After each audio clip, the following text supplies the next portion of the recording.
Hello, test, test.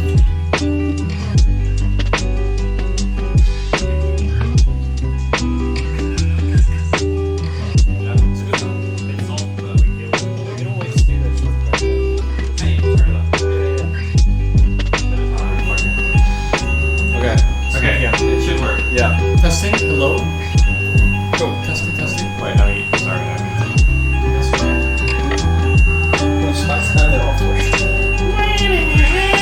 Imagine casting with this whole 6 hours. Yeah, it's just turn it off, turn it off.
welcome back to LUE Week 4. I'm Skeleton. I'm joined here today by Randomness, who is going to be colour casting and is also playing for King's College. Randomness, can you tell me about the draft so far and what you think of the game? So, personally, from what I see on the red side, I feel like they lack damage specifically, and that they drafted a comp which really needs them to snowball hard early game, and if they can't do that, if they cannot get preempted and work ahead, it's no problem. But I think Gold Mars has a much more well-rounded composition. I think Vagar is really strong with meta, and I think Silas is a bit difficult to execute, because you need to be skirmishing a lot early game, getting in the head, but yeah, let's just see how it goes. With the Silas pick, I actually disagree. I think Silas, as long as he's able to just stay safe in the lane and scale, he'll come online. It's a Silas jungle, by the way. Is it a Silas jungle? Yeah, it's a Silas jungle. Interesting. So this is quite interesting because Silas got nerfed this patch with his clear time. So I don't know how effective he's going to be. It's Yep. good. But now that Aatrox, I'm not sure if he's back in the meta. He was really weak for the past few patches, and now they gave him nice quality of life buffs for his W, and then just a few nudges here and there. Let's see if he's good now, but he's a really scary champ to deal with when he gets ahead, and I'm sure they probably want to make sure they can enable him, and they picked a safe scaling draft with other champions. So I guess probably if I'm gonna be their team, I want to play for that champ specifically. Absolutely. We'd just like to take a minute to apologise for all the audio issues we've had. There was an issue with the computer's drivers, so it's had to set us back about 50 minutes of the tournament. I think we'll be starting this game quite shortly though, which is nice to see. And once we do that, we will send you into the Rift, and we will be back with you shortly.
And welcome back. We're just about to start game 1 of the LUE Week 4. What do you think is going to be the main contention in this game? Because we've got the Silas jungle here, we've got the Veigar mid.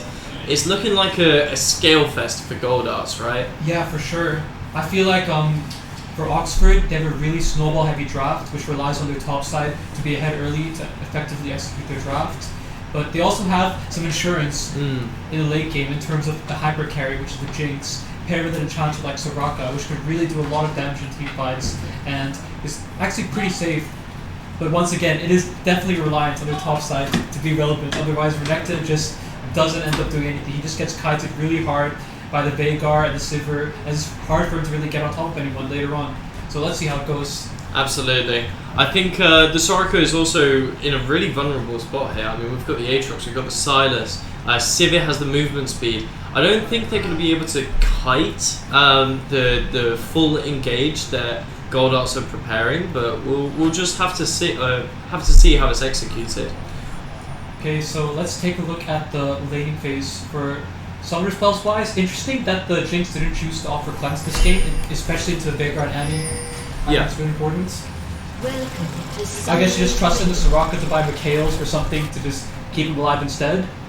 Yeah, I find this very interesting. Jinx hasn't gone cleanse here as well, because the amount of CC, especially Annie's point and click stun, is just very obnoxious. And that considering Jinx is going to be the late game insurance that you're saying, maybe just confident, you know. He's like, just give me all the CC, I'll tank it. Yeah, I mean, if she's able to either tether for the entire team fight or just, you know, dodge the on-hits, I guess it's a free win for Oxford later on.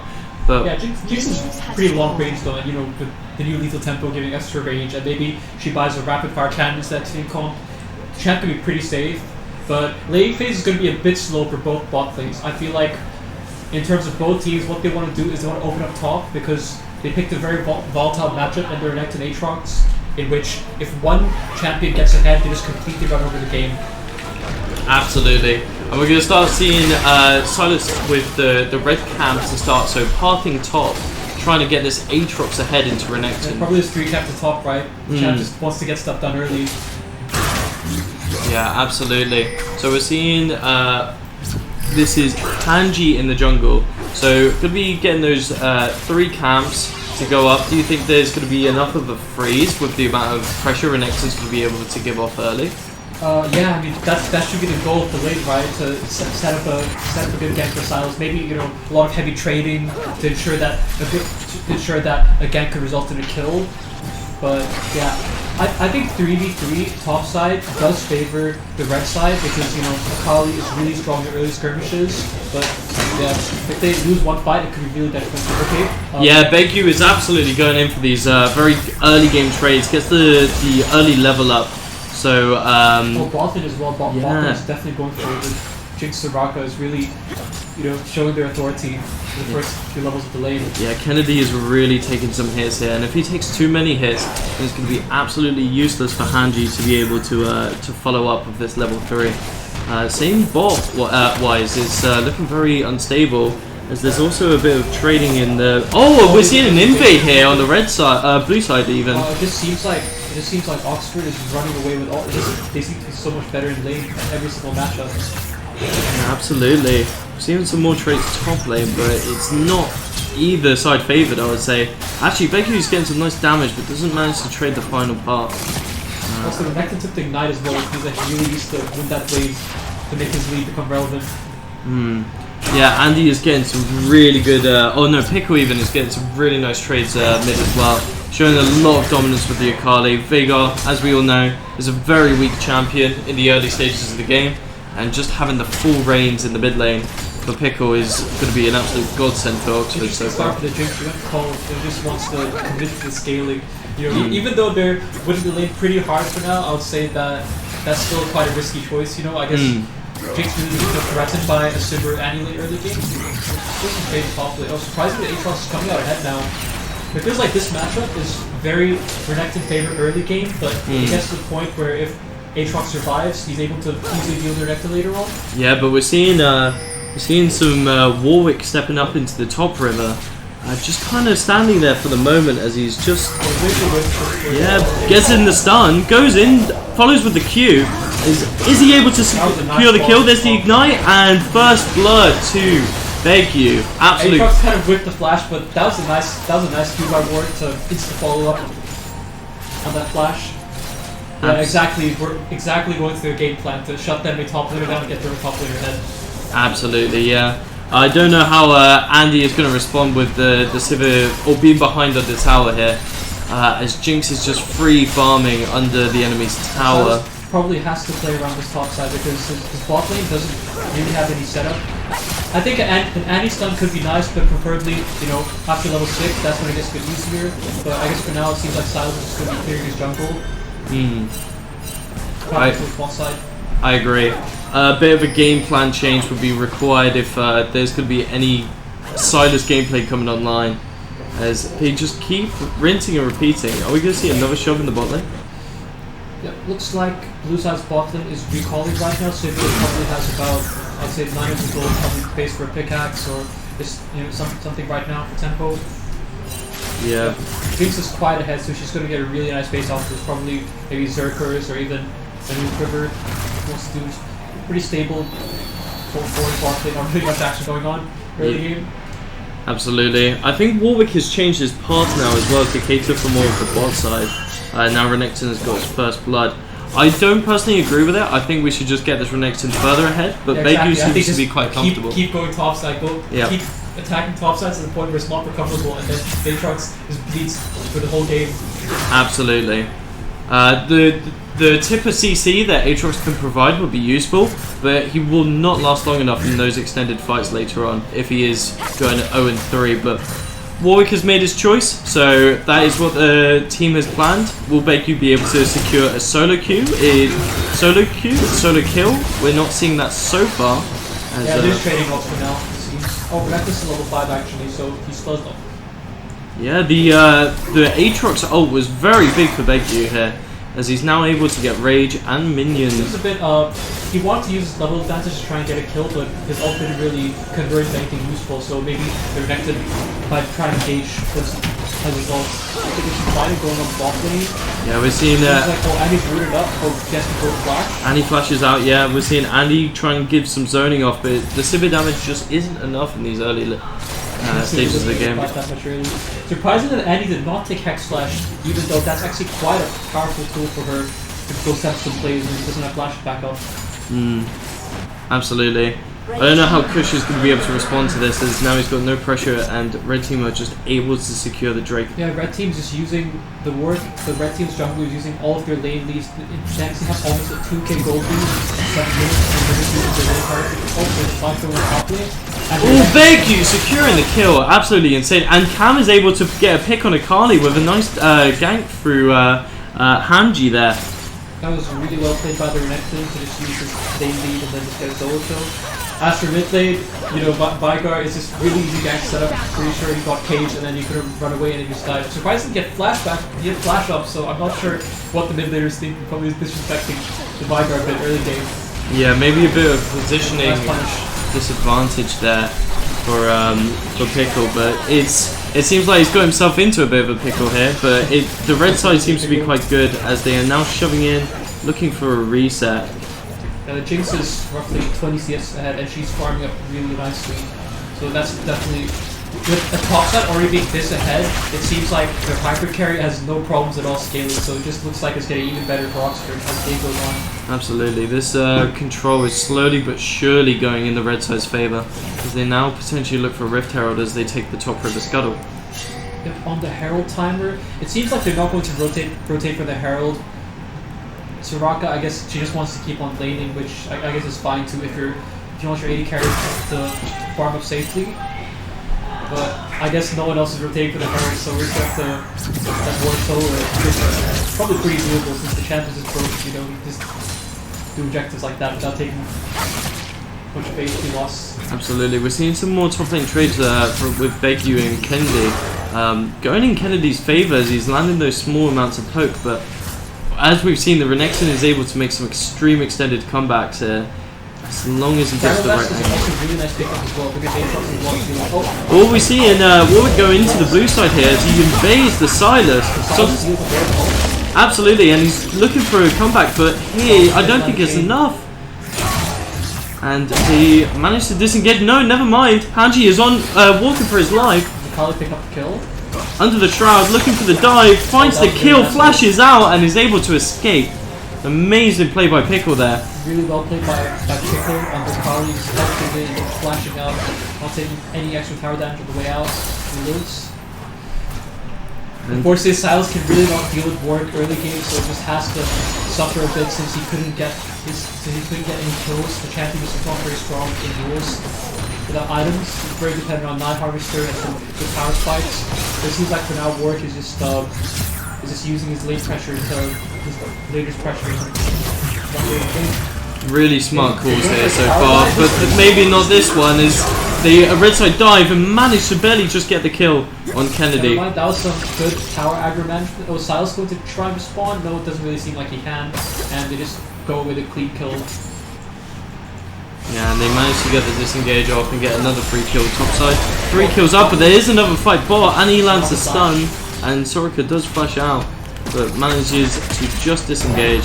No kills landed on either side, and we are resetting. I think Soraka was a bit too far forward, but it didn't result in a kill anyways, so I guess it's fine to just back flash the stun. Yeah, and more, as we see here, Pickle is still able to get a lot of pressure here. And this is really advantageous for them as they can secure more tower dives like they did earlier. Are we going to see it? I'm not sure, but Diving with Vigard's a bit risky, but I guess the goal is to chunk him out and then, you know, try and go for an easy dive. Because this cage is pretty hard to dive in early on with. Absolutely, yeah.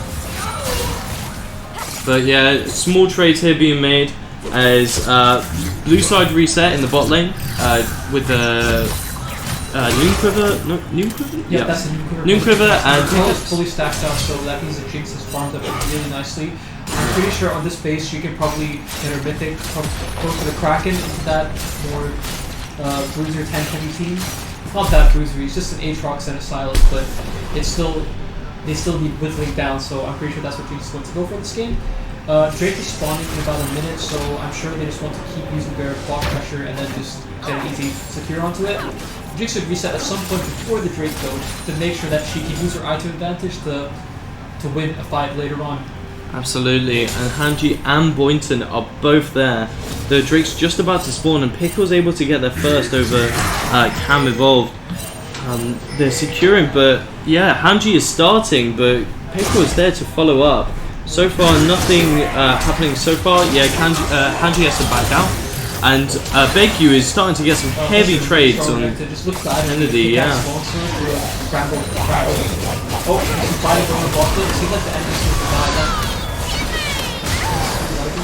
Yeah, we get a slight lag, but Agilia is able to land the kill there. That's perfect for them. And now they just get a free break on top of this. Yeah, Does Soraka get the kill? Soraka did get the kill there, yes. Getting the kill is still fine there because it results in objective. Well, that is absolutely fine though, as any pressure on the bot lane is good pressure, as Jinx just needs to scale here. Not necessarily land the kills, that would be nice, but Hanji is looking for a kill here himself. He takes the Jinx rocket, lands the chains. Agility is in some danger, but Lattice is in more. Get out of here. The shutdown is scored on Hanji, but Boynton is here now, able to follow up. Maybe gets the kill on that Agilia, but the shield is there. It's too strong. He's got the blade rookie. He's just going to run down all the members on the blue side. Barely unable to get the kill on Sivir, but Hanji does go down, and that is another kill. That was a good effort found by the Silas. I figured he had to just go for something and try it at this point because they really were bleeding quite hard. In fact, they have a 5k gold deficit. So the effort is good to get the shutdown off the Jinx. Obviously, that was poor recall management by the Jinx. She definitely should have backed to get a mythic, and probably that would have gone differently. But it was a nice punish by the Silas. Absolutely, but it's all for Oxford to play for here. They have the hands. And Baekyu goes in for another dive and secures another kill. Baekyu goes in for versus Iron Spike Whip is just the top lane lead is really insurmountable right now. And Lattes is going for another pick here as Koosh is out of position and Boynton gets the claws. Yeah, it just seems like Oxford is running over this game right now. Like there's a huge lead in every single lane, and it seems like none of them can really deal with their counterparts at this point. And then the Warwick can just go and just pick up free kills when he has ult back up. Absolutely, but that isn't to say every lane here doesn't scale for Goldarts. Every lane except from Jinx, as Activated Pickle just takes another pick on the Civet. As I say that, but they do have the potential to get the late game here. As long as they just survive, they get the gold, but at the same time, the problem with a scaling draft like this is that if you don't have much early game playmaking power, sometimes you're becoming too far behind and the scaling becomes negligible if you do not get to the point where it's utilized, right? And talking about that again, what's the fight where you caught out that lovely Kali Eva activated Pickle and they just get the kill. Yeah, Boynton pounces in and Pickle's able to collect. It's another kill for Pickle here, as he's now 3-1 with the Sorks. He actually did a nice comeback after getting ganked early. It seems that the lane has gone really well for him. In fact, there's 20 CS up and he's gone 3 kills since then.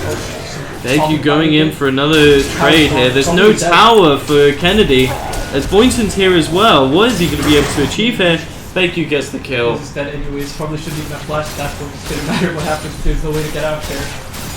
But yeah, this top lane seems a bit irrecoverable at that point. So might as well just probably not try and contest any waves at this point. Wait for it to come crash the tower. Yeah, and we see Lattes and Agilia move to the mid lane as Pickle now goes to rotate bot. It's a very smart macro decisions being made so they can contest the Herald. And it doesn't seem like Goldarts is going to respond at all here. We see the Annie lurking, but it's not going to be enough. We've got all item power spots as well on the opposite side. We've got the Photograph and the College, the Practice Slayer, Blade of King, and Fortune. So it seems like whatever experiment happens at this point is going to be really heavily favored for Oxford. Absolutely. And Begu is just walking into the jungle, by the way. Completely unfazed by the opposition. Getting some nice trades in, but Kennedy's launching the ult out. Silas flashes in to get an early burst on Kennedy, but it's not enough. It's just a bare attempt that they're actually just keep tanking. Oh, that's a nice Annie ult of the 2 people. Does it result in something though? No, Annie will just go down. Absolutely not. Kush gets caught out himself, and we're seeing another fight as Pickle is able to land a second kill, but is traded by Cam Evolve. Agilia manages to get a Soraka here. Soraka's a bit too far for her. Unfortunately, she got tagged up, couldn't use any summoners because she was stunned. But that's a nice kill. That's, you know, salvaging the opportunity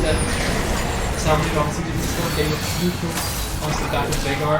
And it's exactly what Goldarts need here as well. Cat Evolved is getting caught out here as well as Begu now dives under the tower. Goes for a kill, but it's not enough, and Warwick is very low here. Unable to respond, and so is Begu. Wow, he barely got out. This is Absolutely. Calculated, baby. Pure calculation, just getting some pressure. They're in their heads right now. Oxford just prowling around the rift, and the Goldarts is really struggling to come back. Trying to scrap every kill, every wave, every Krug they can imagine. But at this point, it feels like the main game plan for blue side is just that is massive bounties on the side of Oxford of all of their top side carries. So maybe with a nice Vagar stun, that's just try and get some bounces at this point, salvage the gold, you know. I think that's probably one of the only ways to come back to it. That's a really big goal. Oxford's fighting happening bot side right now, and it seems like Activated Pickle's just out. The Kali is too mobile. It's really hard to stay on top of him unless there's some hard engage like an Annie ult or Vigar cage, but it just seems like they don't have the means to get a punch right now. I couldn't agree more. But it's going to become harder and harder for Vagar as Renekton, Warwick and Akali are starting to get tankier and tankier with their items. Potentially he'll be able to burst out and scrap some kills, but it's just going to be really hard to see what they can get here. Soul point as well, sweet for Oxford. Ocean Soul, it's probably one of the weaker souls, but at the same time, the buff it's nice. It's more like a quality flight, so you can use some extra mana, HP regen, but it does help in extended fights. It's a nice pickup for them to get. I'm sure the goal for Oxford at this point is probably to end the game as soon as possible with Baron buff, or blue side gets any scaling, besides their scaling, before the scaling gets online, they have a chance that you can come back in this game. So it's not very ideal, but at this point it seems pretty unlikely, unfortunately, for the blue side. Absolutely, I couldn't agree more. But we're seeing Becky go in once again, followed by the team.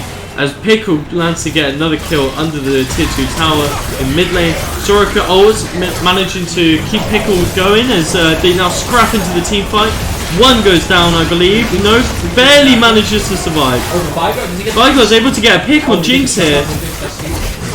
And we're seeing the scrap activated Pickle finally lands to get a kill. And that is a 2 for 1. That was a really bad place to play, but unfortunately there's too many bad guys, and the Kali is still left unscathed.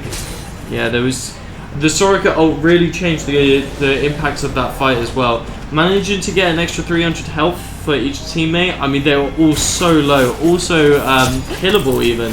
Soraka ult actually body block fine, but at this point, Vigar is scaled to the point where you probably just one-tap and squishies with his QW ult, and that's exactly what happened. The Jinx probably needs to position a bit more respectfully up the Veigar cave, because that's the only realistic way that she dies in a team fight. But luckily for them, they have a really better Kali with Proto Belt, Shadowflame, and a fully stacked Dark, so they'll probably want to kind of defend the Mega at some point, I imagine. But the Kali is really, really scary right now for any of the backlines to do. And that's not to mention, Goldos are really playing for the late game here. As Veigar has purchased an 18-minute tier. I'm unsure if that's going to be able to come online in time, as this game is looking like quite a forced and fast game for Oxford. I guess he just couldn't to scale it, but let's see if he has enough time to finish it off right. Yeah, and then we see the Seraphs, but is it going to come online in time? I do not know. If they manage to find and exhaust Oxford for as long as possible. Oxford is just going to start with Baron, doesn't seem to be messing anyway by the bot, and they want to take it over to give it free. That's what we need. And then Baron wants to hopefully open up the base. There's that Oxford, and Soul is going to be coming on at some point, and they probably are just going to need to use that, plus the Baron wants to hopefully end game soon. Yeah, Oxford have the Baron in control. They have absolute dominance of the Rift right now, and I do not see how Goldarts can come back here. But there is always a comeback story waiting to happen on this map. And, you know, the Veigar is primed, he's scaling. Yeah, Veigar is the hero of the team at this point. Seems like he's the only one who can deal with them. Absolutely. That's not to mention Silas can find an ult here with the Akali and potentially go for a hero play. But there is a lot to consider here, and the Oxford team is currently 15 to 4. So yeah, and also a 13-game gold lead as well. They probably are going to use the Baron buff as well to get some outer tier 2s and even believe that lead further. But I'm sure at this point what they want to do is go for a 1v1 rotation hold. There's some bottom half top side. Unfortunately, the Aatrox is 2 weak, so we probably just have to run away if we can. And Pickle is going in here, committing to the trade, and then dives out with the ult. And they seem to go in here top lane, but I don't... Beku is just diving in the mid lane. Pickle is able to tether 2 people to the top side as Oxford are sieging mid. Pickle gets 1, able to make use of that situation being so fed. And Hanji is just trying to find a way out, goes back in. Nice shroud. Pickle has the dominance and scores 2 kills there. 1v2 double kill. I guess the Kali's way too hard to deal with at this point, so they just don't kill her. Absolutely, and the whole rift gets frozen for a second there as they do not believe how Pickle is able to 1v2 these fights. But it seems Oxford are going to be sieging through bot now, as Pickle is going to have a wave for himself in the top lane. And it is just looking bleaker and bleaker for Goldarts. Soul's coming up in 1 minute, but I'm sure what they want to do is Baron buff, we get some more towers, maybe even get a few ins as well. I mean, obviously, you know, there's a principle that you shouldn't take it in it early because, you know, you'll let the enemy scale a bit more, but at this point it seems like it doesn't matter what happens, and that game is probably going to be over in the next 5 to 10 minutes at this point. Absolutely. I couldn't agree more.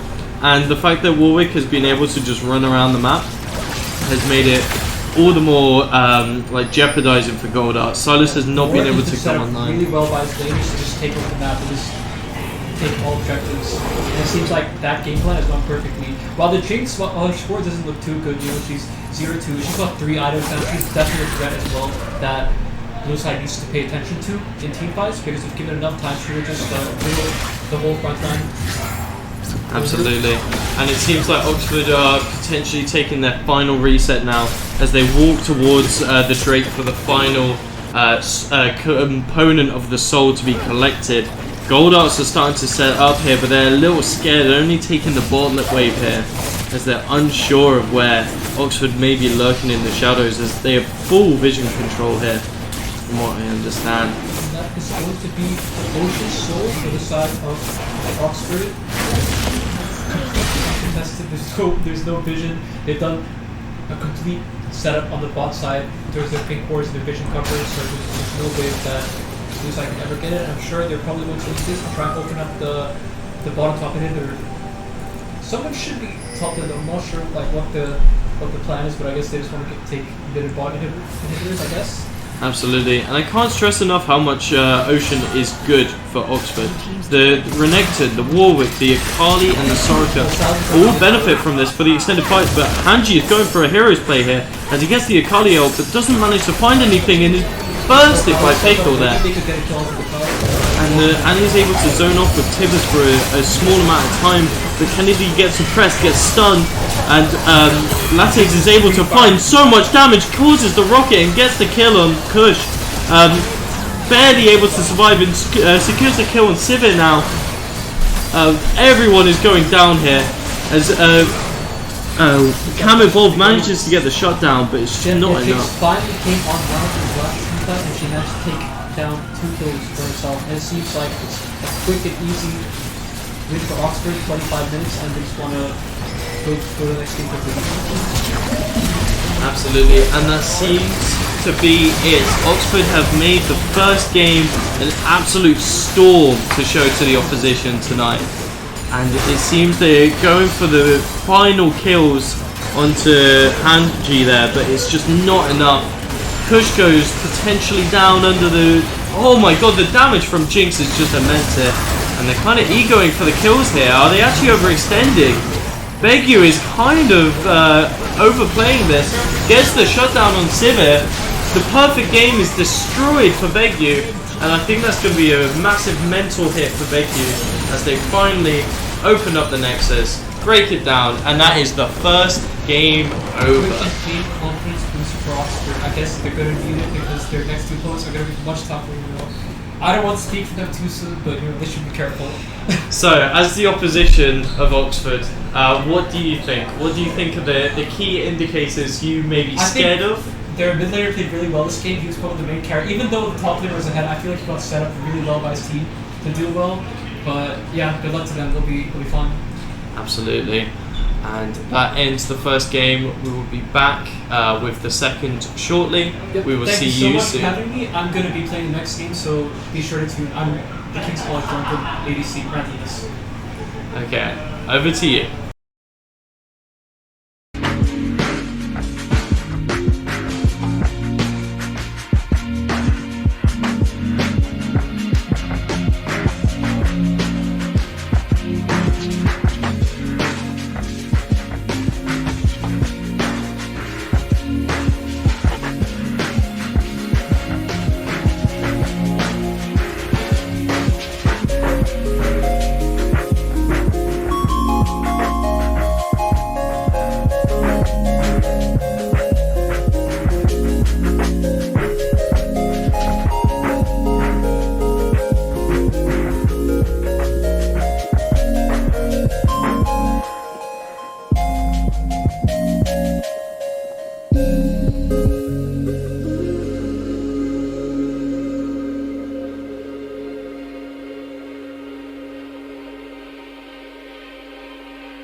And welcome back. We are now about to start game 2 soon. We're now joined by Jesse. Nice to be back again. I was here last week.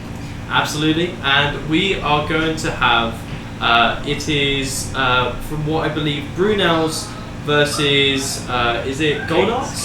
King's College.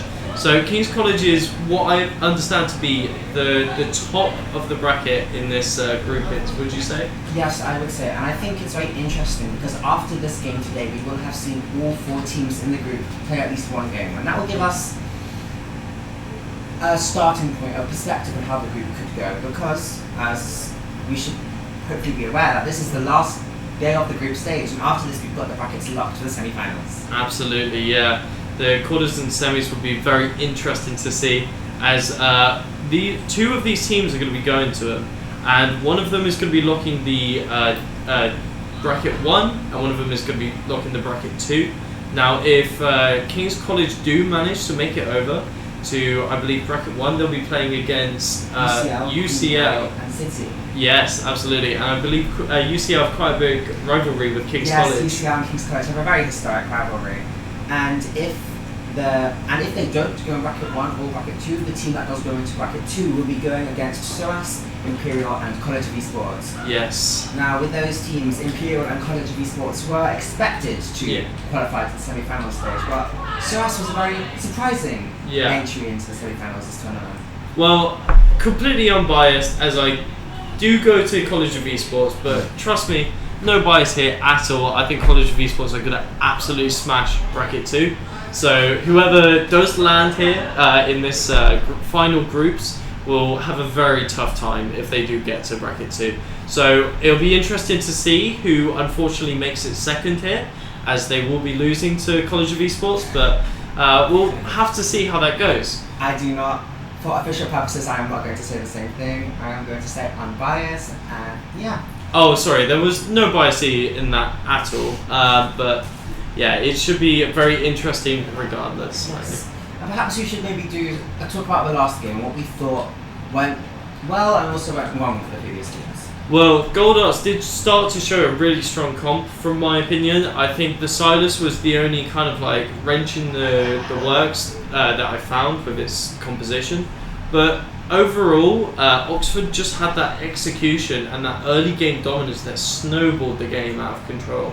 I would say there were minor itemization issues on the side of Gold Arts, maybe like starting tier a little late for Vega as the key carry of that team, but otherwise they really had something going for them. It just early on, it just did not hit the mark for Gold Arts. I agree. I feel with Gold Arts having a team comp which on paper looks to be so designed towards deathballing, grouping up, making an advantage and lead as a team, and yet being isolated in these solo lanes, in losing lanes with a jungler such as Silas, who hasn't got the clear to keep up and be everywhere. Yeah. It was a tall task which would have required a lot of good executions, and they were close, just not close enough to perfectly execute their draft. Absolutely, and Oxford sweep that first win of the night, and will look a nice 1-0 position so far. Gold Arts means they have to win 2 games in a row now to make it into the bracket 2, I believe. So it's going to be a really big climb for them into the night, as it may get quite late. Some of the teams may be really exhausted here, yes. So it may be a way Gold Arts can slip back into the game if they're feeling refreshed, feeling re-energized. But yeah, it's anyone's game to play for at the moment. It's just, from my opinion, King's College are going to be the ones that are setting the example. And another interesting thing I think we could all be looking forward to is that we will have an interview after the upcoming game. One of the players from Brunel's, Ollie, has very kindly volunteered to do an interview. So, despite the outcome of the game, whether it be loss or defeat, we will be hearing from a Brunel's player later on. Absolutely, and I'm really excited to see what his input for the game is. As we now look into the draft, Kings have decided to not ban it. Anything. That seems to be a bit of an ego play, I think very disrespectful. And we get the Darius ban from Brunel, so perhaps that's a champion that is played by someone from Kings, because it's not what I would usually first ban on that side. I think Darius is, especially in quite grassroots tournaments, Darius is a very prominent figure.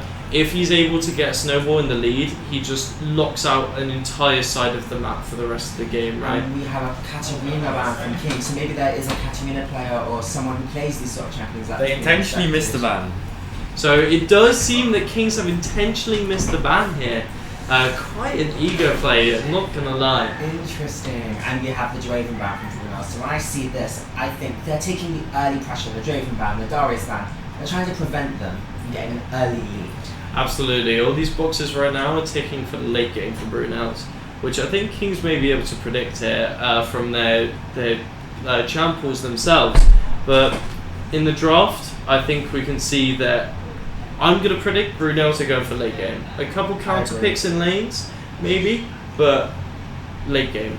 maybe team comps, maybe team fights. I always think that if you're in a position where you consider yourself to be weaker than the enemy team, you should always pick easy to play, scaling, combo, like team fight champions, things like Amumu, Oriana, like something that you know you can just shut your eyes and knock down. Absolutely, I couldn't agree more. And the Gragas is a really nice pick from Kings, in my opinion. I agree. Being able to be flex support, mid, jungle, top, you AC. name it. The 4-man flex is absolutely insane. And Jarvan is a really nice pick here as well, being able to be played jungle and top. And Followed by Oriana for the you R2. can have Oriana, and I think with the Jarvan Oriana, it gives you a combo which lets you get onto the enemy team in doubt. Like if I see the Oriana Jarvan, I'm certainly not going to draft certain mid-game champions into that combo. But they are also showing their hand a bit early, I feel. When I see Oriana Jarvan, I don't think very late game scaling. Absolutely. There is a potential chance they could shift into more of a protect comp style with these two champs. You know, Jarvan's able to have a bit of disengage and Oriana's able to provide some peel, but the Wombo is right there. With I the see the Wombo. Misfortune R3. We're seeing a really big Wombo comp here, and it was responded quite well with Jinx and Lulu. I think that's another really strong 2 picks right I now. agree. I think if Jinx Lulu can go uncontested, they can very easily take over the game. But it should be noted that neither of those champions have mobility. So if they misstep ever against Jarvan, we could have a bit of a situation on our hands. Absolutely, and again, if they get caused in the Jarvan ult and are just laid fire on by Oriana and MF, that game is over. Jinx, from what I understand, is going to be the key carry this game, Yes. like it was last game, with the exception of Pickle having a really nice performance on Akali. And I'm very interested to see what the Brunels respond with the Fiora and Nautilus ban from Kings. And then the Garen wants a very topside heavy bans on the side of Brunels. Maybe they're getting the Leona, so that's another sort of combo in there. Yeah. Leona ultimate, Misfortune bullet time, you can. Gragas jungle. I think Leona's a really solid pick here. Gragas jungle. And That's it what seems from what I'm being told, Gragas Jungle is the pick there. So the Jarvan was really smart. They were able to identify that really quickly. And it seems, is just in the favour of Kings as the Yasuo is being hovered. 3 seconds on the clock, 2, 1. And that is a Yasuo game. Okay, this changes things. Because when I first saw Yasuo, I was considering really you're going to pick that, but then when you think about it, the Wind Wall could be the key to preventing this combo from Brunels. Absolutely. The MF will be completely shut down if the Wind Wall is placed correctly. The Oriana, a little bit as well, but the Mordekaiser, Teemo, okay, we're seeing the top lane being picked there.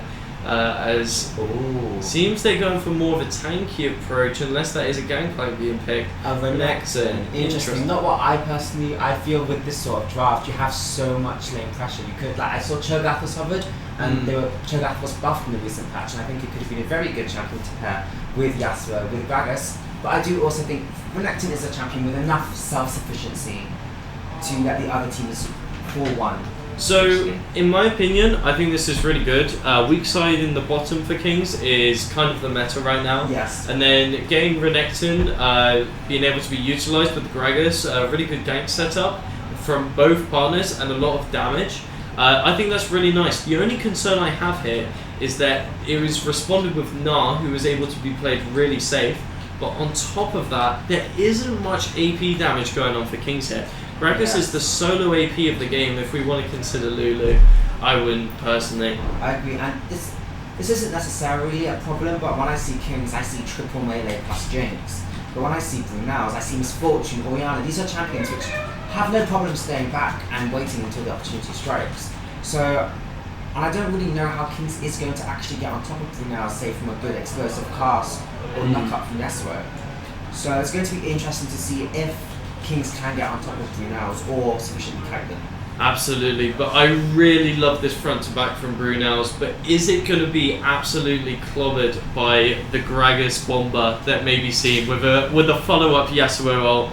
I think it's there's a lot of backline access on the side of Kings. Yes. So I'm quite concerned for Brunels. If they're able to maintain that front line though, I think it's a really good setup from both teams. I agree, and I think I think this is mostly going to be a topside focused game. We have Oriana Jarvan versus Yasuo Gragas, and I feel whichever mid jungle duo gets the lead will be able to push their agenda, because they both seem to be the cause of their respective team comps.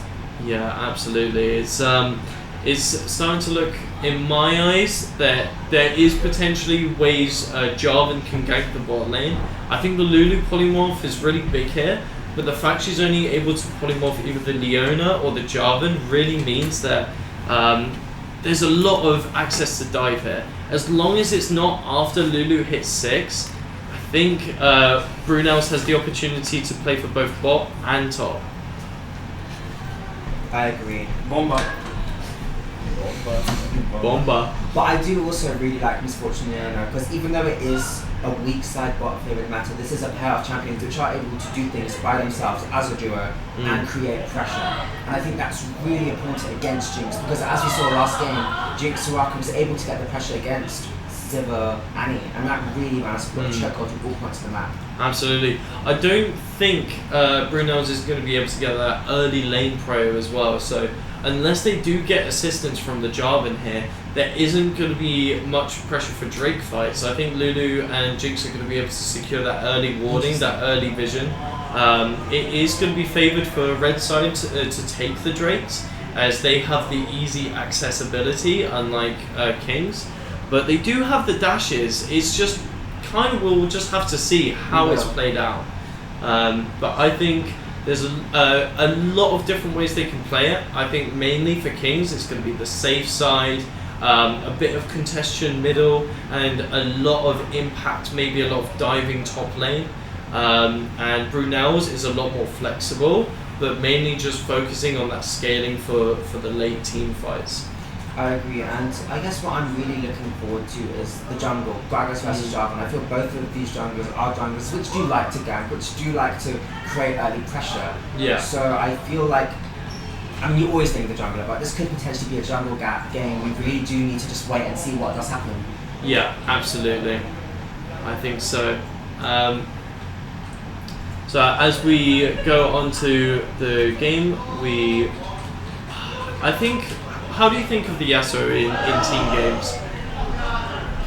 Well, I think with Yasuo it's very interesting because he's a melee champion and he hasn't got consistent breath kill, which is what you want in a mid laner. But he also does have insane utility with the Wind Wall, which does shut down certain comps.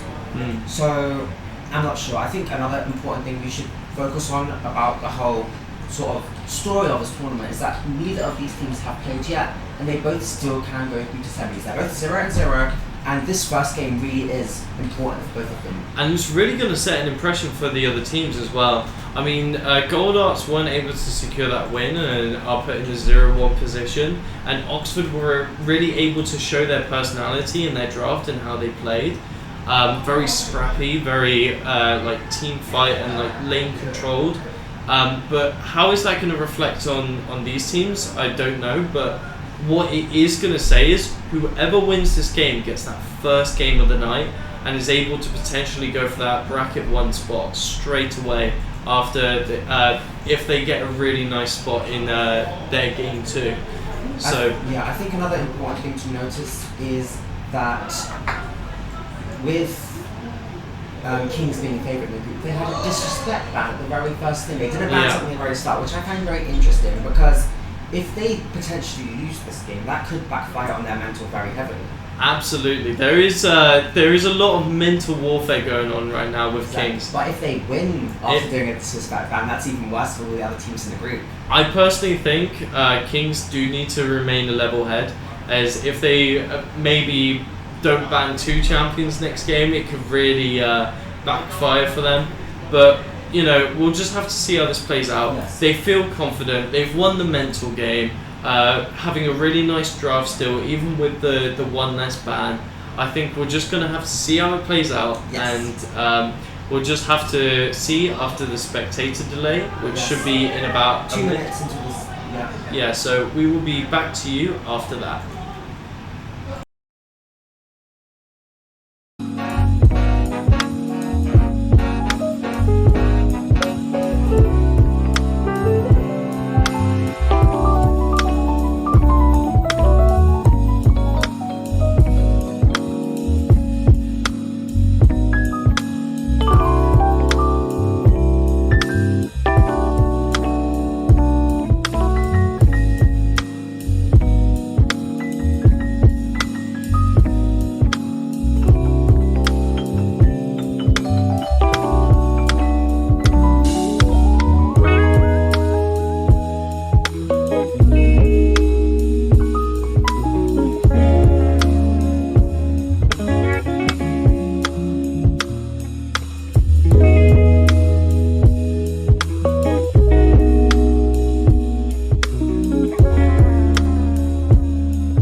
Okay, and we are back into the rift as both teams are running to the center of the map, trying to get some early vision off, hopefully securing what may be each enemy's jungle stuff, so they can try and assess how they want to play this map out.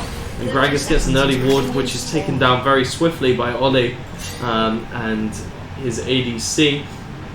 And it's just going to look like a bit of a standoff here. Yeah, one thing I find... Oh, they seem to be typing to each other. There seems to be a bit of technical difficulty as someone is experiencing a black screen apparently. So there may be a pause coming soon.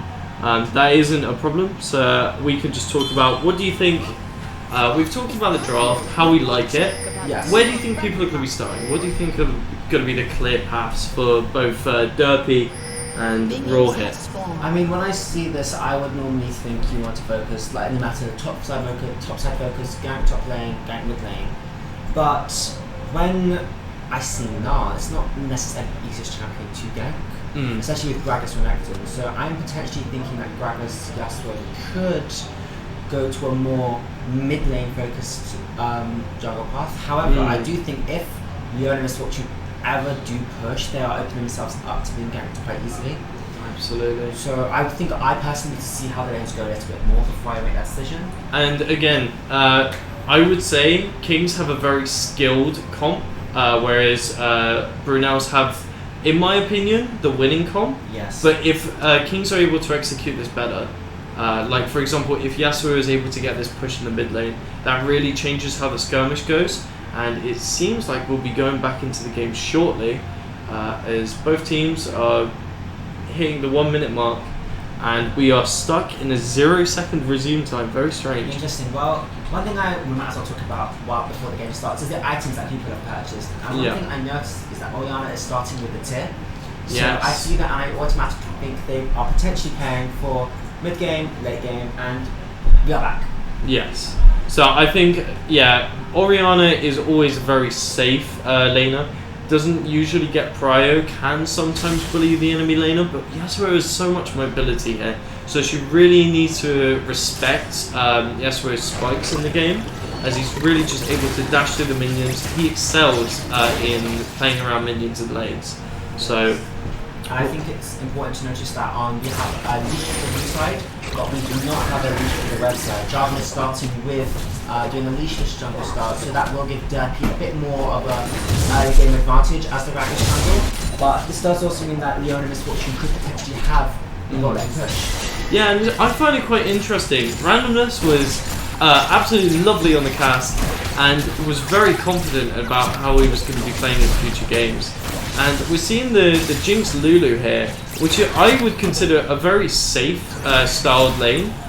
So it's nice to see that he's really considering what is best for the team here, and what is best for the late game insurance that they can play for, instead of just going for that, Draven Leona bot lane that may have hindered their draft. So I really appreciate that from King's College here.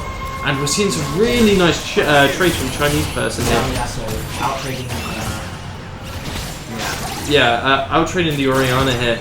Eternity is really unable to step up, as it's, as I said, the Orianna lane just has to respect the Yasuo in the early trades. It's the sort of matchup that even if you have the champions, that even if you have a champion that's good into Yasuo, if the player is good, we've got a gank coming in. Yeah, we're seeing Raw Hit going in, and the flash is followed up. An early flash from Yasuo, and that's first blood for Orianna. That's really huge for Brunels. Well, we see here she respected it, and she got the kill that she dreamed for, thanks to the gank from Raw here, able to punish him so quickly. I think the Yasuo flash was a bit early, but absolutely amazing play there.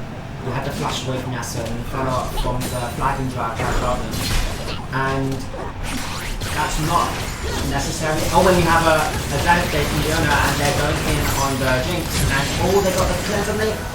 They didn't get the kill, but that is really big from Brunels. Yeah, Ollie able to secure some really nice CC there, as he was able to land a flash, and I believe that was the cleanse as well from Jinx, and a heal from Lulu.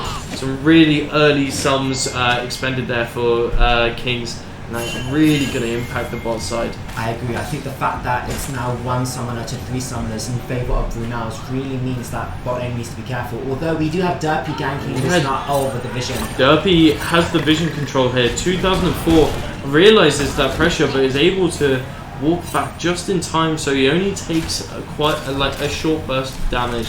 Chinese passion actually rotates up on Yasuo, and I think this gives Eternity the good opportunity to push the wave in and potentially deny some CS. Or she doesn't land the cannon, but the concept there is really good. Pushing in the lane, punishing Yasuo, so she herself can reset. It's really good here. He does manage to pick up quite a few minions there, but the fact it's going to slow push back into the Orianna's side is really beneficial. And we also seem to have a bit of a slow push going on the top lane as well, so with all these lanes pushing into Brunel, this might give Kings more opportunity to move on that and potentially punish her. Yeah, and here we're seeing a bit of trading from Legend RX. Really heavy trades there. But 2004 is going to have the Gnar Rage soon, so it's going to be really difficult for Legend to dive, even with that much HP being bursted there. I do think it is important that he was able to get that trade before the Gnar bar went off, because it really prevents Gnar from getting those mobilities, getting that HP, and potentially not turning the trade around. Absolutely. And we're seeing some really nice performance here, but they have. It seems Jin has to give up the wave with Ollie here, as they let randomness push in here, because there's some pressure from Gragas. Oh, we see the tornado knockup, but Chinese person doesn't have 6, so does not go for anything in particular, even though I don't think it would have been a good play. Shiratama getting some pressure here along with Ollie. It's just nothing significant so far. I agree. And yeah, I think it's very interesting because apart from that one kill earlier on in the game, you have a slight 400 gold lead, but I still think it's pretty even for both teams. The CS differences, if you look, are essentially 1 to 2 CS difference in each lane. So what I'm thinking of now is Dragon, Harold. Which team is going to be able to manage their waves in a way which lets them have the first push? And we actually have a shockwave from Eternity in the mid lane, so that looks to be used the wave clear and not going to be available for any future ganks. Yeah, the Eternity Shockwave was what I understand to be a decent call. You know, you can't let that wave crash, but the fact she has to use it is really unfortunate, as it just means Raw here is going to have a bit more challenge if he tries to gank the mid lane there. Especially considering that Dragon is up, so that could be a tool they don't potentially have for their team fighting comp. We've spoken about Brunel's having a team fighting comp, but I think an important thing to note is when you have this sort of composition, if you don't have a major cooldown or major ultimate, suddenly it starts to fall apart. Absolutely. And 2004 gets the Gnar Rage going. Isn't going to go for any heavy trades, it seems, and just lets the Rage die out. Goes for some early vision and is starting to get some control, and this is going to set up Legend to slow push back into 2004, but it seems he really wants to push this lane in, and there's some more trades going on mid lane, but Eternity is able to dodge it. Oh, Legend really trying to get some poke out here, but 2004 is able to respond with some autos. Yeah, here we really see the advantage of Red Side being able to pick the advantageous match up top. Because if you guys see the next one, you really think early lane, early gank, early advantage, but you don't really know. And we see the 2004 Gnar Rage getting the stun off, and Legend RX is dashing in, trying to potentially go for some trades. There's a stun going on. He's using the Gnar, he seems to be out trading, and we have the Dominus pop from Legend. We have to jump in. Oh, Legend RX, they're both very low here. In 2004, and Legend flashes on and gets the kill. That seems to be a bit of a blunder from 2004, and all we seem to have a bit of a gang going on right now. And these loads of task misses.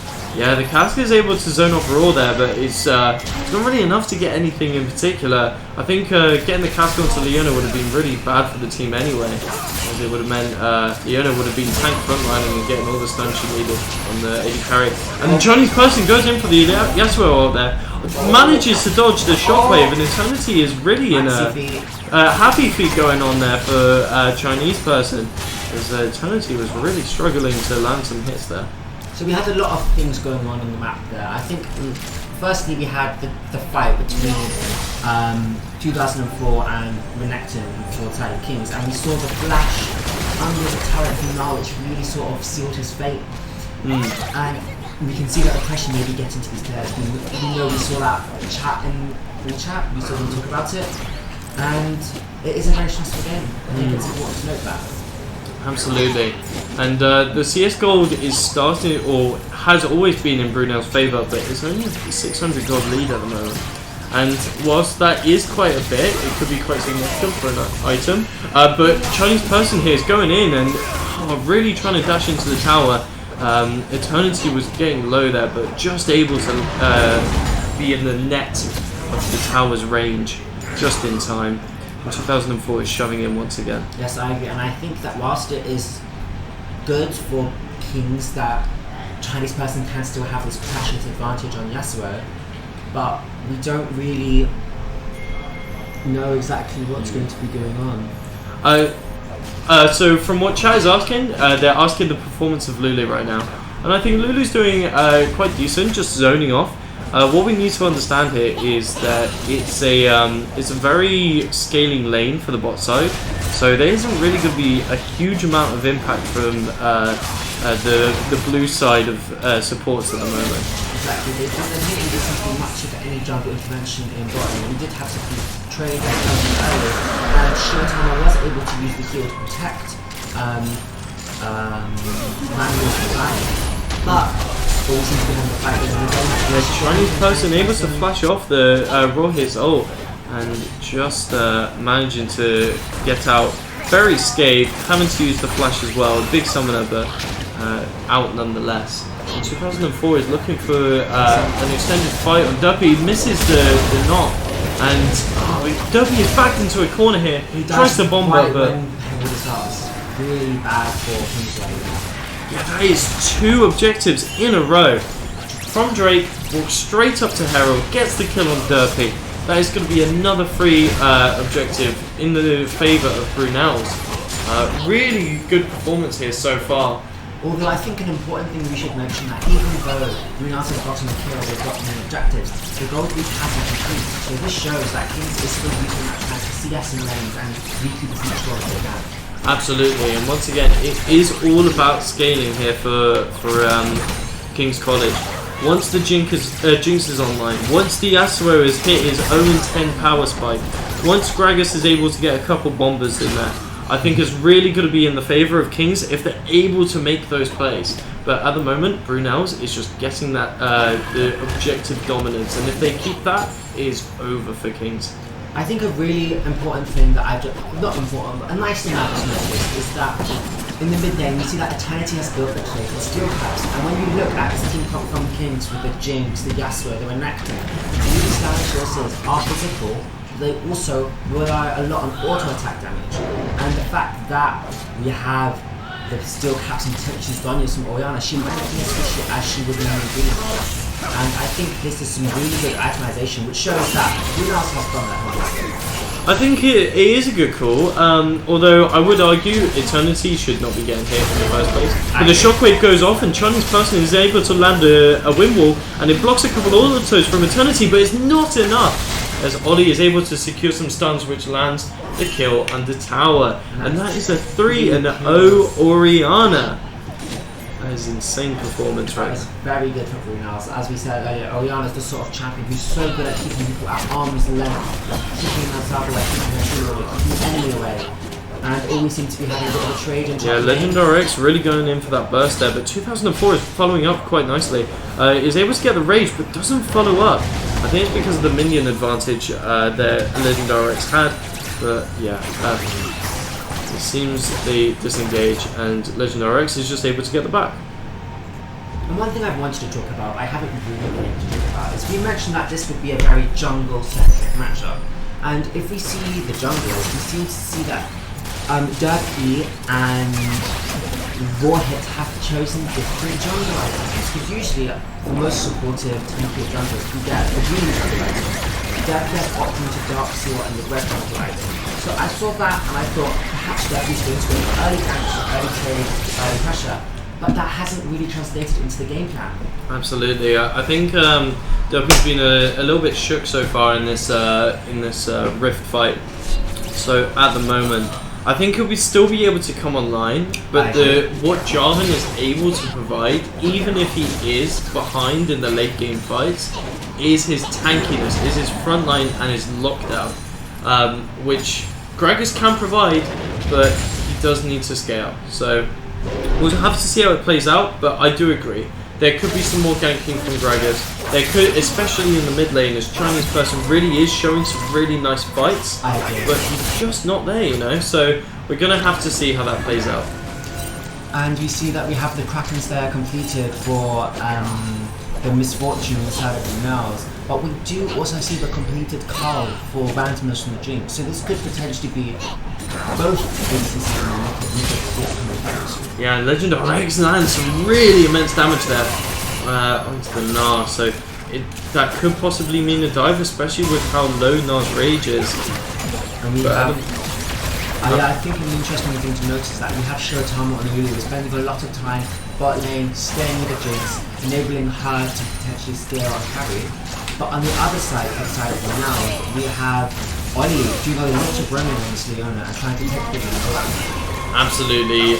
Ollie's impact has been very dominant so far in terms of in comparison to Shirotama. But we're going to see Shirotama potentially prove herself here as Random is getting ulted by Lulu, has to flash out. Such a good cleanse flash, and the second Misfortune ultimate comes down, cleanse flash avoids the vast majority of damage.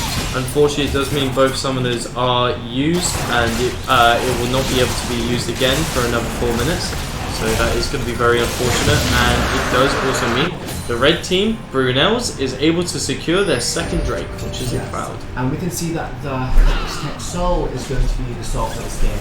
And Hextech Soul is a soul which really tends to benefit longer range teams. They can take advantage of the pressure and the power. And I don't really see either team necessarily benefiting that much from long range engaged poke with Hextech Soul.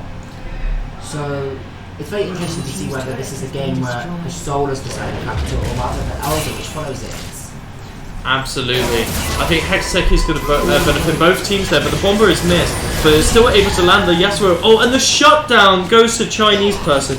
This is a massive turnaround in the mid lane here, as it could mean a drastic spike for Yasuo here as a champion. I agree. He already has all the components purchased for his Crimson and short bow. And we can already see he's gotten a shutdown. He's probably going to try to do it. And Rolly is going for some skirmishing here against Derpy, but not landing much damage here. As Derpy's just able to press W, drink some ale, and take no damage. Classic Ragus life. Can't help but respect it. And the disengage happened, and Legend is just going to back. I think a really nice thing from that kill onto Eternity in the mid lane is that a minute earlier, a Chinese person was able to force the Orion flash on a one-on-one. And I think if you're able to force the enemy lane's flash by yourself, you're really enabling not only yourself, but your teammates to take advantage of it. Absolutely, and you know, if not being able to get the flash off is what is Oli really landing a nice set of ult and E there. Able to stun the Lulu. She has to flash out, unfortunately. And it seems that Eternity has to TP to the bot side to match the Yasuo there. But yeah, again, being able to secure those flashes is huge for your jungle teammate, as it just means you're able to dive, you're able to, you know, have much more pressure in the laning phase. As you know, as long as your jungle is good, you're good in the lane. I agree. And we see here that Lunas have really taken every objective that's come up so far. They've taken both Herald and they've taken both Dragons, and yet they're only around 700, maybe 1,000 gold ahead. And if I think of all these objectives being taken, I think of dominance, yet we're not really seeing that on the scoreboard. Well, you say that, but a lot of dominance is being shown through the vision here. Whilst we are seeing the every now and then award from King's College, maybe like the pink ward on Brunel's red buff, like they are just planting pink wards, yellow wards, everything they can possibly throw out onto the objective they want to land before it's even up, right? So they're really getting that early game pressure, or not early game, but early objective pressure. So even if Kings wanted to respond, they can't, because they have the control. And I think that's a really good advantage that Brunel's got over Kings. When you have a roaming tank support like Leona, you can go and place wards around the map. Yet with Shiratama almost babysitting randomness on the strings, Lulu doesn't have the same freedom to go around and ward as often. Absolutely. And whilst I think Shiratama could be potentially leashing Jinx into the jungle, you know, maybe randomness is a little bit scared to start fighting in the team. It's still a possibility, and Jinx landing that one kill is able to snowball the whole fight. I think there is an opportunity for the teams to start colliding here in groups, but we just have to wait and see. As Raw is able to get the rift off and mid tower goes down, which opens up a lot of potential for Brunels. I agree. Kings were able to feed the top turret kill to Jinx, but Brunels are able to trade back and forth. And I have just been informed, if you look at the scoreboard, you can see 5 plated steel caps for the side of Brunel. So, as I said earlier, it does seem to be an item which really could be of good benefit against this side of Kings. You know, I completely forgot that plated steel caps was actually buffed this patch. I don't know if it's broken, but apparently there was a lot of kind of unknown bugs with the item that sometimes it wouldn't react to on hit, stuff like that. So maybe the item is just broken now and everyone is taking it. I think it's a really good game to take it since they have a Lulu support, a Jinx, Yasuo and Renekton, all very heavy auto attackers, and Raw Hit is going for a quick trade on Chinese person and he's forced to back out behind Shiratama. But yeah, maybe it's just a broken item right now and Brunels have just clocked it before anyone else. I will say that it did initially seem like both teams are pushing to the back end, but now it actually seems like Kings are sort of withdrawing. No, they seem to be going back into the river. But look, the Orion Ball's ready in the and the shockwave lands here and everyone is piling and the MF is popping off now. Legend RX trying to get into the back lane, but it's just not enough. Oh, the 4-man lock up from Yasuo, but it's not enough. Chinese person is really trying to land the damage, but it's just not enough. And that is 3 for 1. But Randomness manages to get the kill, manages to get 2 kills, 3 kills onto Brunels. And Randomness is now in the stage of the game where he is in control. That's such a disappointing fight for Brunels because it was looking so good. Never had died, but unfortunately Misfortune walked onto the Drinks grenade, and then the flash forward from Legend on the Renekton was able to get the reset for the Drinks, and the Jinx took over. Yeah, it was just a push a little bit too far. I mean, they had everything there. They had the wombo, they comboed it, but you know, it was just a really nice response from the side of Kings. Just mechanically able to just clutch that fight around, even though they didn't have the advantage in that. I agree, and I think that's almost the weakness of combo team comps, that if you execute your combo and it all goes really well, you think, yeah, let's keep going. But you've already used your combo, and you don't really have much else for the coming team fight. And if Jinx survives the combo as it seems, she can very easily clean everything right back up. Absolutely, I couldn't agree with you more. But you know, they still had ways they could have played out that fight. It just didn't happen, and it's really unfortunate to see, which has meant Kings is back into the game.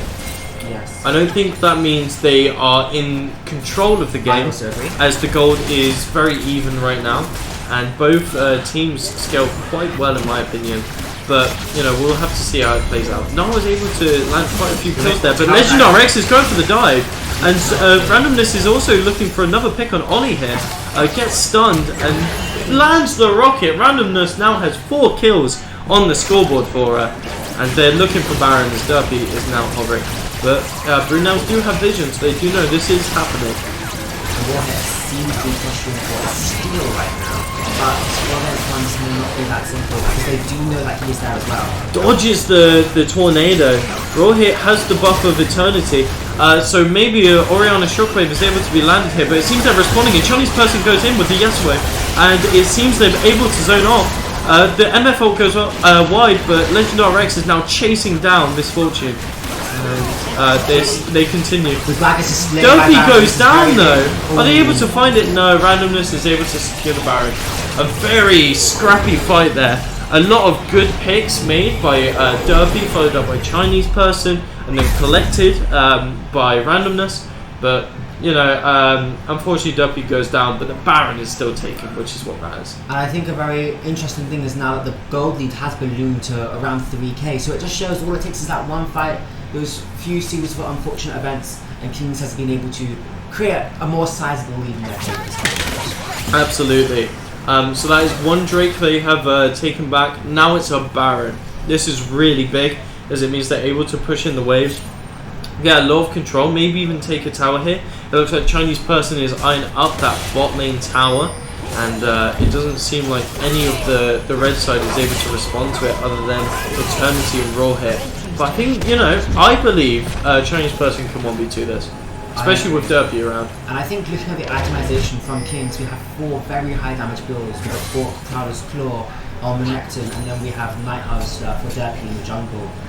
But I'm also looking at the build of Oli having... Raw here going in here, trying to get a pick on Derpy, but they just don't have damage here.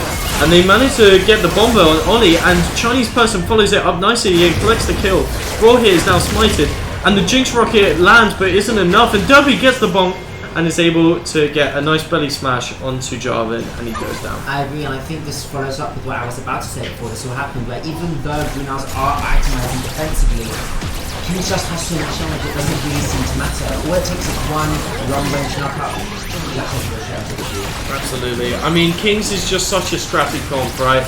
There's multiple ways they can play this. They can play it front to back, they can play it diving, they can... Renekton can just 1v9 if he's fed enough, right? Whereas Brunels have a very set way they want to play these fights, and they can't play it alone, they have to play it together. And if Oli gets caught out, if Raw gets caught out, if 2004 gets caught out, it is over for this team. And that is what is currently happening for Kings, as they are now starting to get the gold lead, 7k ahead onto Brunels. Yes. And I've been talking about itemization a lot, right? It's one of the things we can see right in front of us. And I see that Oli has bought the Lumari Pauldrons on Leona. I think that's very interesting because they don't actually work with Leona CC. Because Leona hits you with her abilities. She hits them at range and then it goes off. And then you go close, so it doesn't actually affect the enemy team. So I think that's a bit of an itemization blunder from Oli on the Leona. Wait, so you think Even Shroud is a bad item here? It's not a bad item, it's just not good on Leona because Even Shrouds do bust support around you and you CC people, but Leona's engaged CCs are ranged. It's the same reason you don't buy the item on a movement, because you Q them, stun everyone around you in like a tiny area, and then you go in. Interesting, that's very... I never knew that, so that is one thing. You learn something every day, and this is the thing we've learned this game.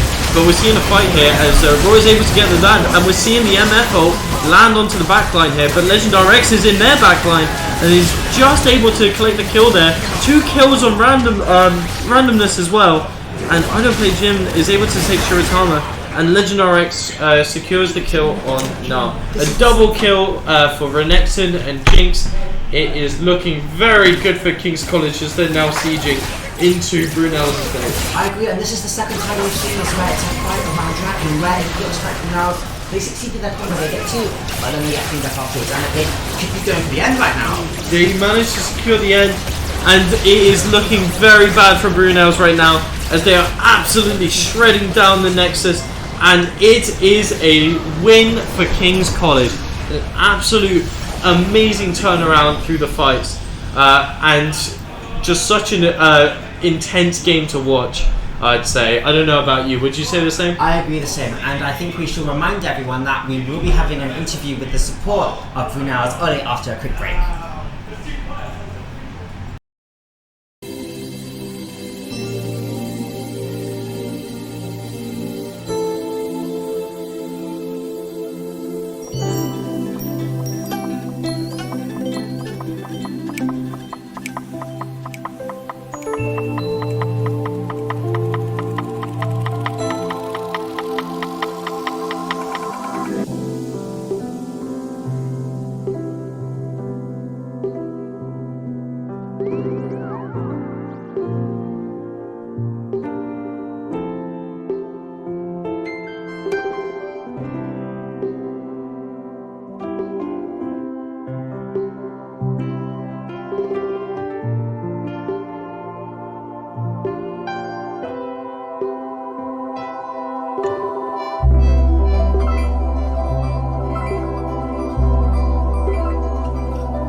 Jesse, and we are back with the London University Championship. And today we have Ollie from Brunel's in the last game. How are you doing? I'm doing very good. So, unfortunately, your team did lose the last game. How do you think losing a game affects you in a tournament where you only have 3 games to play?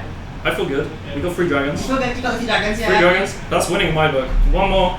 That's I solid. agree. That's Because pretty we were very much talking before the GG. game how Kings are sort of the favourites to come into the group. Yeah, Favourites. But it did seem... Favourites.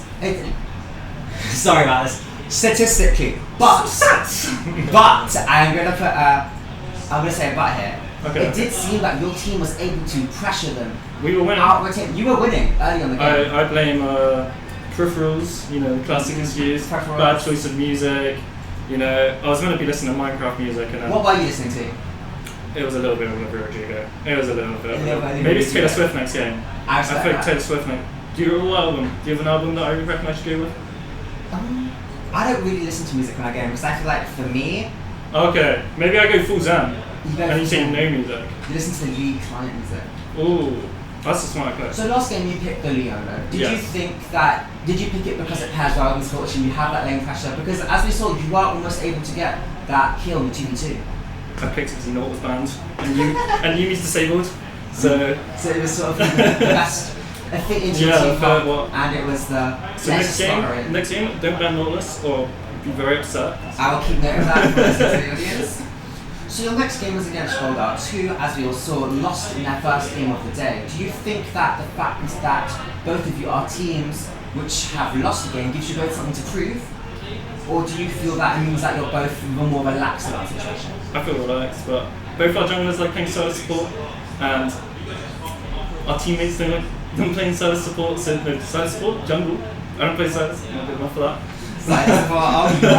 I would be getting reported very quickly. Yes. But so our jungle is begging for Silas jungle. Their jungle is begging for Silas jungle. I hope you have this house. That's what I'm hoping for, but I don't That's know. my personal opinion. I can't comment. So, I'm trying to think of what other questions to ask you because it seems like you really have come away from that game with a sense of optimism. I'm feeling good. I'm You feeling did well. good. Yeah. Because I feel like that game, whilst it did seem It was to going. It felt like we were winning until we didn't. Yeah. Now, another question I want to ask you, is there anyone you'd like to shout out to recognise on your team who you also thought really helped you or anything else? I'd like to thank myself for Okay. learning how to use a tube station. Yes. By following my teammates. If I didn't follow my teammates, Raw Hit and Andy and Alex for the tube station, I would have got lost. I would have never even made it here. Of course. So very thankful to them. And Kay for giving me a bit of his chips in my flurry. So I respect that. Very So well, you guys very have well. a family atmosphere, you look after each other. yeah, exactly. And is there anyone from the enemy team that you've got your eye out for the other teams to play against? I see the 3,000 yards there, and Oh, we got Andy versus Andy matchup. That's interesting. Our top lane's called Andy. The AD's called Andy. this could potentially be battle of the Andes. Guys are out on the Andes. Well, that was a very lovely interview from Thank you. and I think it's time for us to go to a break. But the Perfect. next game will be you versus Goldart. Thank you very much. Thank you.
And welcome back to LUE Week 4.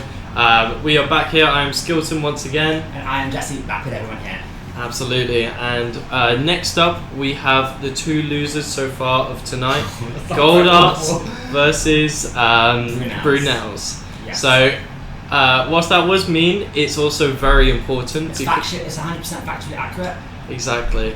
But what does this mean? So this means that if either of these teams lose from now on, they are out of the tournament. Not necessarily. We could have a tiebreaker, but it does mean that if they do lose, they are forced to play a tiebreaker or be eliminated. Well, exactly. But currently, both of these teams are down a point. So if either of these teams lose this match, they are guaranteed to be out. Oh. So this is a very tense game for both teams. They need to perform here. It's not just, we can lose and go to bracket 2 and lose to the College of Esports. This is, we are playing to stay in the tournament. So there is a lot of tension here, but both teams have played, so they kind of have a game plan, would you say? I agree. I think we've seen how Brunel's tended to opt towards the play safe, pick something easy to execute, pick something you can pull off. Whereas, to be honest, I don't really know what Gold Arts was picking there first. And that's me. No, they seemed to pick a team comp which also likes to play as a team group out the death ball, and they tended to favour a bit more of a later game draft. I would say Gold Arts, if I had to compare to anyone so far, is much more favoured around like King's College his way of drafting. Very scrappy, looking for the picks and then getting that pick to snowball the fight. Whereas Brunel's is just, everyone press R and we hope something good happens. Yes, which, in my opinion, I love. I agree. If once again Gold Art are able to execute this style more successfully than last time, which could be a possibility because Brunel's didn't really play very skirmishy, which is what led to Gold Art's defeat. So maybe they have an opportunity to shine here. I agree, and I think we should be going into draft soon. Not quite yet, but we will be there soon. And I think draft is going to be a very important part of this game. We have received intel that both teams' junglers like to play Silas, so this could potentially be a ban. However, Brunel's is going first, so they might pick at E1 like Gold Arts in their first game. Well, that is a very good point, but another thing to mention about Silas is it's very flippy, because if he's not able to find those ults he needs, if he gets behind, he is useless, right? Yes. Because, what good is he going to do with a Zoe ult, It's very rough for him to play the game, but, if Brunel's play this wombo combo style, really relying on their ults to play the game, then, Silas will have a great time here, so I can see it being a ban. But I think another important thing is that Gold Arts did play Silas the first game. They picked it first and they lost with the champion. So they might decide to pivot from something else, or leave it open for Brunel's to pick so they can counter pick it. Because it's the sort of saying, you should never pick someone's main against them, because they're the people who both know how to beat them. Yeah, some very wise advice there, to say the least. And I think that is a really good point. Another thing to consider, though, is they do know how to play that champ. I believe, do Brunel's play Silas in the mid lane, whilst Gold Arts play Silas in the jungle? Is that correct in saying? I've heard they both like playing in the jungle, but Brunel's does also like to play in mid, so it could potentially potentially be a flex for them. So they might not have Interesting. the same draft limitations that Goldarts did in their first game. Okay, well, if that is the case, that would prove to be a really interesting draft. We would just have to wait a couple minutes to see as they are getting started up. One thing I would like to praise Goldarts, because we haven't, from the first game, didn't really look too great, is that with their drafts, they seem to be Could you up to read date the with links? current For some reason, patch. it's stuck on waiting for both of these. Because they picked Veigar, they picked Aatrox, and these are champions which were buffed in the most recent patch. So I think it does show that they could potentially come up with more interesting, innovative, stronger current picks, I do think.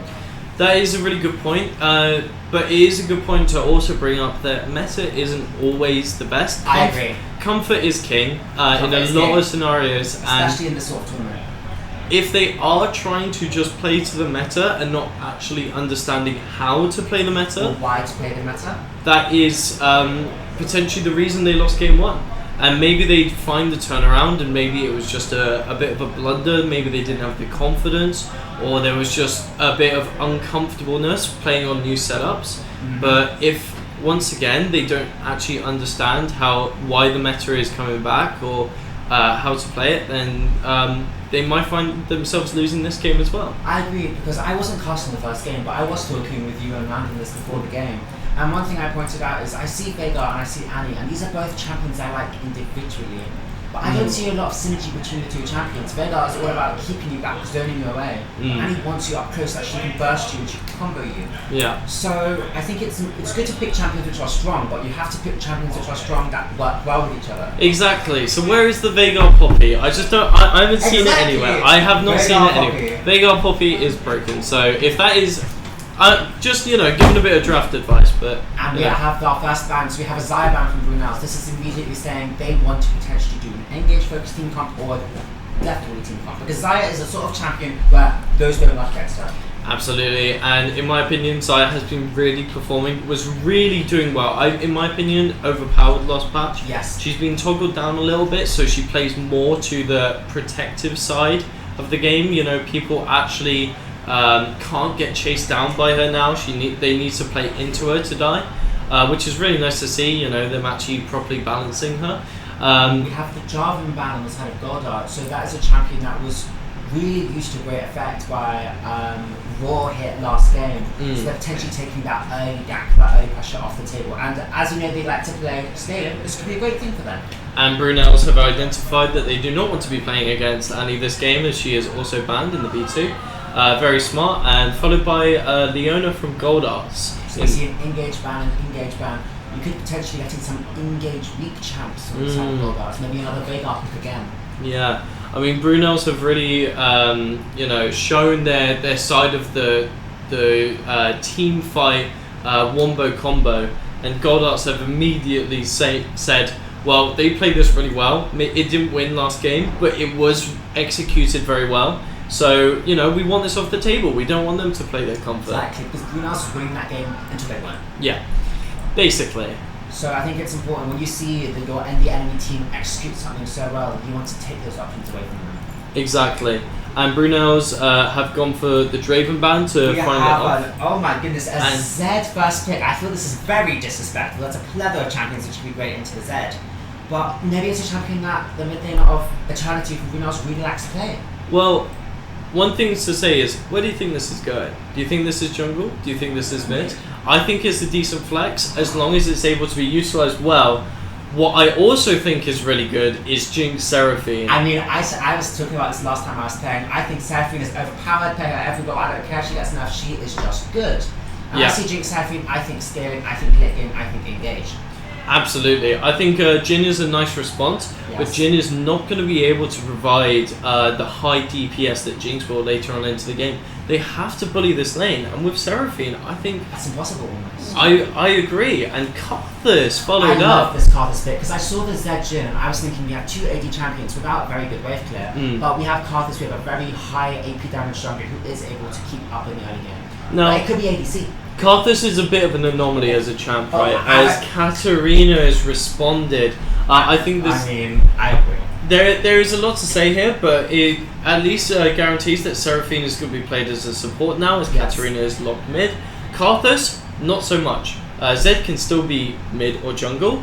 Karthus can be mid, jungle, top, APC. Yes. Potentially it's a Jin support. There's a lot of flexibility from Brunel's as long as they're thinking out of the box here. But we're just gonna have to see if their champ will support this or not. And as someone who is a Katarina, like she is my favorite champion, I think she's a great pick in the situation. Zed, Jin, and Karthus all lack the CC to really shut her down. And normally she struggles against team comps with wave clear, but Zed doesn't really provide that early pressure early. So I think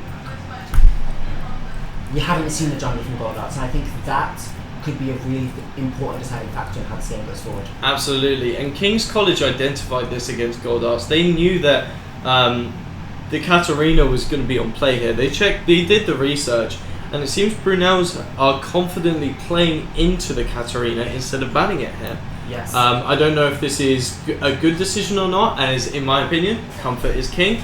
And Katarina is one of those one-trick ponies that a lot of players like to dig into. And if it's executed well, it is absolutely frightening to watch, to say the least. Exactly, but I also think there's the whole thing of execution.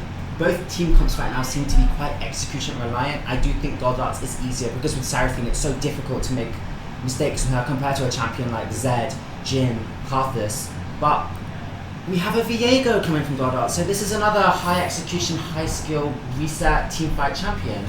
Now, so what I'm getting from this, right, is Brunel's is going for a very pick style comp. Yes. You know, we have the Jin to get the picks, the slows, and all of that. We have the Zed to get the executes, but we also have the Karthus to give the global damage hit. Rakan is really nice for the follow up, and it seems they're going to be picking a multiple hovers here, but potentially the Yorick. They're going for a top laner, that's to say the least.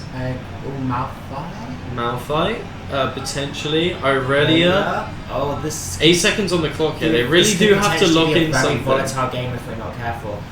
Aurelia is being up Gragas, I would say, is a very good lock, and that is what is locked in. So, Brunel's are looking for the pick and dip, right? They get a kill, they back out, and they just repeat, right?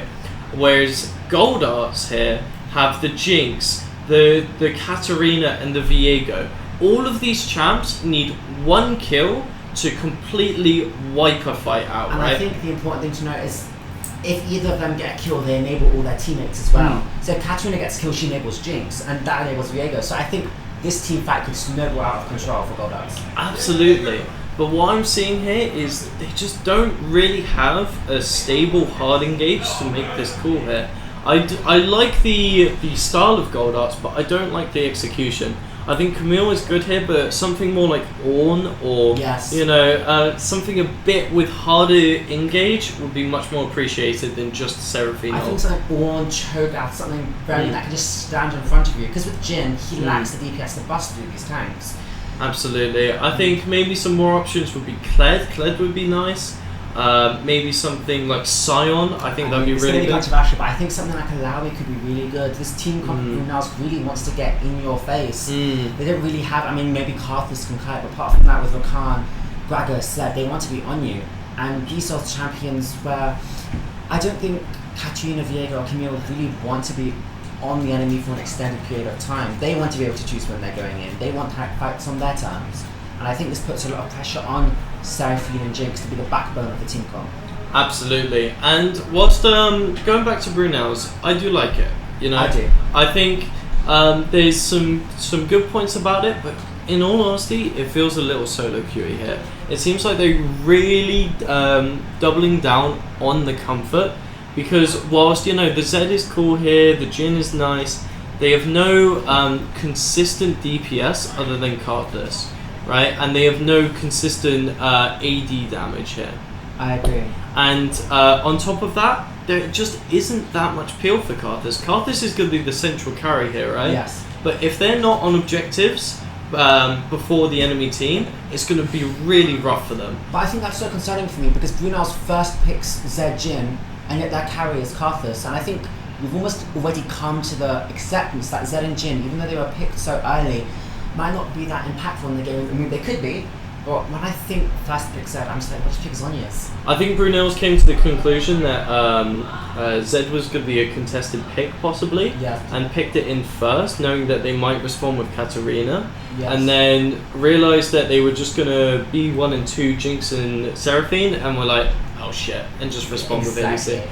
But what can you do? I think it's still a really good opportunity for Brunels to show how they play their fights, but it's just not the same as, or I don't think it's as strong as last time. So. I agree. Because last game they had a very clear, this is our plan, we'll execute it, but this game it's sort of the opposite. Almost. Yeah. It seems like they were just always on the back foot, was relying to what Goldbox did, because they did pick TC after Goldbox revealed Katarina, and yet the CC they picked doesn't really seem to be anything that this Katarina, Viego, Camille, topside core cares about. So I see that topside 3 champion core, I think that is going to win a skirmish. Absolutely. And again, repeating with Gold Arts, the hard engage is missing, you know, and I don't think that's going to be in their favour. The resets are going to be amazing if they get the resets. They need that initial kill to be able to pop I off. agree. But one thing I think that is important is I don't necessarily think Gold Arts needs to hard engage, because as we said, they've got the Jinx Seraphine, and as such powerful long range champions, they have the range advantage, because Karthus is still quite short range for the options that Bruno has. Jin does have range as well, but I really do think Gold Arts could just siege the lane and just let Katarina, Camille, and Viego just sit there and wait. Absolutely. So let's get some things down. We have Gragas into Camille, right? Camille is quite a strong side laner into champions or quite tanky champs like Gragas, which is what I think Karthus may be pathing for the top side here. But that might not be the case, considering, you know, Jinx is very squishy and Seraphine is quite immobile. Maybe the Rakan and Jhin might be better to play for. So, I agree. yeah. I think while we have seemed to be in a sort of mid-top jungle focused meta and maybe even tournament, Yeah. when I see this draw from Brunels, I think if they get the Jhin ahead, he could have a lot of impact, because there's not a lot of tanky champions on the side of Gold Arts. If Jhin gets to the point where he's got his movement speed, he can go crit, we could get something going on. But I see Camille, I see Viego, I do think they can maybe potentially threaten the Jhin. I think instead of picking Rakan, they could have been better off picking a champion like, I don't know, Sona. Something that can match the scaling of Seraphine and Jinx. But I don't know, I do think there is potential for Brunel's draft. It's just the sort of thing where we can't be talented to see it. Absolutely. I just have a lot of concerns right now from both sides. Yes. But another concern I would say is, what is Karthus going to be able to do in the late game fights? Because think about it, there is so much mobility here. Landing a Q is going to be very difficult.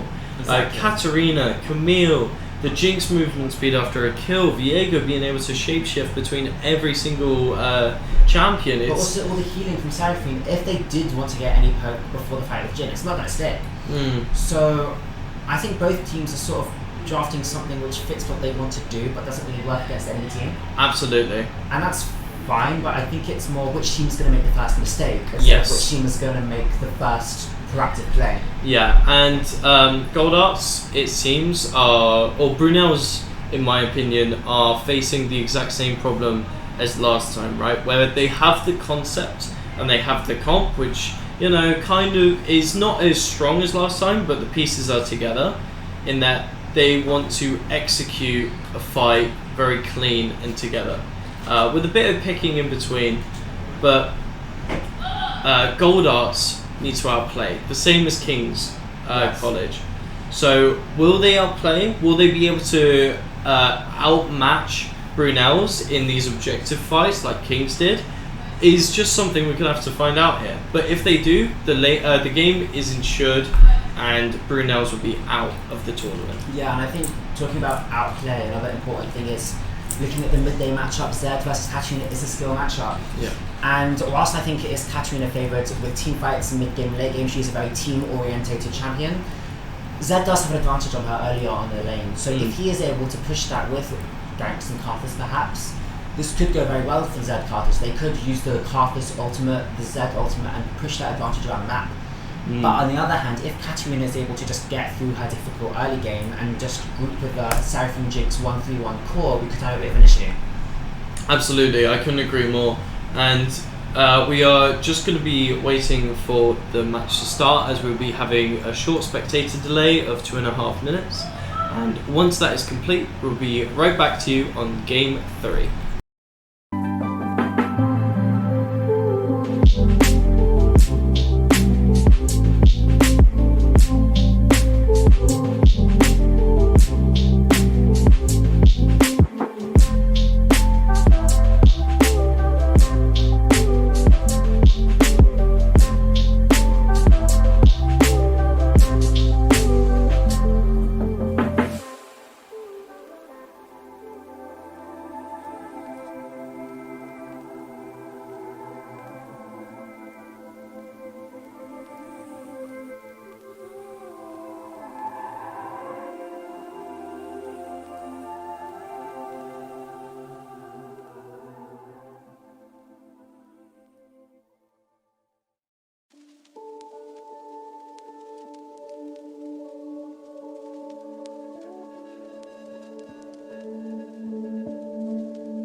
And we are back onto the Rift for Game 3.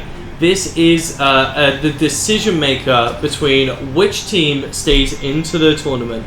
Is it going to be Brunel's or is it going to be Goldar's? Yes, and we talked a lot about before the game about how both team comps seem to be a bit unclear on what exactly their goal is. They don't really have a game plan apart from stay safe, maybe farm, 30 seconds until try not to get outplayed. But yeah, we're just going to have to wait and see, because Karthus is a very good farming jungler, and that's what he wants to do. He wants to play it safe, get his gold, and one shot everyone gold. Absolutely, and you know what? I respect it. The raw hit has gone from Jarvan to Karthus. Complete bipolar decision. It shows there is a lot of range in how raw hit plays the jungle, and I can only respect that. Another thing to mention is Eternity. He's gone from a mage to an assassin. Which is just, you know, another completely black and white decision.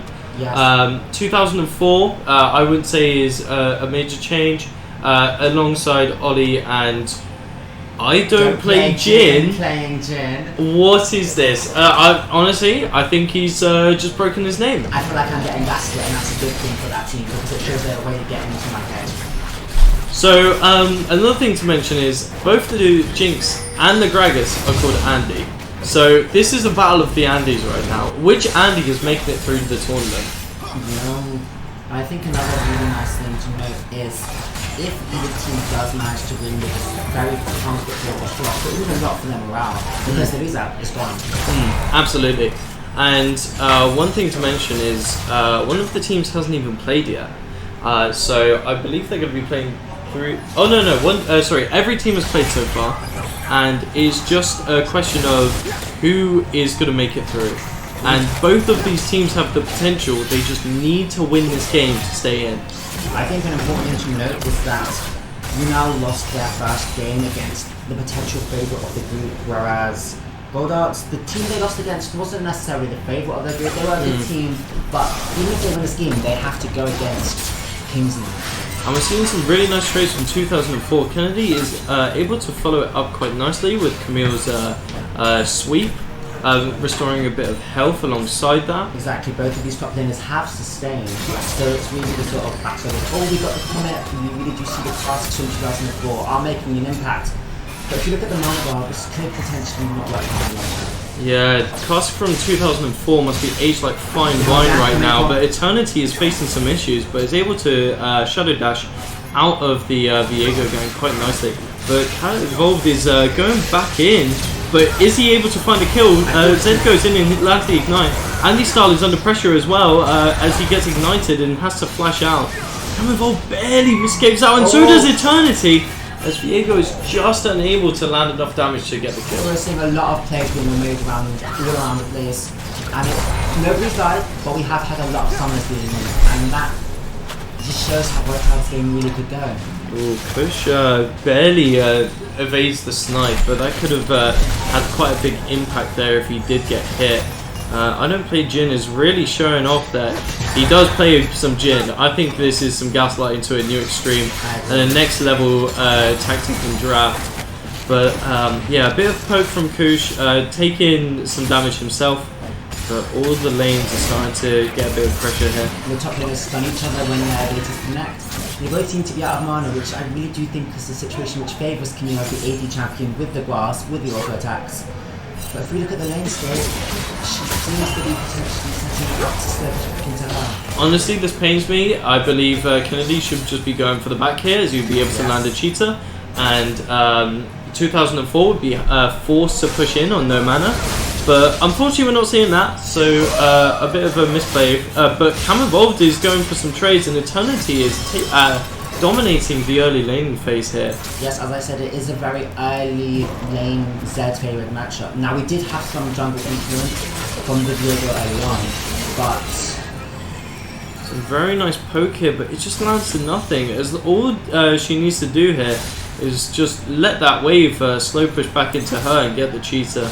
But you know, the damage is nice, and forcing Gragas to stay in the lane is always an option that you can do. Exactly. The mental domination, I think, is also yes. in these lower level sounds bad, but it is a casual for fun. There's a competition, but we aren't LTS, LTK right now. Absolutely. And whilst that does not matter, it does matter if they do want to win. So yes. Every small misplay can have a butterfly effect into a very big impact on the game. So that is always something to take into consideration, as Raw Hit is now on the bottom side of the jungle, potentially looking for Drake, as the blue side is starting to push in the bot lane. And we're already seeing the impact of picking Karthus and Viego, because Karthus has a very sizable CS lead on Viego as the farming champion. So this could potentially show that Karthus could be getting the game count going on. And Kennedy manages to get the back, doesn't have to use TP, so it is correctly used. And here we see Gragas has gone for the tier, so playing for that scaling, playing for the Seraphs.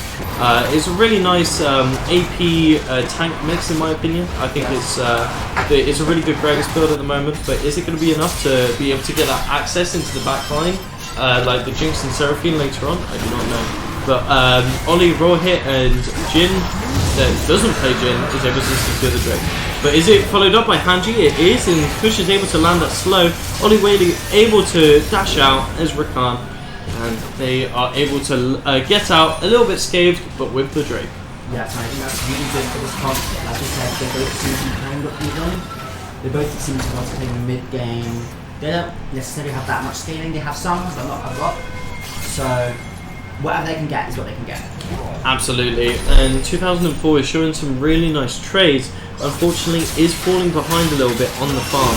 And whilst we're seeing some stuns here, Camille is igniting in. Gragas not following up with it though.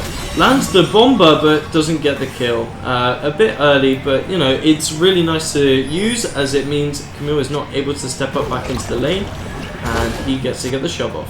Yes. I think Kennedy on Camille Cluster kept watching what he was doing in the lane, but the fact that Kennedy initiated the fight and lost and used the ignite and was forced to back is a really good sign for 2004. Absolutely, yeah. And it means he may be able to recover a little bit on the farm as he's not going to be pressured off by Camille, which in laning phase, she's an amazing duelist, so it's very hard for utility mages like Gragas to be able to actually make plays and land CS in these early laning phases, so I think 2004 is doing a great job here. I agree with that. And as we can see, the CS numbers are mostly even. There is a bit of a lead in top, but there is also quite a bit of a lead in jungle. And Onireli is waiting in the lane, but is spotted by the ward, so that's very good for Camevolve. Yeah, Camevolve showing that vision control dominance, not going to get caught out and go 0-1 early in 8 minutes of the laning.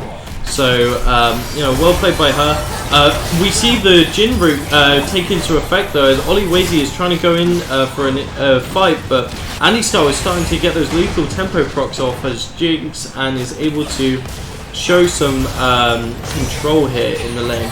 I agree, and I think with this whole Jinx versus Jin, I think itemization is going to be very important. We saw Seraphine play quite a bit in the group 3.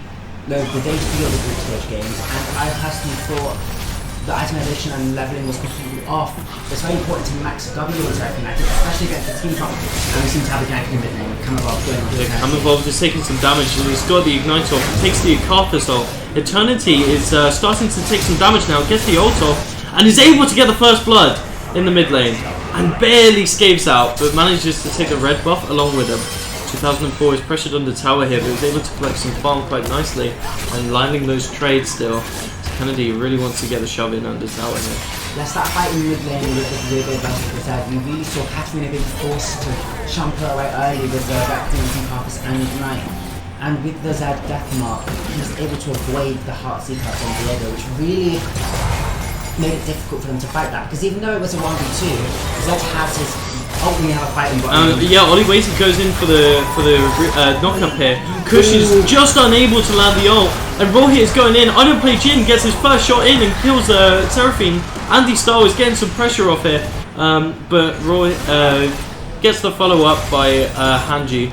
Yes. And is able to escape. That was a very unfortunate hit onto Seraphine by 4 Golgars, but one thing I do like is that when Seraphine knew that they were going to die, they walked forward and they blocked the first shot of Juno, which I think was a deciding factor in letting Jinx get away for free. Absolutely, I think it was quite a hero's play from the support, you know. Actually playing support despite being Seraphine and potentially going full AP, but no, she is going the Enchanter build. She is taking the hits for her Jinx so she can scale. Being a true support, so I can only respect it despite dying in the bot game. And I think one thing I really like about the Enchanter support for Seraphine with the Moonstone Renewal being such a powerful item, it means that if they aren't able to get the one shot, you can generate half up, you can get more impact and value. And we have another trade by Kennedy, but look, every single... The bomber going off, unable to get the tower damage. But 2004 is really getting the setup here, and Eternity and Rocket are following up. Kennedy is kind of in a tough spot right now, as unfortunately the screen is starting to slow down. But Kennedy is forced into the alcove, and Karthus is throwing in the damage. She's going in, but it's not going to be enough. And Katarina is following up, unable to find anything here. Eternity going straight into the Katarina. There's one. Hanji able to follow up and finally kill, get the reset. But is it going to be able to find anything? Eternity just unable to kill. 2004 under a lot of pressure right now, but finds the cask to land the kill. And I think that was very important because you saw even though Katarina was able to get the assist, she died before she could truly use her reset. And it's the same with Diego. These champions are reset heavy, but if you're into a range which doesn't benefit the champion, if there's bushes all over the place, there's not a lot you can really do with those resets, you're suddenly picking a group of champions with very easy. And that is 1 for 3 in the top 3v3 skirmish. What amazing roams followed up by both the mid and the jungle. But unfortunately for Goldarts, Brunels were able to clutch that victory and get a 2-kill lead from that fight. And we can see that Eternity on the side is pinging the Infernal Drake, so they could be looking forwards to pushing their advantage over there, especially considering that Vision has watched Power Explore, whereas the Cam Evolved and Katarina has not left out matches too. But we're seeing some nice vision control from Ollie. And it seems like he's setting up, but Hanji is in the bot side of the jungle, potentially looking to follow up here. And you know, we're seeing Karthus resetting, so there's a lot of pressure here and a lot of opportunity for Goldarts to take this Drake. I agree. I think they have pushing lanes in bot and mid. Yeah, they have got the pushing bot just about, and they have got the vision control, which is really the important thing. Ollie is completely unfazed, by the way. He just wants all the vision, and I can only respect it as he is clearing the pink board and kind of just applying a lot of pressure for Goldarts, as you know, they have a really good opportunity to take that Drake. They just couldn't because the vision control was already established.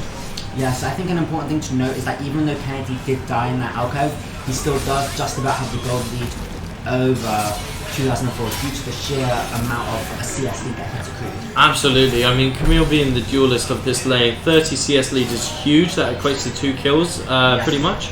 And yeah, I mean, Gregus only has 1. So, I mean, quick maths, but that just does mean that he's still in the lead despite going down. And he was able to score an assist as well. But here we're seeing Hanji being under pressure by Eternity here, and we're seeing it followed up by Karthus. Is it able to land anything? Just not enough damage to be able to kill Goldarts' jungler. But it does mean they can secure a Rift. But are they going to take the... Okay, they take the eye. Thank God. Okay, a little bit of a heart attack there, but Raw does understand that you do have to pick up the eye. This is showing us where Eternity has the lead on. Oh, he's going on the Cam Evolved, and Cam Evolved is taking some pressure, and he survives. Absolutely. Cam Evolved is able to outplay that using the shampoo to avoid the triple stroke and after the death mark. But Eternity's going in again. Oh, he got the turret aggro. Oh, but he's able to flash over the wall. Again, this guy is just giving me heart attack after heart attack. He's just completely just going in every opportunity he sees. So, you know, this set is ahead though. He needs to be snowballing his lead. I agree, and I think it's good that we have been seeing that. Eternity invaded, he forced the Viego off the buff, enabling his team to get hold. He's forcing Katarina onto the turret, forcing her summoners, and this really shows that he's not scared to utilise his champion despite it being a champion with no CC utility. Not to mention, he did just dive under tower, realised the jungler was there, and still got out. You know, I can only respect it. It's fair enough. So he's really showing his dominance in the lane, and you know, having that counter pick is really showing to be good in the side of Brunels.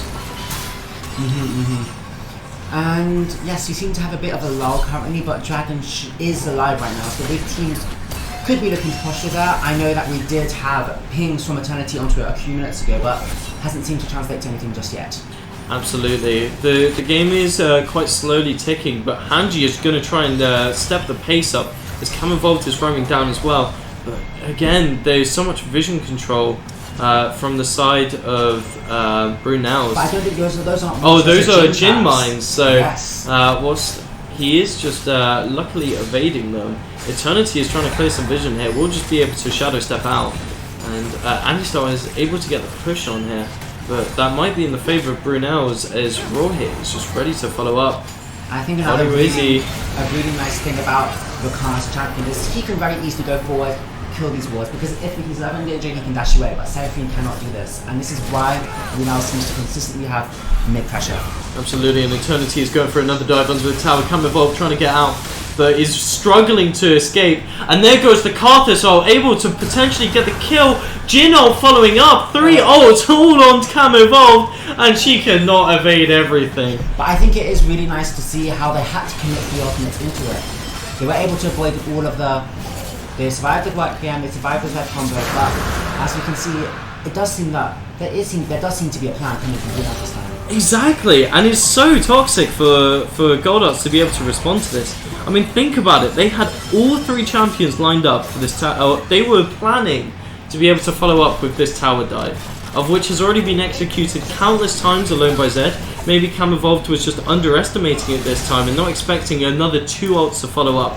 So they're really adapting, they're really supporting the key leads, which are Jin and Zed here.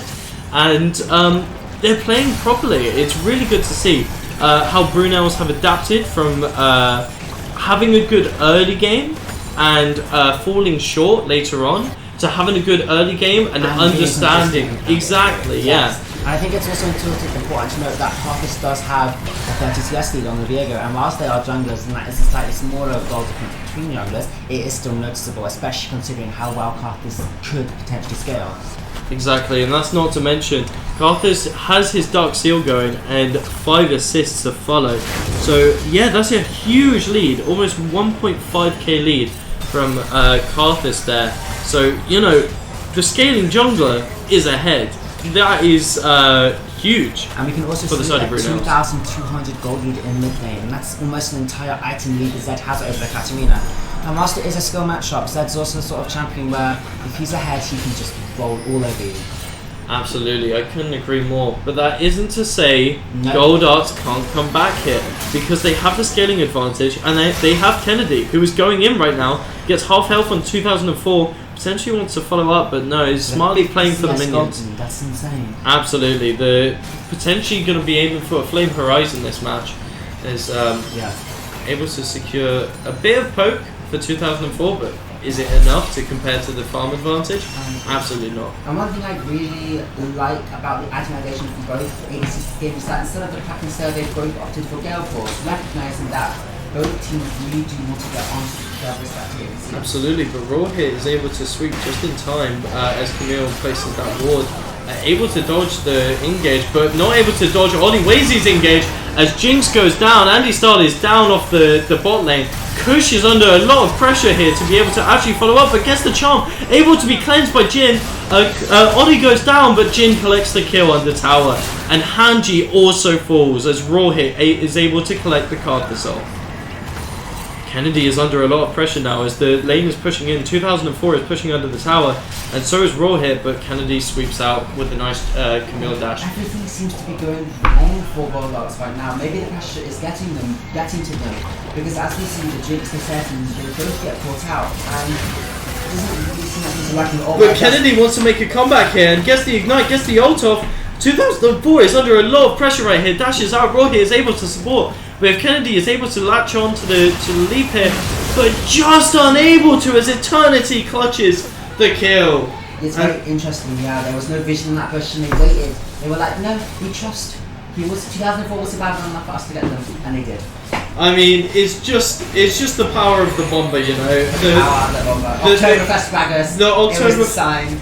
You know, all that alcohol in him, he's just able to sustain the pain, heal it back, and let his team do its work. The Zed is now 3-0-4, the Carthus 2-1-6, the Jin 3-0-1 is looking very good for Brunels. Now, as you both have said, Goldarts was a very team fight oriented comp, and we have not had a single team fight yet. All these drakes that have been taken haven't really been contested, so I think we should wait for those. But we're a bit late for that case right now. They've already gotten ahead before all the team fights, so I think Brunels did what they wanted to do this game. I think both teams, in all honesty, are struggling to show vision dominance, but I think to be honest, yes, but Brunels is just clutching that vision dominance as they are able to secure some nice vision in the bot side and the top side. Whilst it isn't the most effective, I think it's just making that slight difference that they are able to out-time the enemy. Yes. And I think another reason why Goldarts hasn't really been able to pressure the dragon on red side is because every single time Ollie has the opportunity, he walks into the bush, he clears the ward, and he dashes away as the Rakan. Absolutely, and Kennedy is in such a position to get a solo kill here. It's just not enough, as 2004 is just able to play just a bit too safe for Kennedy. And, you know, Kennedy has had time after time where he could get that solo kill, but you know, the Carthus stepping up, the Zed stepping up, able to just cleanly collect Camille. It's just, you know, it's looking really rough in top lane. Yes, and we have the Moonstone Renewal Seraphine, which is very important in team fights. But I think it comes to my attention that she has not been maxing W, which is a bit of a blunder if you're doing Moonstone Seraphine. Absolutely. I mean, Moonstone Seraphine is nice. I think, considering how... Oh, we're seeing a fight here as Ollie is getting the knock up here. Followed by Carthus, but Eternity is able to collect the kill before it pops off. But there's so much damage onto Hanji. Seraphine ult goes, but Cam is not able to follow up, and oh my god, it's just a sweep from Brunels as Carthus lands the triple kill, and everyone else takes the pickings. Yes, we have the flash in from Hannah Rolls and Katarina, but the Gragas body slam 2004 knocked them both out the second they went in. But I think a really important factor was the Carthus ultimate. Carthus ultimate hit them all, and they were already half-half before the fight even started. Absolutely, and they make the call straight away. They go into Baron. They know exactly what they're doing right now, as everyone is on Death Timers on the side of Goldarts, and it is looking very bad for Goldarts. 13 kills down, an 8k or nearly 9k gold advantage, and 3 Drakes up with a Baron. There is not much more you could ask for in the side of Brunels here, as they are really trying to get a state in this tournament. But Goldarts is just kind of slipping away off the ledge right now, as they could be kicked out after this game. Yes, and I'm not lost for words per se, but I don't really have much else that I can say apart from maybe Goldarts is able to get a team fight where things go well. But as we saw, when you have a team comp focused on these risky research champions and they all start a team fight with half health because maybe Seraphine's shield isn't strong enough, it really does mean that they're going to struggle to do what the team wants to do. Absolutely. We're seeing a bit of poke and engage from Oliwazy and follow up by I don't play Jin, playing Jin. But it's not anything significant to land any kills, it's just a lot of pressure. And you know what? Brunels have a lot of pressure as a fact.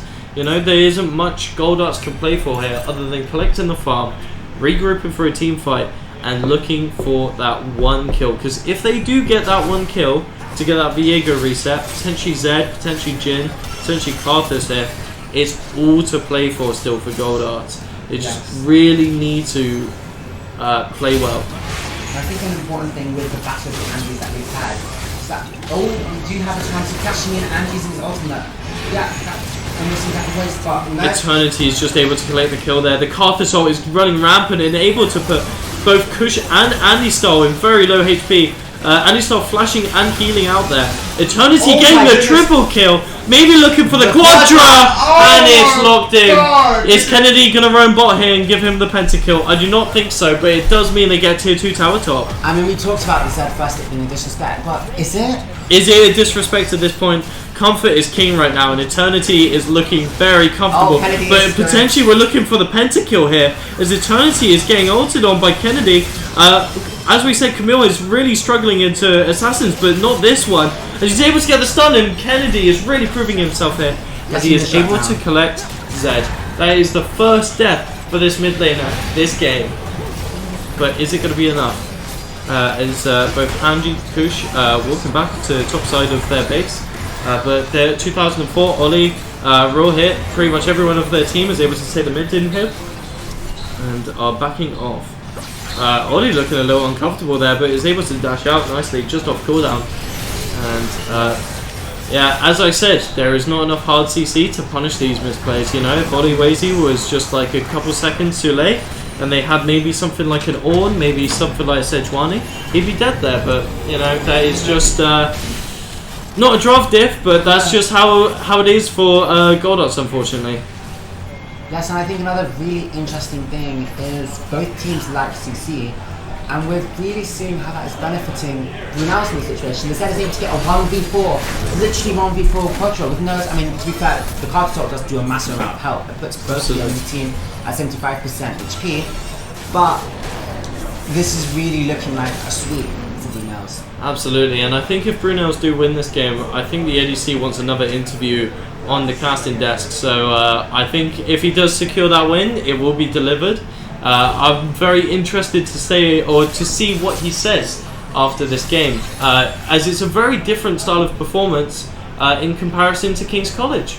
I'm going to make sure to ask them if they do actually play Jin, because they said they don't. Yeah, I'm getting mixed signals from this draft. Honestly, I don't play Jin. Playing Jin, it's kind of messing with my brain right now.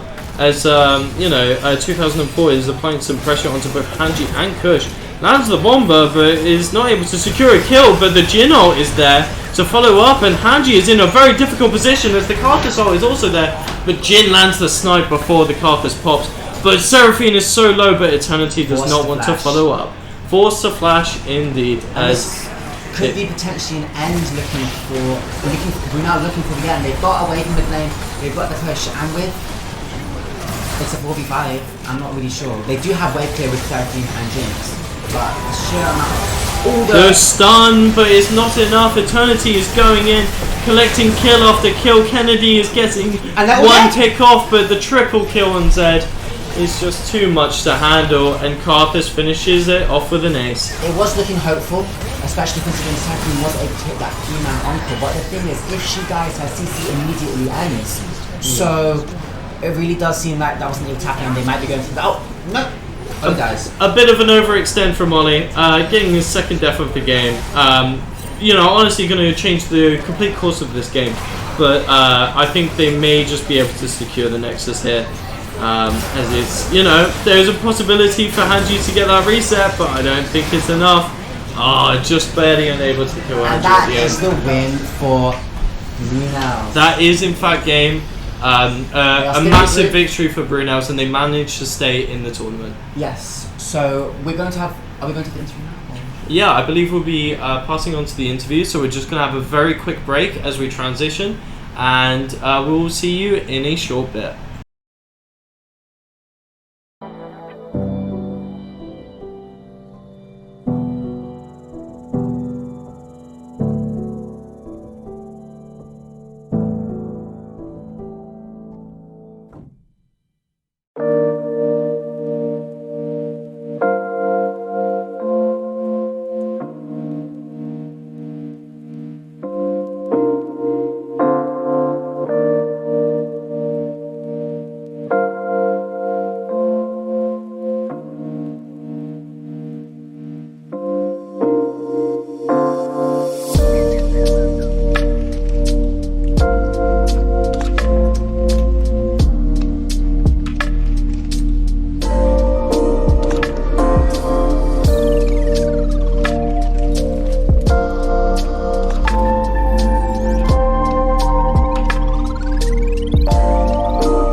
Hello everyone, I am Jesse and we are back with the London University Esports, and we have an interview. Would you like to introduce yourself? Yeah, I'm Kay. I play for Brunel's ADC, the ADC in Brunel team. We just played against Gold.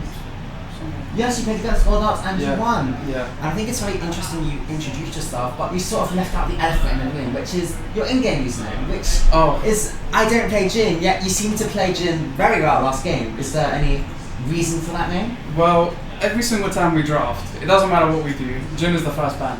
Okay. Because I play Jin and kind of a one trick. They always perma ban my Jin no matter what game, so I was like, hold on, these guys don't ban Jin. I get to have some fun. I get to relax, play comfort pick, and it's not troll in my team comp. So I was like, let me go ahead. the username is just there just to hopefully It's a bit of a gaslight, we're Yeah, herring. it's It's like, like, I by don't the play way, Jin. I don't play Jin. No. just saying. So you mentioned team comp and how you feel Jin fit in the team comp. Because in the very first game we last played today, we had a very simple, this is our plan, this is what we're going to do team comp, which is very popular with the casters. But when we saw your comp from the last game, we weren't necessarily sure what your game plan is. What was your team's approach to drafting this time around? For this game, we decided that we're going to play around the Zed and the Karthus. Yes. And knowing the Karthus has a global ult, I was thinking that the moment they locked in the Jinx, my laning phase become easier. I don't have to contend against waves. I don't need to do trade unnecessarily just to get some XP or minions. I can have a safe lane and scale effectively. And then no matter what stage I am at the game, I can always contend against the Jinx, because of my ult, along with the Karthus combo. It's the fact that Jinx has made you see with so much utility that you'll Yeah. always have benefit and use, and especially with the Rakan, which let you have so much bot lane prior with Yeah. always the mirror warding. And was there anything that really surprised you about the enemy team comp or how they played the last game? Or were you more focused on your team when you were playing? I was really focused more on my team, just hoping not to win. But I was surprised that they picked Jinx after the last game. I was because I think I saw them play Draven or something at some point, so I was just a bit confused. But it was a decent pick, but I don't think it suited their team that much. But overall, I was just focusing on what I was supposed to Focusing do. on winning, that's very. And with this game being over, you're now 1-1 in the group bracket stage, which means that you have one game left and you could potentially qualify as the first or second seed. How does that make you feel? A bit nervous actually. That's interesting, yeah, because we had an interview from Ollie, your support partner, last game, Yeah. and he was very talkative and expressive about how confident he was. Do you think the fact that he's very confident and you're quite anxious is a good match of chemistry? It balances out. Like, I tend to play a bit more passive, but because Ollie is the aggressor, I need to follow up with that. And then when I do tell him this, we cannot, go for this trade or play or whatever it is, I'm the one that says don't do it. But if it comes to aggression, I just rely on Ollie because he goes in all the time. That's really nice to hear, because when we were speaking to Ollie last time, he talked about how much he enjoys his teammates and how close you all are. Do you also feel like your teammates are people you enjoy? And is there Oh yeah, any- 100%. do you think the fact that you get along with your teammates so well is what's giving your team such good synergy and edge in this competition? Yeah, I feel like we do enjoy playing with each other. Like, for example, my mistakes do get covered up by my other team members. And, well, my main mistake is my spacing and my positioning is not really great. So having my teammates tell me to move over here and move over there, be safe, take the easy, like the safest way out, really helps me as an ADC because it makes me survive for longer and do more DPS overall. And then you can help them. And then I support can help them overall. So it's a bit of a cycle. That's really nice to hear. So are there any champions you haven't been able to play that you really do want to play this tournament? To be honest, I was just hoping to get to play Jin at least once and That's it being worked able to out. play it. That's really good. It worked out. Now it might get banned the next game, You had a I'm really expecting it. performance. I'm But expecting it. at least you proved why it should have banned. Yeah. Now, is there anything else you want to say to close out the interview, or should we go to a break? Well, thank you for having me. I'm so glad to hear that. And actually, I do have one more question. Yep. Oh, what was my question? I forgot my question. Your next game seems to be against, is it Oxford? Yes. You haven't played against Oxford yet. Did you watch their first game of the day? And if so, are there any players or picks you're concerned about coming from that team? I'm worried for their ADC. Yes. They know how to be aggressive and play safe at the same time, like know their boundaries. And I'm just hoping I get a champion that I'm more comfortable with so that I know my limitations. Yes. Overall, I am a bit, worried about their ADC, but I trust my teammates fully. That's and really good. we should. It sounds like your teammates especially as well. It's a pleasure to have this interview with you. Thank you, it's been a pleasure too. Well, we should be going to a break soon, and the next game will be coming very shortly after that. Thank you, everyone.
And welcome back, everyone. We are back with another really big game, Oxford versus King's College.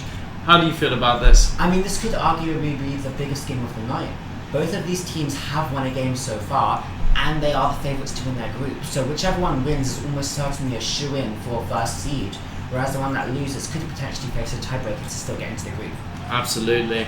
And that is to say, if King's College win this, I believe it will be straight to them for first seed, and it will be one more game of the night. It will be a match between Brunels and Oxford. Absolutely. And they will be fighting over who makes it to column 2.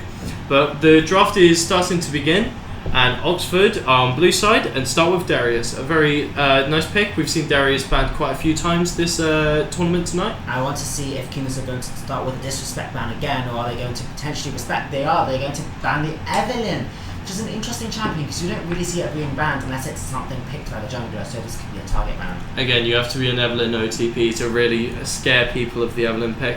She is really good right now, but Yes. I don't think it's enough for organised play to actually be scared of her. We're seeing Oxford follow up with a Draven and Darius. So these are the champions banned against Kings, I feel, in their first game. Both champions which are very good at being aggressive and pushing leads early. And this just goes to show when you have players who are very good at certain champs, the ban phase becomes so much better than you. You have Darius, Draven, Lilia, same rounds as the first game. Absolutely. Yeah, I think this is really fair because, they want to kind of negate the early game power Kings could possibly have. They're really good mechanical players from what we understand. And, those are all really high skill mechanical... apart from the Darius, right? They're all high pressure champs that, can snowball the game out of control. And Lydia is no exception. And I'm really curious what this first pick is going to be because I feel like it could really dictate how the draft goes. Diana, very interesting. I think it's I haven't seen much Diana recently, but she's a really good flex, right? Mid and jungle, she's able to play both. One of the players in Oxford really does enjoy playing Diana, so it could be very good. But we have Vi, and I think in the jungle matchup, Vi just is favoured against Diana 100%. And if you move Diana to mid, then maybe you pick a fight with a mid lane who's good against Diana, then you have the same problem. Absolutely. I think Vi, if she plays right, I mean, she's only got one skill shot to land, and that is OQ. But if she does land it, she can cancel Diana's dash, right? And that is really big because Diana doesn't have much to play for, and she won't be able to get that moonlit reset. And we're seeing Jinx again. Jinx is a champion that has been picked again and again and again, and she's won games and she's also lost games, so we're really interested to see whether she wins or loses this one crucial game. In my opinion, she's OP this patch. Like, if you correctly play for her, you get the kill reset, you have the peel. Like, it doesn't matter if it's a protect comp, a peel comp. As long as you've got it, she will succeed and win your game. And we're going to see the Sivir picked into Jinx again, and I'm not totally sure I agree with this because it was picked against Kings last time and it didn't go well. Oh, but you know me with the Karma. The Karma is a really nice pick here, I think. I think it really sets the scene that Jinx is going to have to play under this tower this game because, Karma has a lot of pressure early on. The poke is really nice to force back Kings in the bot lane. Even with the Lulu, I don't think it's going to be enough. They're playing for the late game, right? And Sivir just has the shove as well. So hopefully Oxford are just going to push Kings under the tower and Jinx is going to be finding it really hard to play and scale. But Kings now R4, the Victor pick. I think that is a really good response. Yeah, I think it's very interesting. He's a champion that you can blind pick, and he will always do what he wants to do, which is zone. He's not really a contingent on the enemy team. When you see Karma Sivir sort of run at your team comp, being able to say, no, we're not letting you run here, it's good for Kings. Absolutely. And Vi and Victor are the V duo, Yes. They are such a bread and butter in my eyes because Vi just literally presses Q, presses R. By the time that enemy is on the floor again, they are stunned by the bubble. It is so toxic, and I think it's so effective in this comp. I'm really curious to see if this Diana is moved to jungle or if they pick a mid laner good against Victor, because as we said, Victor is blind pickable and there's not really many mid laners who are great against him. They're good, but we have the Orianna. Yes, I think this is quite interesting decision by Oxford. I think they are good and bad points about how they've executed this. I think the Camille is really nice to get some side lane pressure. I think Diana may be able to follow up if she plays for top here. But Jax is such a good counter. Such a good pick into the Camille. Matches the side lane pressure and also can potentially create impact in team fights. Now, one thing I do want to note is that with Diana Orianna, we do still have a little bit of a combo engage onto the Jinx Lulu Victor, which could be good. Because we don't really have frontline from this team comp of Kings. Yes, they do have champions like Vi and Jax who kind of want to be in front, but it's not the same as a champion like Norm. Absolutely, and I just have to say, Kings have gone with the full LCK/LPL comp right now. This Victor, this Vi, this Jax, it's just screaming LCK, and I'm all for it. And what does this also say? This also means the winner of this makes it through to Group 2, not Group 1. So SOAS, Imperial, and College of Esports are all the contenders. The winner of this game has to play 2 next, but that won't be until 2 weeks' time. But it's still really big, there's still a lot to play for here. And that does mean if Kings win, they're not going to have the rivalry against UCL. That would be a nice bit of drama to it, but I think either way, if they both make it to finals, that would be quite spicy. Yes, and I'm just looking at the draft of Oxford and Kings, and I'm intrigued because I think both teams have good drafts, which isn't something we've seen in all the games today. We've seen there's quite a few of them, but I like both drafts. I would have both drafts on my team. I'm very mixed about Oxford, if I have to be quite honest here. I think Oxford have a really nice idea with the Camille. Camille's quite a good blind and she's got a lot of split potential and a lot of pick.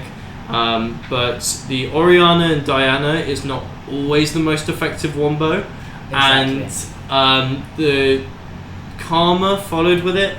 They just don't really have the hard engage here. They're trying to force the hard engage by mixing champs together, but that doesn't really mean too much. I agree, and I really like the fact that you use the word mix, because to me it looks like, oh, the draft starts questionable, then it gets really good in the middle, and then it goes back to the Oriana, and I'm like, oh.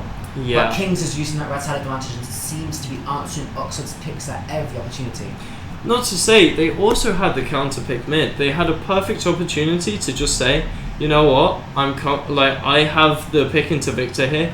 He may be a really safe laner, but I could maybe pick something that outranges him to get that little bit of advantage. But they're just picking Oriana here and playing really safe. I don't agree with it, to be quite honest with you. And we were talking about engage, and I was going to mention, why didn't they just pick Yasuo Diana? But as you can see, it was banned, and the second was banned by King. And Oxford did ban Ornn, which I also mentioned later on, so it shows that both teams are still conscious of what the enemy team could want to do. I think that has stumped their opportunities quite a lot here. I think they may have just been going for that Diana Yasuo, but if they did really want to achieve that, they should have just picked it earlier. Last picks, yes. Absolutely. I do like the Sivir with Karma instead of the Sivir with Annie. I think it's an early game winning lane that lets Sivir get to the late game, yes. But I just don't think late game Sivir could necessarily be good against King's comp. She's really great at comps that want to cluster and bundle and group, but Kings doesn't really have that comp. They want to go forwards and get a pick on you with Vi. Yeah, I mean, there's a lot Kings can do, you know. Yes. Vi can go in, but they can also play a little bit back here. Yeah. Vi has the opportunity to just, whilst they don't have the best front line, Vi will build tanky here. Potentially a, hopefully not Divine Sunderer. Hopefully we'll be seeing, the item has just slipped out of my mind, but Black Cleaver followed by Radiant Virtue. Radiant Virtue. That yes. is it. That is what I was trying to say. It's such a big item in this comp. So good. And hopefully it will be used. But we'll have to see in terms of itemization. Yes. Another thing is they can play backwards. There's the Jinx traps, the Victor bubble. They don't have to run in, but I think in terms of which character actually has the most drip, what would you say? What would you say has the most drip? In this draft or in general? I would say in this draft, draft. yes. I would say in this Okay. draft. Well, I can't really see the faces of the characters right now, but I'm just looking at that. I'm not sure, because I feel like Victor's got some drip. I feel like he's laid back. He's got his, his little machine outfit. He's got his little claw hand. I don't know. He sits back and he just lets it all happen. I mean, all the Piltover champs have that like Balenciaga looking esque. Well, it looks dirty and ratty. Yeah, bit dirty, bit ratty, but it's got the gold plating and everything, right? But we're seeing Diana. It's not very drippy. Karma is quite nice. I feel like Karma's more on the drippy slay sort of gradient. I think she's more on the slay end of the drippy end. Absolutely. But I feel Camille has a lot of drip, a lot of class. Yeah. If I had to say, Catalyst. I think the drippiest has to be Sivir. You know, she's got the gold spoils. You know, Yeah. she's the thief of the group, and I agree. she's got all the gold Well, I'd to argue that spend. Camille is a thief, stealing from the poor. True, Catalyst. And I think she also but- has the drip, the gold accents, the scissor legs. You're gonna make me drip some blood with those.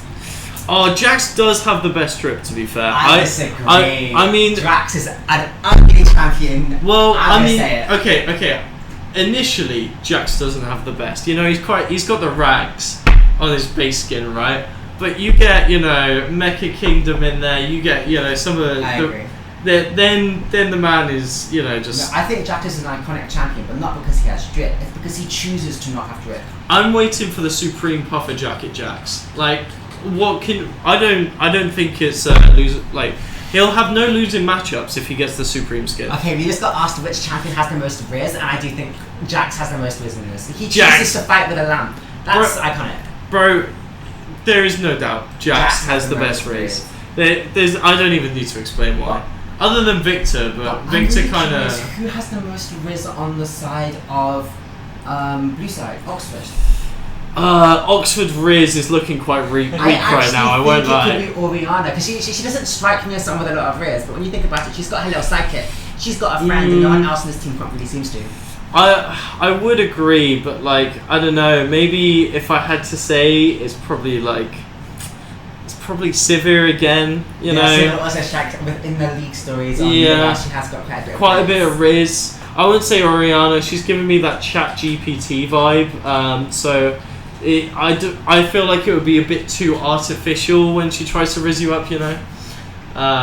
So the next question is. How good is our Riz game? Well, how good is your Riz game then, Skelton? My Riz game is absolutely weak. I don't even know how I've managed to succeed in some like Riz cases, but if I was to Riz on the Rift, I would say, you know, I'm a hard stuck Riz plat, so yeah, hard stuck platinum. Yeah, I mean it's a decent rank, but it just, you know, it's not the Masters Riz everyone is aiming for, you know, or that Challenger Riz. I also Riz. feel like with Riz, if you say you have a lot of Riz, that's a very low Riz thing to say. Exactly. You don't need to say you have Riz to prove you have Riz. Yeah, exactly. But despite all the Riz, you know, another part of it is who is going to be the most convincing in this game, because that is all a part of it. And at the moment, the game is slowly starting. There's just a small break due to some technical issues. Yes. But everyone has got on the Rift right now. Because I think an important thing with things such as Riz is proving yourself. And this is a game where both teams have to prove themselves to make it. They need the confidence. You can't have Riz without confidence. As they're getting into the game right now, it's really important to see which team is able to step up in this most important game of the day. Exactly. Undeniably true. And, you know, whoever has that most confidence, whoever proves themselves with the most Riz on the Rift is going to succeed this game. We're currently having the spectator freeze bug, which should be resolved very shortly. But as we all know, with Mariah, not necessarily that easy. You know, we love Riot. The small indie game company is honestly doing a lot for its doing fans. So much for their game, not a lot for their staff, but that's how it is. We love them. Say that. We love them. Back to the Rift. It started, and it looks like Kings are going for an early level 1 in the bot lane. They're hiding in the bush. This really could, or not. No, they are. The level 1 is quite smart here. They do lose a lot of early jungle vision by going for this ward, but I can't stress enough how effective it is going for something like this. As we see, they'll be able to get some nice 2v2 opportunities in the bot lane. Although I don't think that will be an opportunity anyway. Yes, and as we can see, we have randomness is on Jinx again, the champion which he was able to take over the game with against Brunel's. So it will be really interesting to see if he's able to have the same impact again. I also quite like the choice of Ghost here on Jinx, you know, really doubling down on the carry. Also the Ghost with Chinese person, Victor Ghost is another really good summoner. I'm glad to see more people are taking it, because whilst, you know, TP is great, really gives the early lane pressure, it doesn't scale as well as Ghost does in these team fights. So they're not going to be going for the side lane pressure other than Jax, so maybe some 1-for-1 compositions with Kings, but you know, I think overall good summoner choices, and the laning phase has started. Some early trades in the mid lane with Chinese person and Pickle, and Legend RX and Beg for You are just beginning to start their trades, managing to land the stun here.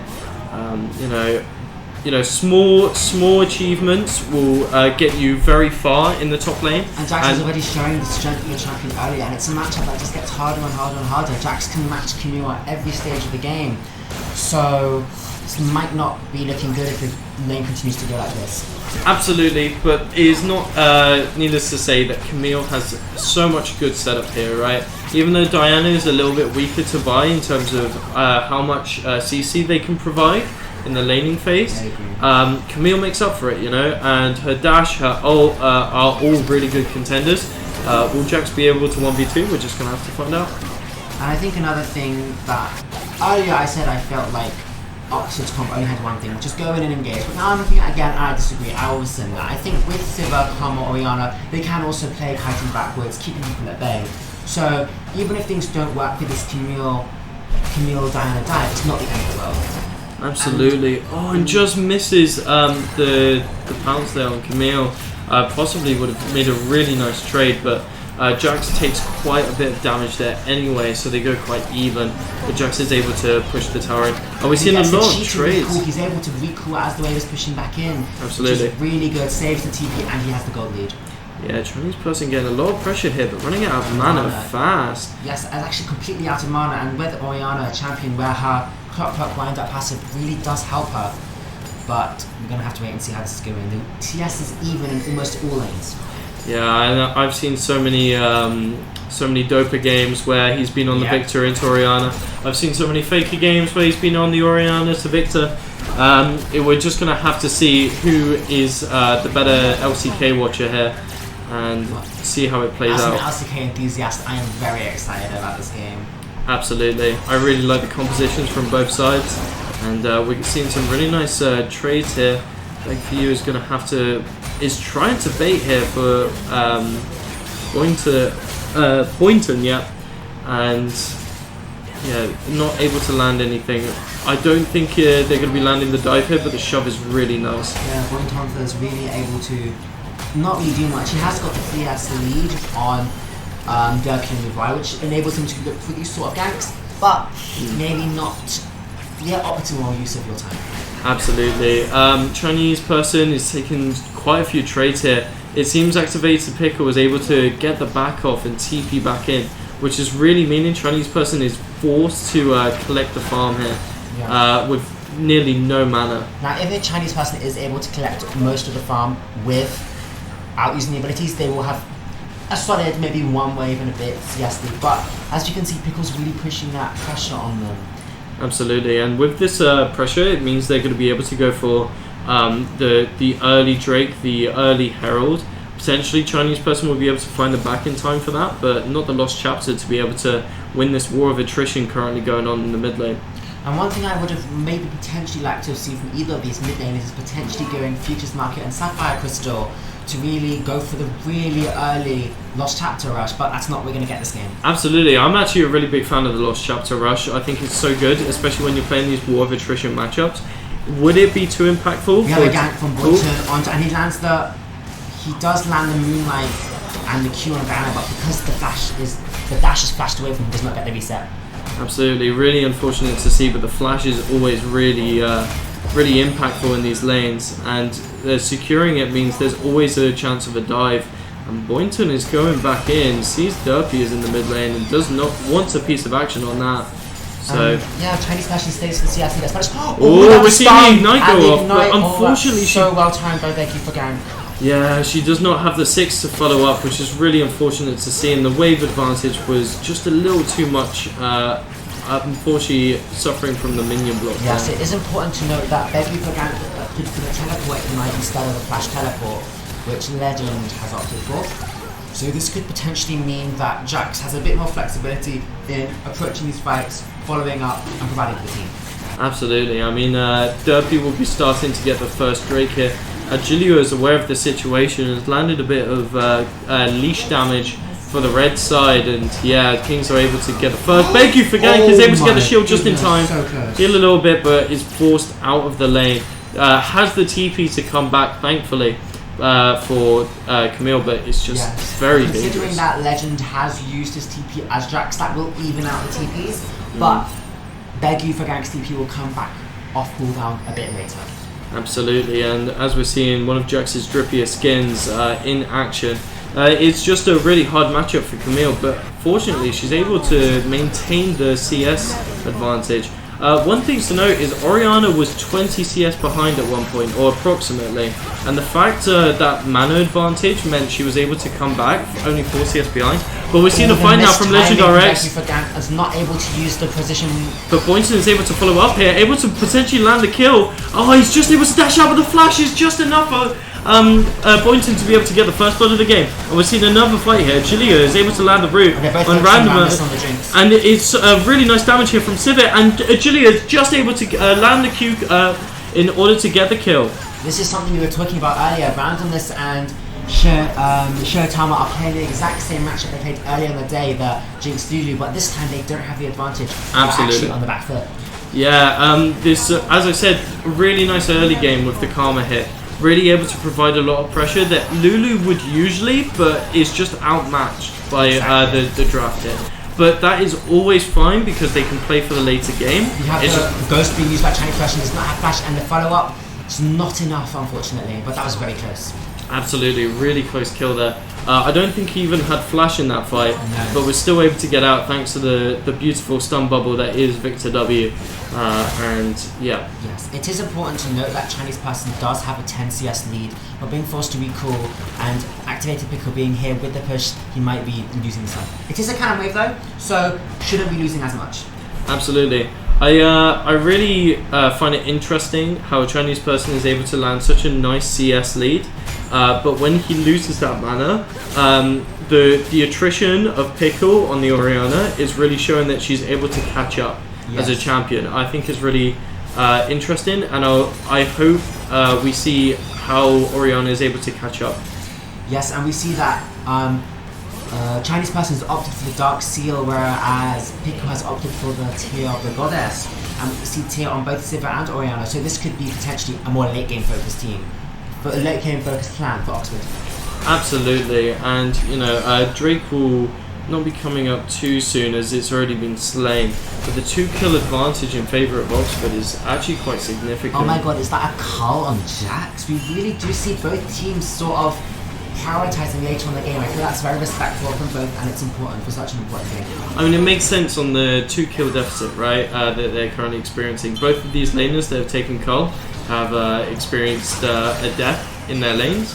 I don't think it's too much of a problem. You know, the cull will recover that the kill gold that they have received, but you know, it's just a really good thing to note. These lanes are really focusing on scaling.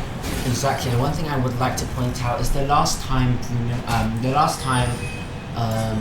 Kings was losing early-ish game against Brunels, the gold still wasn't that big, but this time the lead is bigger than it was with fewer kills, so it shows that Oxford is able to keep their leads when they have them. Absolutely, and what we're seeing here is Legend RX going in again, getting the stun, but not really following up. And Chinese person is another guy from Chinese person. Absolutely. This time that we don't have. Pickle does not make the same mistake, does not walk the bubble, does not get stunned. Derpy is following up, lands the Viol. Unfortunately, the Jinx ult doesn't land, but it's enough for Derpy to be able to get the kill. And Boynton is in a dangerous situation, but goes back in. There is no fear, but Derpy is just going to walk under tower here and trade 1-for-1. Randomness is going in. After that tries with no mana, which I think is quite questionable if Latraz decides to fight, but no, it all seems to work out eventually. Absolutely. I mean, the minion advantage is really nice for Lattes, but the fact Lulu was there kind of negated it just a little bit. Agilia is, you know, just showing the impact of Karma in the early laning phase, right? The shove they have, they're really going to deny a lot of CS from Randomness right now. And look, we can even see it's almost going to be a 20 kill, unless they stay, it's going to be a 20 CS gold lead in bot lane. And you know, Diane is resetting. If she was in the bot side right now, this would be a really good angle to get a dive on. Jinx with no mana, Shiratama only barely able to afford ult. And ultimate, yes. Yeah, but you know, the Vi was there to follow up, so it's not too deep. But Lattice is just going to keep pushing. Stopping the recalls. Oh, this is so big for Oxford right now. They really are pushing that early pressure. Absolutely, it's a really tough lane for Randomness to be able to get that farm. Hopefully Derpy is able to find some follow-up here, but... And you are correct, we do have the Black Kiva being bought by Derpy on the buy, someone who does not fall into the pitfall. This is really good to see. And we're just seeing, you know, some people doing their research about the builds and everything. I think is really good, and it just shows whilst Vi is an early game laner, Vi is going for that late game build, which just shows, once again, we're looking for the 25-minute mark here on the side of Kings. And one thing I love is the proto belt from Diana, because I really feel items like Night Harvester are such a bait and should never be bought. But proto belt, you can help your team, and we have the Dash in a Rift Herald from Derpy, so they're looking to pressure the thing, but absolutely, we're seeing the 2v2 skirmish. Get much from it, unfortunately. I don't know if this was a mistake or not, but you know, they're going for the 2v2 skirmish here. Rift Herald is going to get the charge off potentially. Just cancelled. Perfectly timed. Very well played. Legend RX going in, misses the stun. This is looking very difficult for both sides. Oh, such a good ultimate from both sides. Yeah, exactly, they're able to ignite each other's desires with their tools. Exactly, very well played. Just right there. again, I really like the way Jax has been changed in his mini update. You know, you have to land the ult in order for it to go off, and he goes in. Bakeyu is going back in and just lands the Parasporto. Predicts that Legendary X could be in the version outplays the situation. Very well played, and that is the first kill for Camille. You know, this is a Jax favoured matchup, and she has just shown the first solo kill of the lane. Very impressive, I have to say, but it was just a slight overextension. And we're talking about favoured, and we said that this draft and game isn't necessarily Diana favoured. One team's really been proving us wrong and getting gank after gank after gank by Chinese Persian, converting this into dragons. And I might be forced to eat my words here. Yeah, I agree. It's you know, I really like the comp of Kings, but it's, you know, showing some struggle right now. But 3 kills doesn't mean the end of the game, it does right? not, especially with Victor, Jinx, such powerful late game champions, which really deny what the team of Oxford want to do. Absolutely, and you know, Jax is just, you know, he's got all his components for Divine Sunderer. He just needs to finish the build, and he will be on par with Camille. I think there is an opportunity for Jax to, you know, contend with Camille later on into the game, but we're seeing a route here from, yeah, actually. It does look like Derpy and Chinese Person are roaming down, but it's been seen. We have the vision that's so vital in these sort of games. Absolutely. I mean, again, if Jinx is able to just get some fishbones. Poison's in the bush, and I don't think the bot lane of Kings are aware they could potentially. Oh, the gank! This could be perfect. Yeah, it's all planned here. And he goes. He gets a double. Absolutely able to get on the backline here. Ranma is able to fall to the double kill of Sivir. Is that going to be a triple from the Sivir? Yes, it is. Goodness, that is so well played from Oxford. They read them like a book and feed all 3 kills to the main carry there. Absolutely, and unfortunately, Bakeyu gets stunned by the Jaxi. But we're seeing some really heavy trades here. Not going to follow up into an extended fight, but yeah, there is some lane pressure being shown here from both sides. And Legend is under some pressure, really up low HP, but so is Bakeyu. What is that damage? It just shows Divine Sunderer is such a good item when the champion can really use it, yes. Yeah. So, yeah, both of these champs are duelists, right? They're both going for the side lane pressure, and, you know, all it takes is a couple of Divine Sunderer procs from both of them to go from full HP to the... I still want to go back into that bot lane fight because it's so nice to see how Oxford just saw it coming, and now they've all rotated to Derpy is caught out, but he manages to just fly away with his fist. And potentially we're seeing a retake here from the side of Kings. Yes. You know, the vision control has been set up. Some really nice roaming from Shiro, but so is Agilio here. So I think it's just going to be a blue favoured Rift. Yep, yes. They're able to secure it. It is nice to mention that after that fight in bot lane, almost all members of both teams did have to use their summoners. We have a flash on Agilia and on Pickle, but apart from that and Chinese Person's summoner spells, that's it. And this really does mean we have to have a lot more cleaner execution from both teams coming forwards. Yeah, and this is starting to look quite scary actually. You know, 3 kills on Sivir, 2 on Diana. Both of what I would consider as the carriers of the team, right, are in a really advantageous position, and Pickle is also in a really nice position. And I agree, and I think the last time we saw Randomness and Shinataza on Lulu, they were against very heavy engagement, but they were always able to avoid those engages. But we have seen this game that Bounty has been able to get the Diana engages on them, so this could potentially be an issue for us. Absolutely, and I think it's very interesting that you know that shockwave went off in the mid lane, but we're seeing a fight here. Vi gets Duppy goes for the Vial and lands the stun, but unfortunately it's just not enough, and Boynton is manages to just miss. Yes, Chinese Person does use the Ghost this game and could potentially be looking for a chase, but this could backfire. We're not wholly sure. And no battery goes for Gantha, doesn't get the stun. Oh no, they don't go out alive. The laser by Victor just manages to tag them before they escape. Yeah, honestly, Kings are currently looking for that degree in Rizology, as mentioned in chat. It's looking quite difficult for a Chinese person to get the confidence here. But steps up quite confidently actually. Boynton taking some heavy trades, but able to back out and disengage nicely. This is a very close game, and as we can see, there is still potential for Kings to fight back. They were able to get the kill, trade it 1-for-1, and crash it with that. Yeah, absolutely.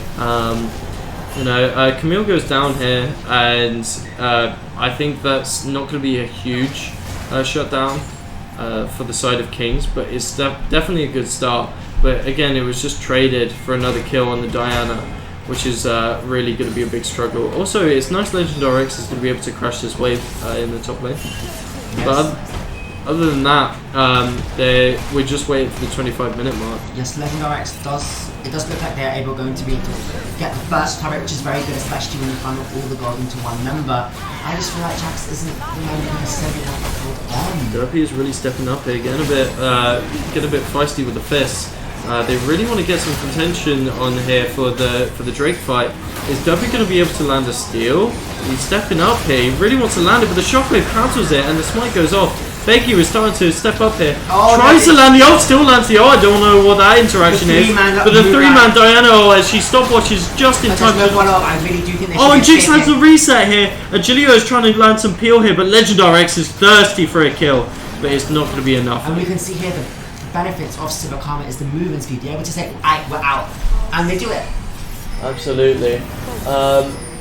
Yeah, so it's just going to be a nice Drake steal here from the side of Brunel's, but you know, there was some nice follow-up here from Kings. Yes, I think it is good that Oxford were able to secure the Drake, but they did end up sacrificing one of their team members, and it was a shutdown, so there are benefits for the other team. Absolutely. And with that Jinx kill, it's going to be quite a big game difference. You know, the shutdown is huge. It's going to be able to potentially get her to a second item if she just gets that little more gold. And you know, it's still anyone's game to play for. Both of these teams really want to get the column 2 spot. Although I know they don't want to play against the College of Esports, but you know, they have to play against a difficult team either way. So either way, they want to get into the next part of the tournament, and both teams are giving a really good showing here. Exactly. I think an important thing to note is that each of the groups have 2 Seed 1 and Seed 2 teams, and as the winner of this game is going to be the first seed for their group potentially, it does mean that they could be against Suraska, and Imperial. Absolutely, and Derpy is getting caught here, but is it going to be enough? He's able to flash out, and Begu barely misses the E, which would have cancelled it. But yeah, really nice disengage there from Derpy, but the Rift does crash in the bot lane. Yeah, Shelly is able to help them get that kill, but Chance Dustin is able to get the kill on the Herald, which is getting some gold back. Absolutely. Because one thing a lot of people don't realise is that Herald gives quite a bit of gold and experience when killed. So if you're not getting the turret with it, it's not always very worth it. Yeah, the XP is always really nice to see, especially in the top lane, but it seems both sides are very equal right now. Wellington does get spotted by the vision, but is able to clear it, and it looks like they may be trying to set up for Baron, but they don't spot the ward in the back of the pit. That, or they're trying to bait it.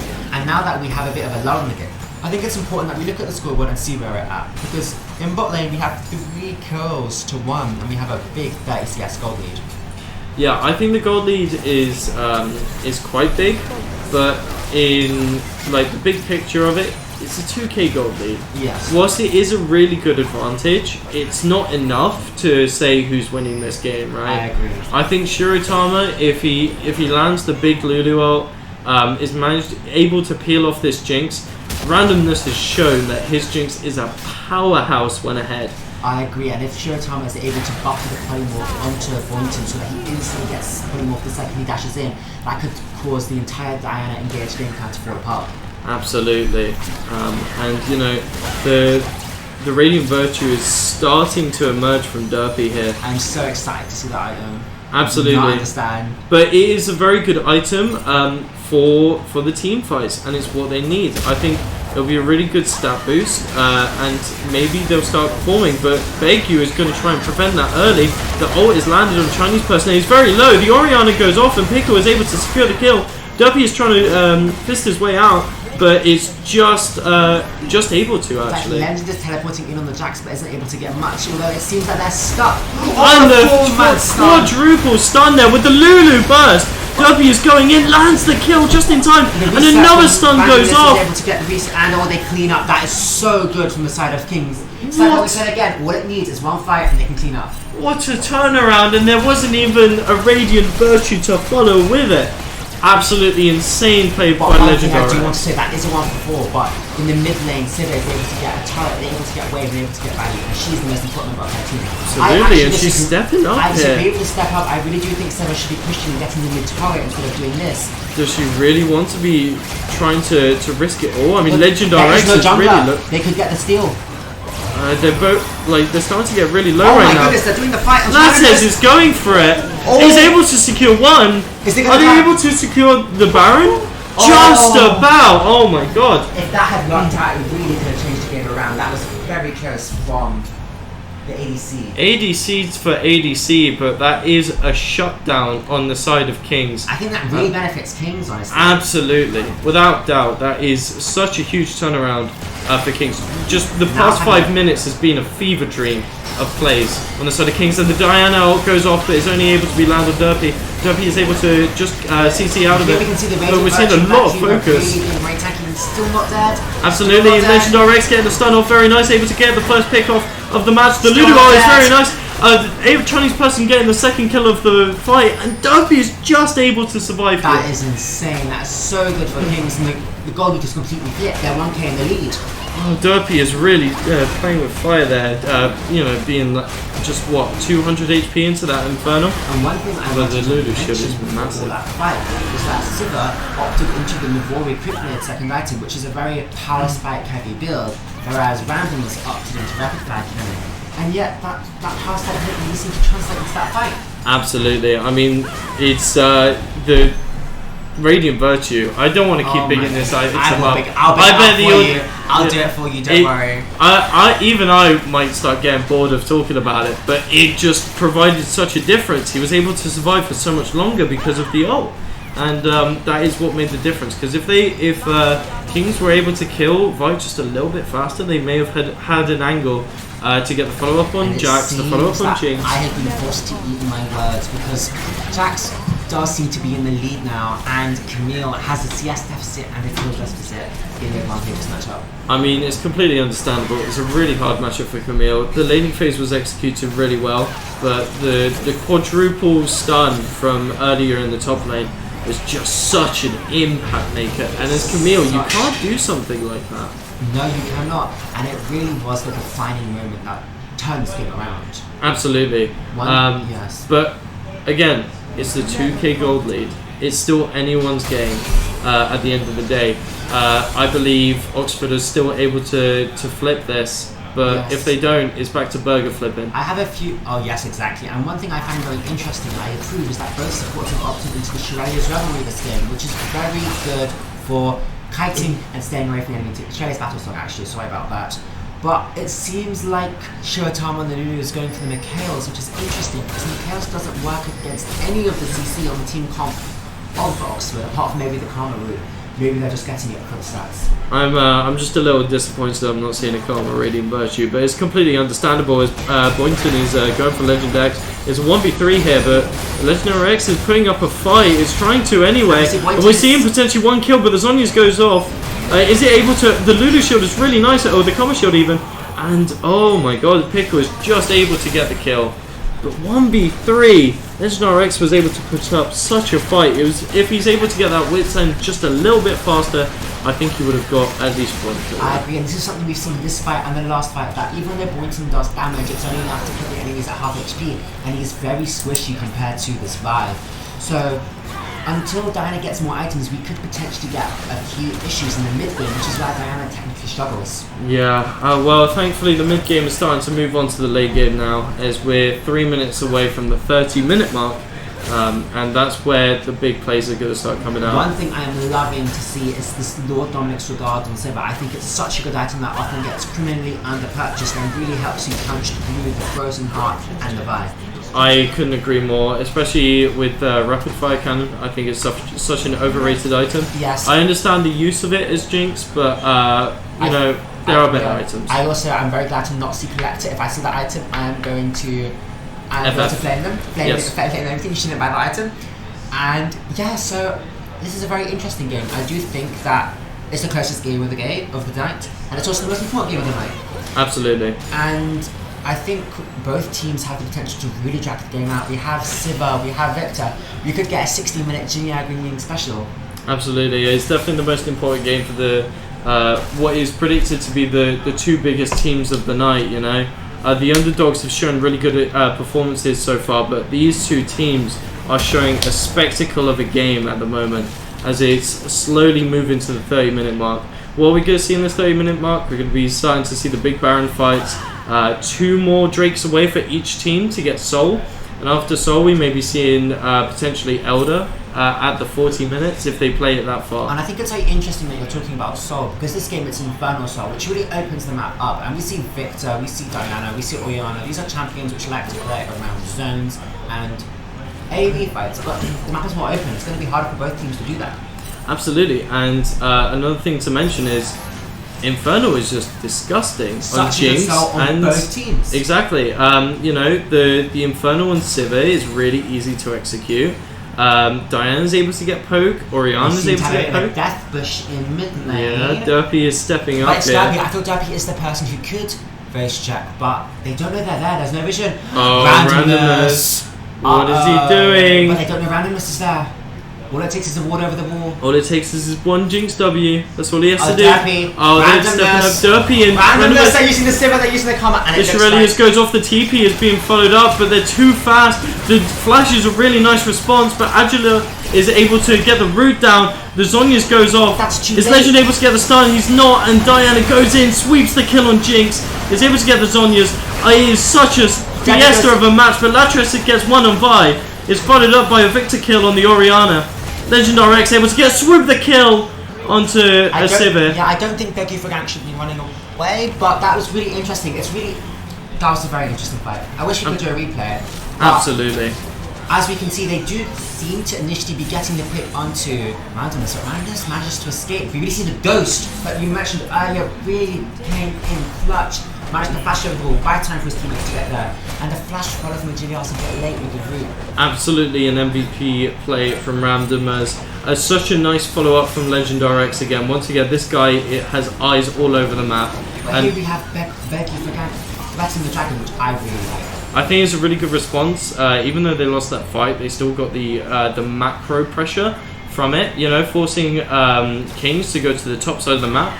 I don't think he's going to be able to take the Drake fast enough, though. One thing I do say is that Baron and Dragon spawned at the same time, and I would have liked to see Oxford go for the Baron instead and force a trade. I think so. I think it would have been good, but you know, Kings won that fight. They were on it, but I don't think they had enough HP. So I think it's a fair call.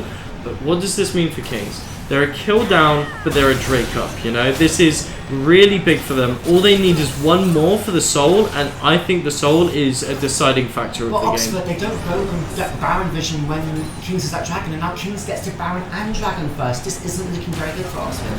Absolutely, but it's not to say they're out of the game just Not yet. at all. They have they're only 2k gold behind, you know. They're still you know, hanging on to the ropes quite nicely, but Legend RX is trying to throw them off. But it's able to survive using the Mantra W, but once he dies instantly in the mid lane, randomness, that's so huge for the team fight. And Lattis is able to get the uncontested kill on Vi there. They're going to chase afterwards. Siva Karma has been enabled. Oh my goodness. Oriana able to get one. Vegu able to get one. A Chinese person on the ropes right now. Teleport to top lane from Vegu. This is so huge. Are they going to go for the end or are they going to go for the Baron? We're seeing right now Camille is pushing the top side of the map. Really big play right there. But it's they're able to secure Baron, most definitely. And I feel like here we're seeing the weaknesses of, because in the past few fights we've seen the strengths of King's Cup, but here we're seeing the weakness with the Karma, with the Siva. If they manage to cut away backwards and you don't get the Vi engaged onto you, you're going to struggle. I agree with you. I think the main weakness of that fight was, unfortunately, Jinx was not there, right? If Jinx was there, if Jinx had the summoners, that Karma would have been absolutely blasted, and the reset would have been there, and the fight would have been won.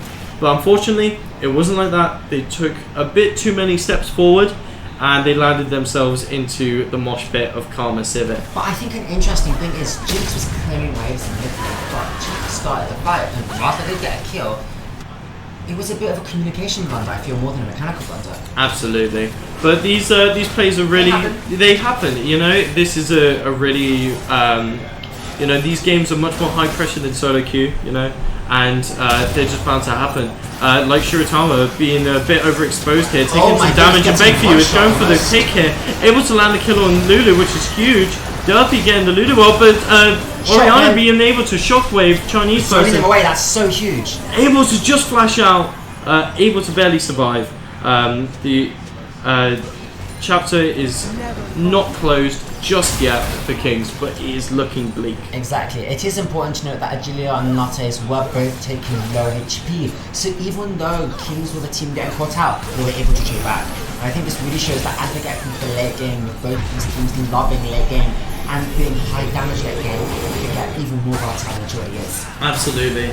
And what we're seeing now is the blue side being able to invade the jungle, you know, which is really going to set Vi back. Whilst Vi's strength was to play for the early, she still needs this farm to be able to get some more items and support. And Diana having more items, the merrier for her, right? Hitting that level 16 is going to be a really nice spike on her ult as well, maybe being able to land some one-shots. You know, we're seeing Kings defending the mid lane. And one thing I want to mention is that before that fight at Baron, which Oxford won, Diana didn't actually have Rabadons, but now she does. So that's even. Oh, here we have a fight. They seem to be catching someone out. They're looking for the catch. Derpy is getting bursted, and it's not Latred is absolutely top going lane, to we have Legend chasing, but that's kind of a bait in the way. They were already on the top side of the map, and Legend isn't going to die due to the evasion of Captain's. Oh, is this a bit of an overextend from Boynton here? Well, not necessarily, as he's able to get potentially fish bows. The Lulu kill was really nice. Agilia is just getting a little overextended. The cannon, the turret is able to just kill her, and that is so big. A bit of a miscommunication error. Agilia walks forward to potentially shield and bail Boynton out, but everyone else seemed to walk away. That was such a good play from Oxford, and they just overextended a little too much. The shockwave going off, Chinese person takes a lot of damage, but Pickle is in more of a pickle, I'd say, and he's just barely able to survive thanks to the shield. First game, it's so good that the most important game of the day. Oh, the snipe from Latred. Shiratama and this Lulu is not having as good of a game as the first game, but still doing quite well. Absolutely. I mean, the whole point of Lulu is just to play for this Jinx, just to play for this Jax if the decision is right, and yeah, it's starting to look rough once again for Kings. They had the turnaround from the overextension, but you know, it's just back and forth. I do think that is a good ray of hope where Chinese Pickle almost instantly killed Oriana, and we can see with the itemization, with the Rabadons, with the Medjais, with the Shadow Flame, this is a very high damage build. And Pickle doesn't have Rabadons yet. You cannot match the same amount of damage. They could do half HP, do 3/4, but you can't do full HP just yet. I think, personally, if Victor dies here, the game dies for Kings. I agree. So it is all to play for. It does not, thankfully for Kings, it does not mean Oxford are able to get the soul here, but it does mean both are on soul point. It's going to be really big with both teams in soul point. Absolutely. This is such a long game from both teams, you know. These are the biggest contenders of the game. You would think maybe this would go on a little faster as both teams would, you know, find a way to execute it, but both teams have just played really well in responding to bad situations, which have meant neither team has been able to snowball out of control, I'd say. Yes. And here yeah, it's very interesting to say. I guess we're just going to have to wait and see for the next objective, which does seem to be Baron. But with waves pushing in mid, waves pushing in top and bottom, seems neither team has the advantage right now. Absolutely. It's just going to be a bit of a lull state right now, as both teams are trying to re-strategize. I do think Oxford it's is nice trying that to... Oxford is, yeah, as I think you're about to say there, forward, they're getting the push control, which is always good for the Baron. Absolutely. Oxford are in a dominant position right now. They have mid push, top push. Absolutely. Again, both teams are just batting on this 2k gold lead, you know. One side has 2k gold lead, the other has 2k gold lead. You know, it's still anyone's game. It just, at the moment, it's in the favour of Oxford, as they have so much setup. And we've seen before that Oxford really are really good at playing around bushes, right?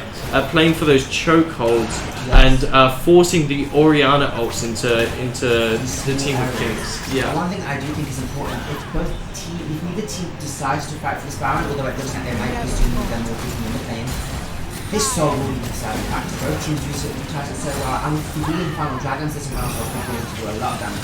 Absolutely, and it looks like they're getting a wraparound and a pick here as Diana's overexposed. If the jungler goes down here... Look at the shield from coming up. So, Derpy missing the Q, but the bubble is huge. The blast is so amazing, it knocks Diana out of her dash.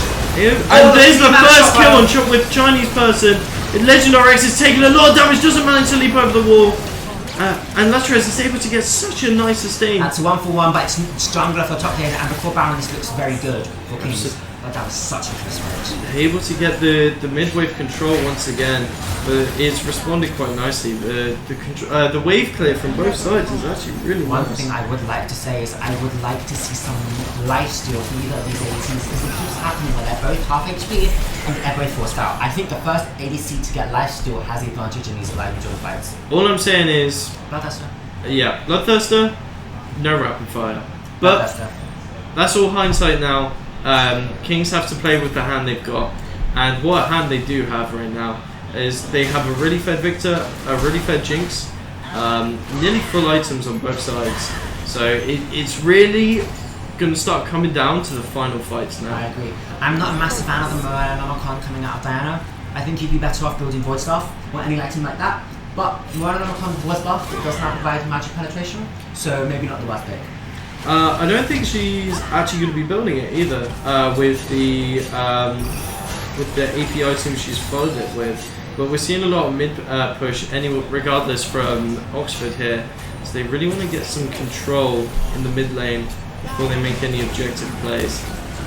Derpy's just taking a bit of hope, but it honestly feels like a scratch, or not even a scratch. Literally like graze, but I think it is important to note that Oxford does seem to have the vision control in the game, and they are pushing them back, and the dragon seems to be still. As we said, it's the most important objective so far. Absolutely, and we're just, it's a ticking time bomb now. Which team is going to make the play first? Kings is getting pushed further and further back away from the Baron, as it's just giving Oxford the opportunity to get vision all over the map. But yeah, they're starting to group up now, as test is getting the movement speed to Rome. And we have the Bloodthirster from Sivir, which I wanted to see, but we do not have that completed item from Jinx, which is huge right now. Yeah, that could make all the difference here. Legend looks about our position and detached. It does. Oh! Able to... He was going to miss the hook shot, which is a bit risky, but it's a safe play. Absolutely. And RX stepping up I here. think it's important to note that Kings has moved to the Dragon first and Oxford is not, so maybe they could look to trade, but I think that could be a mistake. Absolutely. The fact that both teams are able to siege, but Oxford have the high ground right now, is looking quite difficult for Kings. And they're just going to run down mid lane. I love this from Oxford. Just get the turret like, okay, you want to go straight? Or just end. Absolutely. They're being zoned out of their own base. If Oriana just passes upward and just zones them out with the ball, this could be really big. They're being a bit grouped up right now, a bit indecisive, but the triple stun is looking really good. Legend RX able to burst the Karma straight away. This is insane damage from Legend RX. Really bad for Oxford. Ooh, the damage on Derpy was quite significant, but not significant enough for Derpy to take the sole point of the game. I would have loved to see Oxford just push that mid lane, just pull the bluff, push mid lane, go for the end. They might not see it coming, but now it looks like Kings is going to get the soul and the Baron, which is really huge. You can hear some screams of success from the room above, but we don't know who it's from. 3 minutes time, there is going to be a massive play, and I'm looking forward to seeing who it's going to be from. Some really massive damage from the tech. Oh, the pick on Derpy is immense, but that does mean Baron is taken. It's traded 1-for-1. Diana was caught out there. I don't know what she was doing. She's doing so well early game, but it feels like we're having a few blunders left, right, and centre from this Diana right now. Absolutely, and Legend RX is in a very good position again. Had a bit of a low state in the mid game, but this is looking very rough for Oxford now. And as we said, this is the closest game of today, and it is also the most important. The winner of this game will have an interview with us after the game. We do not know who that is, but thankfully, we should hopefully all look forward to it soon. Absolutely.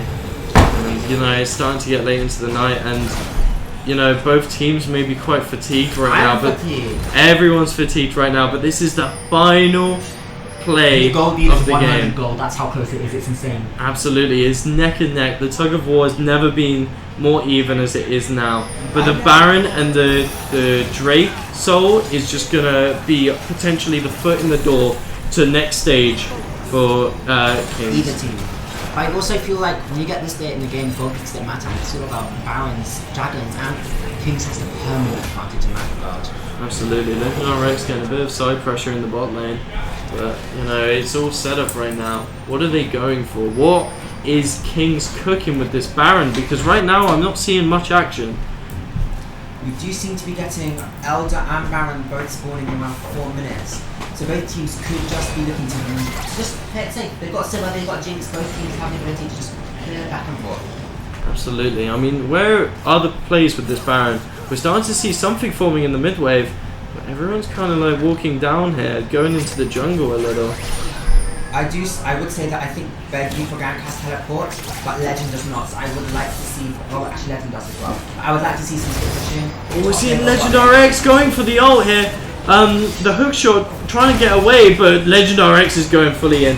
Not all the way, unfortunately, as the turret is able to peel for Camille.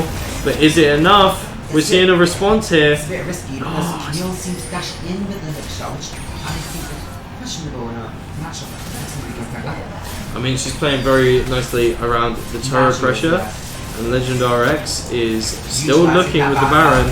Protecting the Baron minion, and Latrez is here. And Latrez is just gonna. Oh, and he go. Oh, Legend RX just goes down, but there go Chinese person gets a kill on Karma. This is the dive that we've been looking for. The turret goes down. The resets for Jinx are immense. Pickle is in a pickle right now. Then Oriano shockwave, but Chinese person gets the triple kill. Quadra kill of the game. Can he get a penta? He's one kill away from the penta. They're resurrecting. Come on, the team must be setting up for this. Penta kill for Chinese person. I feel this really defines how the game is going for this team this entire time. And it without a doubt, Kings have proven themselves to be worthy for making it to the next stage of the tournament. And they will be in Group 2 with Imperial, Saras, and University of Esports. Absolutely. That is the name, right? College of Esports, yes. Very sorry. No worries, Not I'm sorry. confused as well. But we'll have a quick break and then we'll have an interview with the King's support player, Shiritazu. absolutely. Yeah,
Hello everyone, we are back and I am Jesse and this is an interview with the support of King Shiratama. Pleasure to meet you. Thank you very much.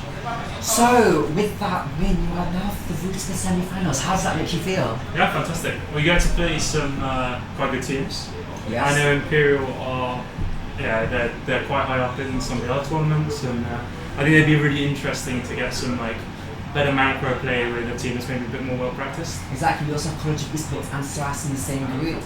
Do you have any opinions on those two teams, or are you more focused on Imperial and yourself potentially being the top two? I think we reviewed the games from the other teams. I think we're more focused on Imperial. Yes. But I think it would be nice just to get some more games in. These 2 games that we just played, for example, we played 8 scrims now. We've won all 8 scrims, and we normally like just completely steamrolled the first 10 minutes of the game. And we do not draft like this normally. We don't pick like Jinx, Lulu, or like something super scaly. We normally go heavy engage, like we play Draven normal. Like you did in the first game. Yes. So I think it's a lot more important for us to focus on what we're really good at, and this was more experimentation, maybe trying some more scaling to get like. It's a lot more entertaining, obviously, to play like late game carries, Yes. but to watch because there's a lot more like big team fights at the end, I so a agree. lot of pentakill. But it's really nice to hear that you've been experimenting and trying new things, especially as you're going through the next stage of the tournament. You might need to use more of these skills against teams such as Imperial. But someone in the chat asked, your IGN, what is it inside? Oh, my in-game name. Yes. That's it's a really cool. In Japanese, there's like a potato ball. It's called shirokano, and they're quite nice, like potato balls I used to eat as a kid. So like, that's very cool. Nothing special, yeah. And were there any highlights from the last game where you really thought you got it? Because you were initially losing the game, it looked like, but you managed to claw back, and then suddenly you seemed to be in the driver's seat until the very end, where it was very close to both teams. Yeah, no, I mean, at no point in either of the games did we actually feel like losing. I know that sounds kind of That's strange. fine. I don't know how much goal we were down, probably quite a lot. We had an early game gank with a Vi that didn't go our way because. Oh yeah, we were watching that. We saw that in the bush. We were like, oh, they're getting red like a book, Yeah, and it was. A But certain Lulu had no mana, so. that's very interesting to know. We didn't notice that. Yeah, and no sums too. They run those early. But what's good about us playing these kind of comps is like you said, we're trying to practice something different.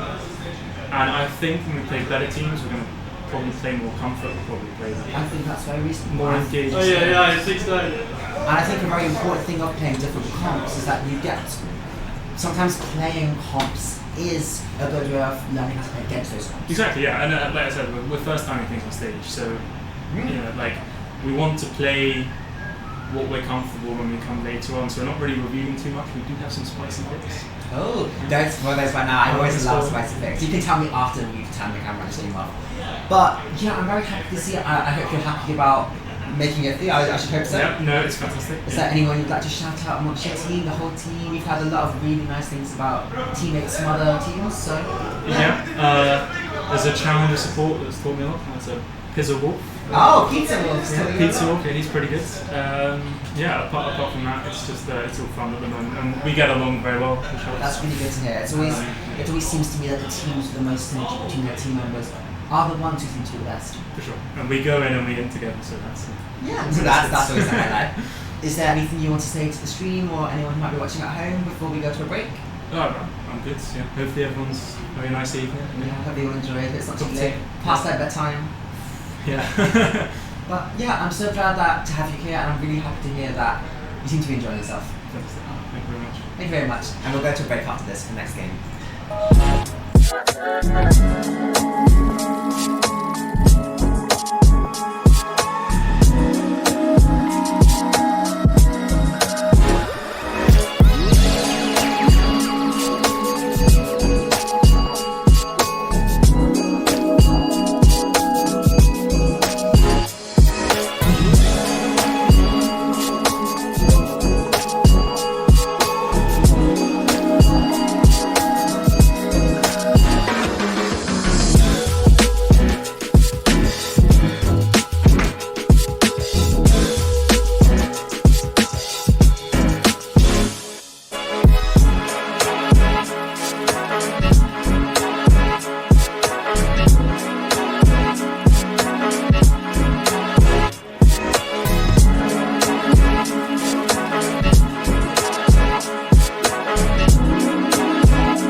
Great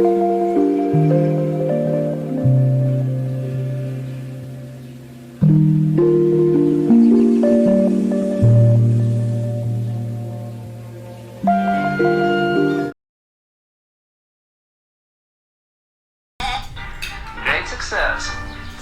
Welcome back, everyone. We are now going to be giving you the grace of a. Doesn't want to stop. 2.5. We're here with a very special TriCast for you for the last game. 2.5 casters today. As you know, we are. I'm Skilton. We are joined here today by Finlo and where's your alias? Cuba, right? Cuba's the man behind all the magic. He's done this entire tournament. The magic man with the magic soundboard. I don't know what I'm doing here. No one knows, but we're here to watch the very last game between Oxford and Brunels, and the draft has already started. Oh, it has! Gragas, Jarvan, Jin, Diana, Warwick, Evelyn Band. The bands have gone crazy. Yeah, the bands have gone wild. The Bomber's been gone. It's a no-go. Are we seeing a little bit of Warwick going as well? Yeah, potentially. Well, Warwick was actually really good for Oxford in the first game, right? Yeah, they did, yeah. So, getting that out is a really good idea. The Jack's counter pick again. Once again, I think the Camille B1 is kind of weak because, there's better champs to pick, like Jinx. We know how it worked out for Kings, right? The Jack's completely. I mean, he got solo killed, but they ended up winning the game. Brunel's going to try to do the same thing. Absolutely. Apparently, Oxford's top laner are very confident to pick this Camille again, even in this matchup. The Zaya is something I very much like. Rakan open for Ollie as well. Oh, sorry, that's Brunel's, never mind. Absolutely. And, this Zaya pick is really good into people that just want to get on top of her, like Jax, Zed. Hold up, what the fuck are you saying? Like Jax, Zed. Hey, my statement still stands Yeah, there. for sure, man. The Lulu is going to be a really nice response as well, That's right, you go home straight after this. So. Exactly. It's been a long day, so, getting these champs, it seems like they want to go for the peel with maybe a bit of split push with the Camille. Roams for times, and Ezreal is going to be a really nice response to this, being able to outrange the Zaya. Yeah, now guys, let's talk with a narrative. Okay. Very last game of the evening. last game of the Super night. interesting. I mean, Kings College, we would have had a 6th game, right? Sure. But Kings, they've left. What's the other team? Oh, whoa, what are you talking about? How dare you?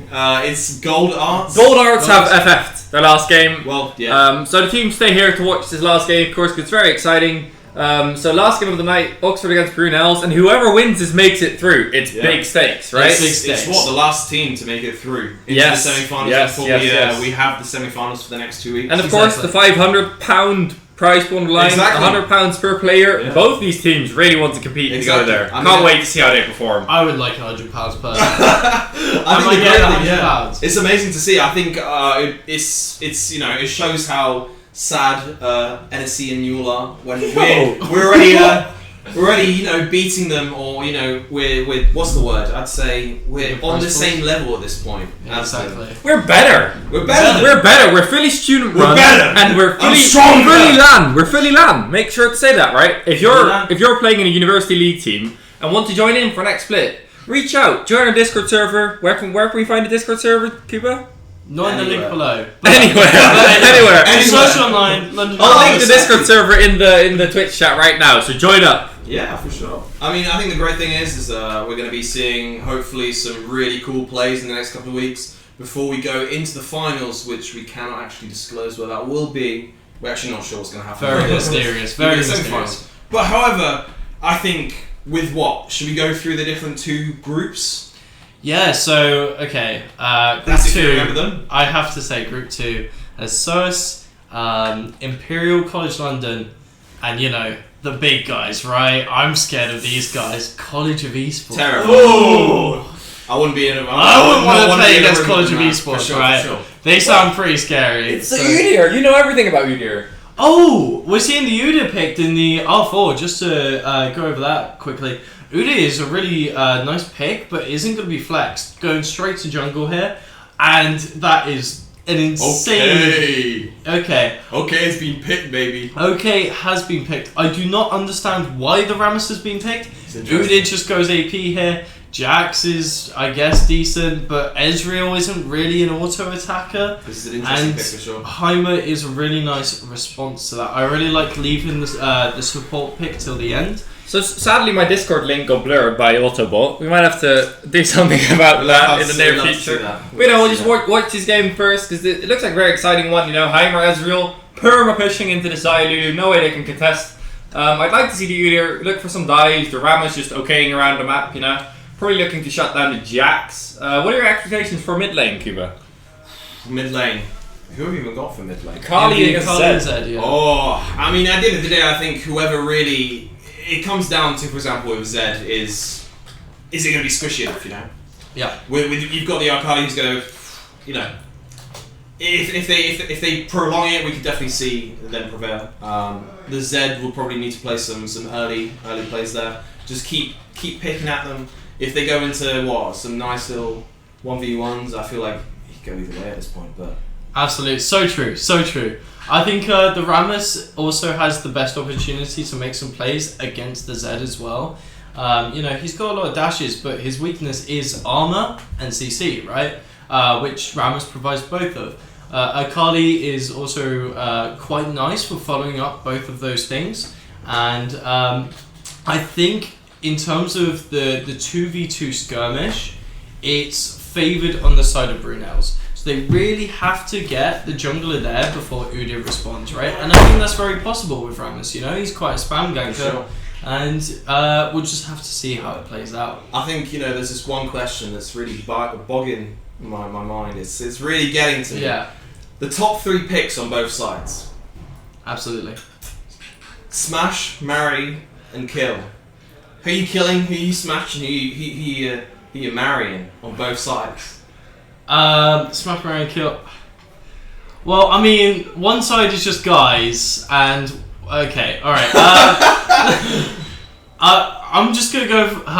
This. Which side you want? I'll do the other side. I'll do Oxford. I'll do Oxford. I'll be doing Okay, man. Okay, Well done. okay. You went for the easy one. Yeah, of course I'll do the easy one. Alright, I'll start alright. first since I'll do the easy one. Okay. Very nice. No, I'm seeing the Smash Lulus in the chat, and honestly, if you're saying Smash Lulu, shame on you. Honestly, shame on you. I can't respect it. I'd smash.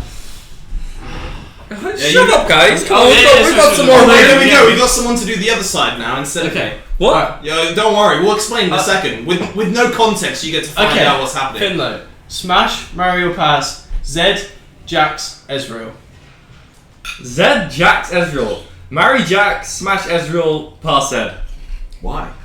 What's the thinking? Zed's behind this? weird, man. Yeah, but Zed's that's what I mean. a I bit feel kooky, like to he be could be a little fair. bit kinky in the Like, background. at least Yeah, Ezreal. you don't fuck crazy. At least Ezreal has like Ezreal's the one with a face, right? True, Like, true, come on, man. Like, He's a good-looking man as well, I feel like Well, Jax. is he? I feel like Jax would take care of me. That's something I want. I feel like he's got the little, he can do a little bit. He's gonna keep the rain off of my head, the umbrella. We'd like to see that. We'd like to see that. I feel like Counter-Strike passive we've for passed, someone you've passed it along, but we want to pass it back to you. No, I don't think you do. I don't Wait, you haven't answered it Oh, yet. yeah, okay. I'll That's put it, it. that's what I mean. No, I'm not. Unless you switch it around and you pick the last 2 on. No. He needs to answer this. Yeah. No, okay, so I'm doing Oxford side. I'm not a Dantes fan. I'm not smashing Lulu. I'm What killing are you Lulu. about? You gotta leave it for No, I'm doing Oxford. Okay, sure. Yeah, You he's took the short straw, bro. Sure. So, I had no clue what was going on. Come on. yeah, probably smash Camille, marry Zaya, and kill Lulu. Come on, it's, no, I'm not a Dantes Kill fan. Lulu. Of course I kill Lulu. Yeah, I get you. So, It's all she says like- is purple. Did you do Brunel as well? Yeah, for sure. You guys Yeah, are so yeah, crazy. you did You guys Brunel. are so crazy. You did Brunel. Definitely, Yeah. Of course it is. Nah, but actually, whose draft are we favouring in this match, gamers? I think seriously right now, it could go either way. Of course, I think there's some really interesting picks on either side. There's some picks that we haven't seen all day. For example, we've seen with the Udyr, we've got some Mr. OK as well on the left side. I mean, it could go either way. There's some very interesting picks. Yeah. I really like to see Heimer back in action as well. I think he's such a toxic champion. Don't get me wrong. I would never want to play against him. but he's really fun to watch. So, seeing that back, I also love Udyr. Like, come on, you can't say no to him. I mean, the Heimer's a turbo pick, right? Rammus, Akali, Camille, all jumping in, all in your face. And Rammus just turrets and pew pew pew, they all die, Well, let's right? be fair, yeah, it's that school shooter vibe, at the end of the day, so... I mean, the only downside to Heimerdinger is that he's in the support role, so maybe he won't be doing as much damage. Don't underestimate the donger, bro. Don't underestimate. And it's Ollie. We had an interview with Ollie earlier this evening. He seemed very confident in his performance. It's OP Ollie, it's OP Ollie. So there's not much you can do, right? If he wants to win, he'll win. If he wants to just have a good time, he might be nice to Oxford. But so let's ask Twitch chat. Who are we favouring to win Twitch chat? Yeah, what are your let's read some of these comments. I don't think you want to. This Pizza Wolf guy's a bit sussy. But okay. Let me quote something. Yeah, let's cook Heimerdinger, the throat goat. It was so good that you got to hear that from the man himself. He didn't even read that. He felt like it. He's been brewing that up for a couple of months. Yeah. It came to him. Very true. I understand it, man, for sure. But this Pizza Wolf guy's a bit weird. He's writing my name wrong as well. We really don't take that disrespect. Oh yeah, that is rough for the Finn though. Oh, he does it again. Yeah, I don't know, man. I'm not sure. Let's be fair, I'm too blind, so I can't even read what it says. Don't worry about it. You don't want to. We don't want to. But, I must say, Pizza Wolf, we really appreciate all the support in chat. It's been great having you here all evening, even though you have been a bit weird. But let's be fair, that's just how it is. It's been lovely. It's lovely. The point of the evening at this point where anything goes, as you can see. Bro, he failed it again. You got to write my name right at least once, man. How you doing, Chromie? Well, thanks for the hay. I appreciate it. Hey, Chromie. Yeah, Chromie's been there for a while as well. Yeah, we see you as well. We appreciate it. Who are you guys supporting, actually? Yeah, I'm very curious. I think if I had to support either of the two teams, very unbiasedly, because I actually don't know either of them. Neither. I would say... Right. I think Brunels have this. Come on, let's be real. Like, Brunels are cooking something mean in their draft. I think the Zed is quite a nice ego pick as well. Like, we love to see it. And it was popping off earlier as well. I think they win this just by draft alone. What are we thinking? What are they cooking? What sort of stew? What are they cooking? What sort of dinner are we seeing tonight? Does Oxford know? That is the question. I describe the Brunel draft like a really spicy curry. Okay. Yeah. There's a lot of flavors mixed in the jacks. There's a lot of the last big Heimer, very spicy. So I'm not sure actually try that without having a glass of milk on the side. It's really something we need to watch out for. Yeah. But, Oxford, I would say, are a bit more saucy. The Rammus doesn't always Oxford's make pretty sense. fish and chips, like Chromie said in chat. Yeah, but kind of fish and chips. A bit of, like, curry sauce in there, That Rammus. Yeah, a bit of spice, but, it's just kind of... Is Zayalulu, is Camille, is...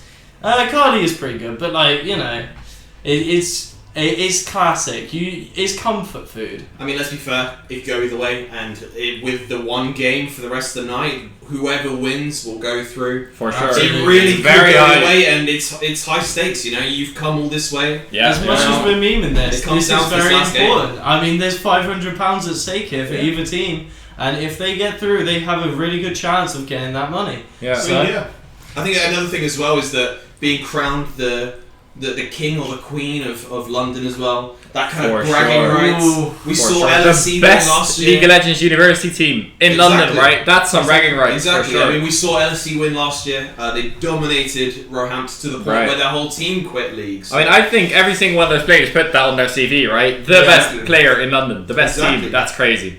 It's amazing. I think that anyone would employ them. 100%. Yeah. So we have like 2 minutes or so to fill. Kuba, this is your entire tournament. Do you want to shout out any sponsors? Get some sponsor airtime?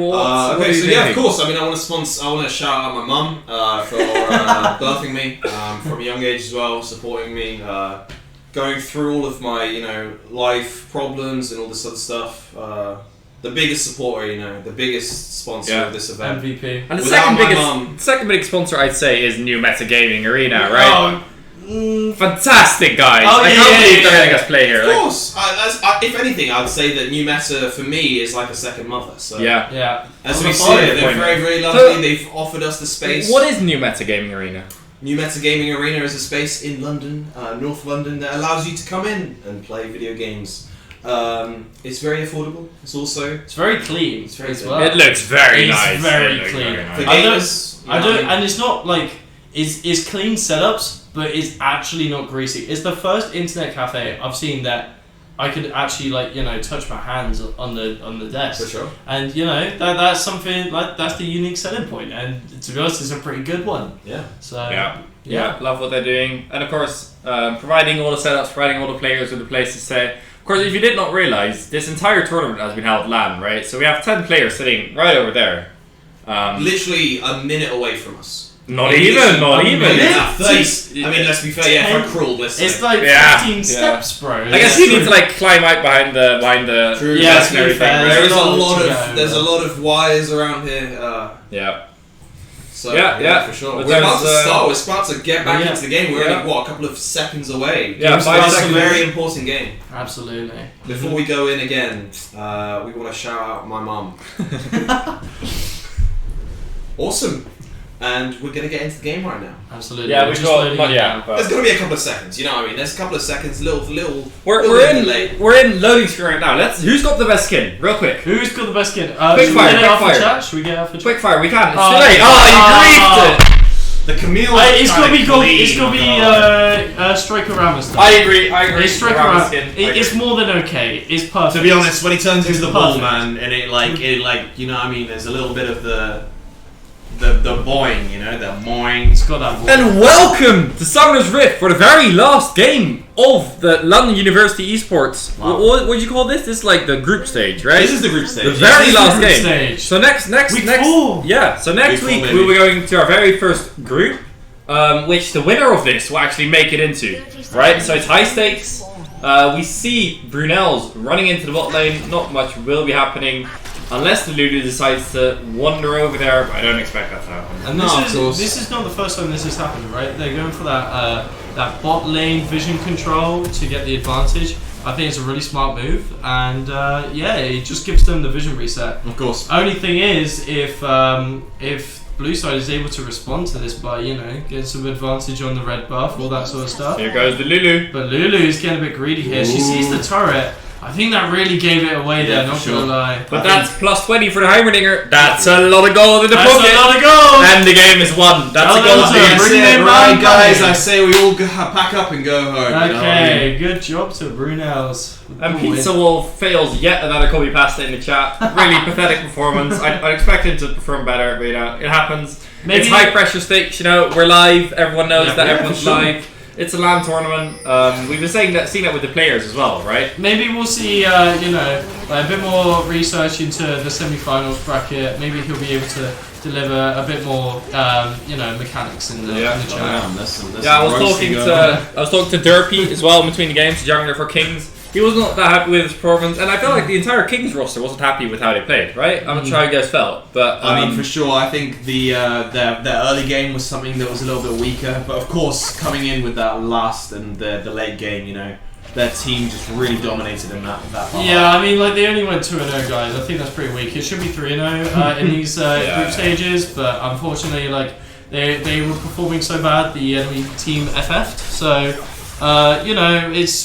it's just weak performance. From yeah, but I Kings. can't wait to see how they perform next week or the week after. Sorry, in 2 weeks. Of course. Of course, they are going up against College of Esports. Which That's is- some really good gamers I've heard. So Absolutely. we'll see how that goes. I did hear they kind of smell a little bit though. They do. Very smell true, very bad. true. Some real nerds there. Yeah, for sure. Honestly, they smell worse than Smash players, and that's Yeah. well. As we see a little bit of it engage up top, we can see Jax kind of slowing down a little bit of that smackety do, A little bit of that, Imagine if you had a real weapon. Imagine if he had a man. A little bit of that Heimerdinger as we see downstairs.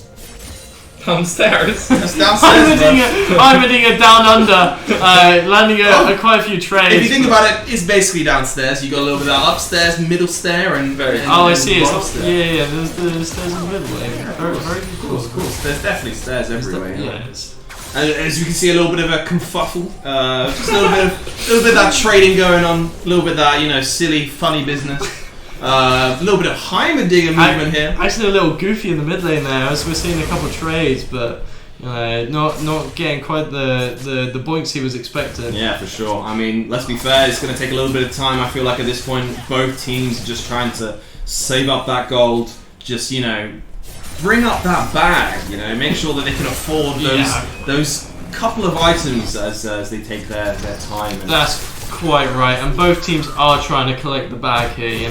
There's a lot to play for. £500 at stake, and if either team wins this, they go on to the next stage to collect. Here it. comes Ramos. Ramos running in the top lane. And he's just between a rock and a no, hard let's not place. even do it It's twice. not looking okay for Jax. It's not looking good, Rev. And It's not looking good. 2004 is looking like he's going to be competing in next year. 2004 will be aging finally to 2005, as you can see, with that kill. That was the worst joke I've ever made in my life. Absolutely. We can move past that one right there. Problem is we've only got one mic, right? So we can't really mute you. So it's True. Yeah, that is a shame. But True, please don't use the joke.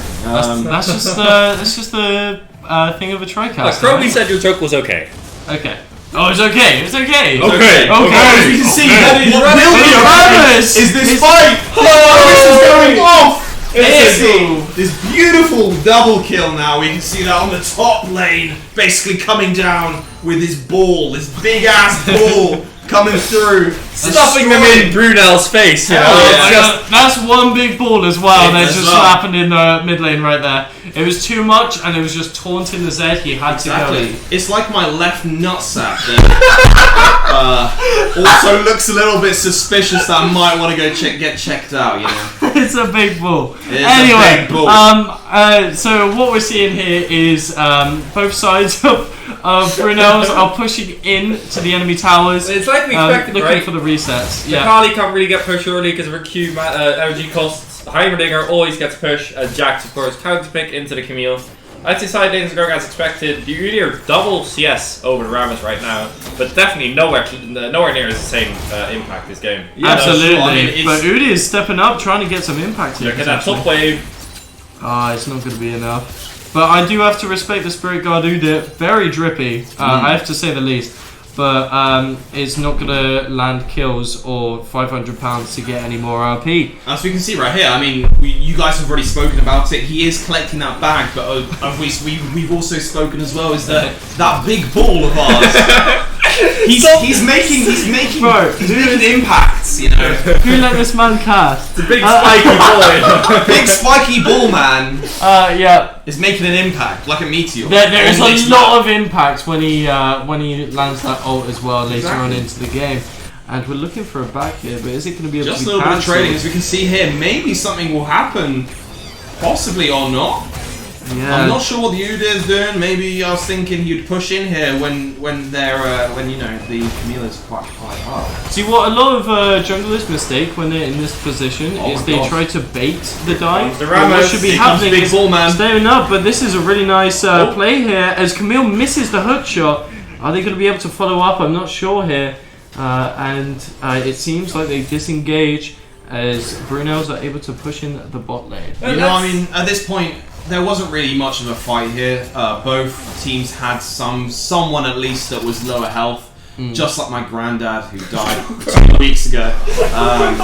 You know what I mean? It comes down to... Sorry for your loss. I'm sorry for your loss. If you don't have the health, it's not wise, especially with the high stakes. Just like my granddad's death as well. I wasn't even on his will, which is quite upsetting. Back to you two. Yeah. I mean, let's have a look at the gold lead, right?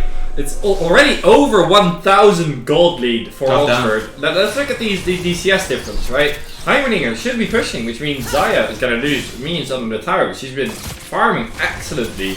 There's Akali not falling behind either. And look at the top lane. Camille's so far up in this unfavorable matchup for her. So right now, it's just the Rams diff and the player diff, right, in all these lanes. Absolutely. Rammus is providing the early game utility to be able to snowball this map in the favour of Oxford. But, is it going to be able to have much impact later on, Like, who actually gets impacted by the Rammus taunt, other than the fact he's able to just dive into the backline? But who is the backline here? It's certainly not Ezreal, as he's able to just dash out, So we're going to have to see how this cooks later on into the match. And they'll definitely be cooking, as you can see with the support right now. The CS lead that Lulu has on Heimerdinger is just crazy at the moment. Absolutely, it's completely changing the game. It's just incredible, as you can see the two teams, the difference between the supports. As you can see, possibly something happening again. The ball is going large. The ball is going in, through. and Zed is able to dash out, potentially disengaging himself from this gang. But it's putting him in a really awkward position where Camille is able to roam down here. He's back into the mid lane again. Akali goes in. Oud is able to follow, but Camille is shortly behind, able to hook shot in potentially. Is this the rift, or is this North London as we see the knives fly? Where's he going? Why is he going back in? Oh my god, he's going The hook shot again! follows. Camille gets the first kill, but Jax follows. The second kill for Oud here.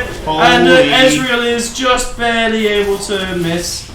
I guess you could say Zed's the master baiter, right? Wow. Absolutely, the bait was masterful. Baiting those balls. Bro. For sure, man. I mean, as well, like, he went in like North London. He tried to shank someone. He missed. He died himself. Like, Yeah, it's a full Disney film in the making. By I itself. mean, you know, the London versus Yakuza matchup is very strange here, but it is somehow in the favor of the Yakuza. So very interesting how this plays out. Yeah, for sure. But yeah, we're seeing Brunel is just constantly pushing in the bot lane, and Zaya's just soaking it all up, which I think is in favor of them, as they don't really need to play for anything at the moment. Yeah, look at the gold dip, right? It's kind of brought back, only 500 gold now. As we see Oxford looking for the Herald. We saw Brunel's take this dragon earlier exactly on. what I was about to say. I'm quite happy with how both teams are performing. The play in the mid lane was a bit of a fiesta, but you know, we love nothing more than a fiesta. Of course. Especially when spiky balls are involved. So We do love some good spiky balls. Yeah, let's keep this up, guys. The spiky ball. Yeah, of course. And just a shout out, if you do have an abdominal lump in your left nutsack, to make sure to check it out. Go to the doctors. Don't keep it in your pants. Yes, quite right. I couldn't agree more. As we move on back to the Rift, we're seeing 1 kill advantage for Oxford here. Is currently hitting a low state of the game, right? As both teams are just kind of farming, waiting for the next objective to be played out. And Uda is getting some bomb pressure, but it's not really leading to anything in particular. Let's say it's 11 minutes in. It's still early in the game. Both teams are of course trying their best to stay. They're playing safe, you know. Yeah. They're playing safe. They don't want to go too hard. Otherwise, they're gonna lose all their chips if they go too hard and It's they high lose. stakes, right? Like Yeah. we said, the winner goes through. Exactly. To have a chance at winning 500 Great British Pounds. And to follow up on those 500 Great British Pounds, imagine playing for it at 11:40 p.m. at night. Exactly. It is exhausting, and you've already played. But that's dedication. That is the dedication to the grind set. And I feel like as well is that the dedication as well is of the people who are listening in and following us talking about this game and just listening, because I feel like my therapist doesn't listen to me anymore. So it's nice to kind of share a little bit more about how I feel. I mean, because sometimes I feel a little bit lonely at home. we're in a bit of a lull state right now in the game, right? We can be your therapist. What would you like to talk about? Well, I think the thing that I would like to talk about right now is that we're not seeing any action Exactly. on the Rift. Are you seeing enough action? I mean, Anyway, your mother back to would the- know. That was the worst thing. I'm now retiring from casting. Oh, that's done! Oh, we're seeing the start. Beautiful, a little bit of something Jackson's here. going for it all, but We see Camilla's Uda getting come the through as well, dive. and the big ball is able to smite. The big ball's the ball! It could go for a 2-kill right here, possibly. Nothing's happening. The big ball disejects from the fight. You must give credit to the what's his name? Boynton. Boyntonator. It's Boyntonator. Boyntonator. You must give with credit the to him, ball. right? 100% KP on this Rammus. He's just running around the map, okaying everyone down. This Jax being shut down once again by Oxford. You'd love to see it. For sure. Just curious to see if he'll be able to keep it up in the side lane later against this Camille. Something that I'm a little bit worried about is our lovely big ball.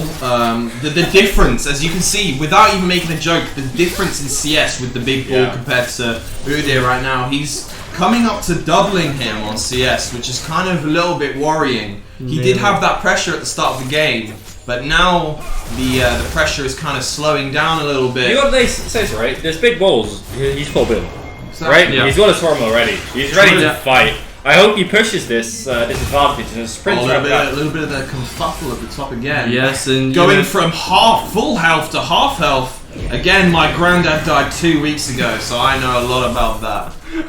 So as we see here, Camille once again in this game is able to get the Divine Sunderer, which is able to push the lead in the top side. But once Jack gets that Divine Sunderer to follow up with, he'll potentially. Are we just passing over this? Like, it's just this is just something we're gonna mention every now and then, and not talk about it at all. Okay. Nothing No, happened you're not whatsoever. here. Of course, yeah, exactly. As we can see, the next dragon has just spawned. Who do you think is going to take this one? Let me give a shout out to AdVenom. Thank you for watching. Don't watch LCS. This gameplay is way higher and our costs are way better. Of course. This is where the content is. Exactly. The content is right here. Just like, as we can see, The big ball! ball! With the ball! And he's able to Not enough! He got destroyed! The ball got cracked! Absolutely, Eternity gets his first kill, but will this lead last for Eternity? I do not know. As Akali is going in. 1v1 right here, as they've just taken the dragon. That is 2 dragons for the red team. Absolutely. Exactly. And another thing about AdVenom, our glorious leader, is that make sure AdVenom to bring all your Venominators to the chat, as that would be hugely appreciated. As we're seeing another fight in the bot lane, Latres gets his first kill and is able to take down the Ezreal. But is in a really difficult situation. The Deer is able to push, but are they able to escape with both flashes used? Udy's burn! Udy's running at the other two, just like my dad does when I was younger. He's punching left and right. I'm hiding under the bed, but I can't fucking get away.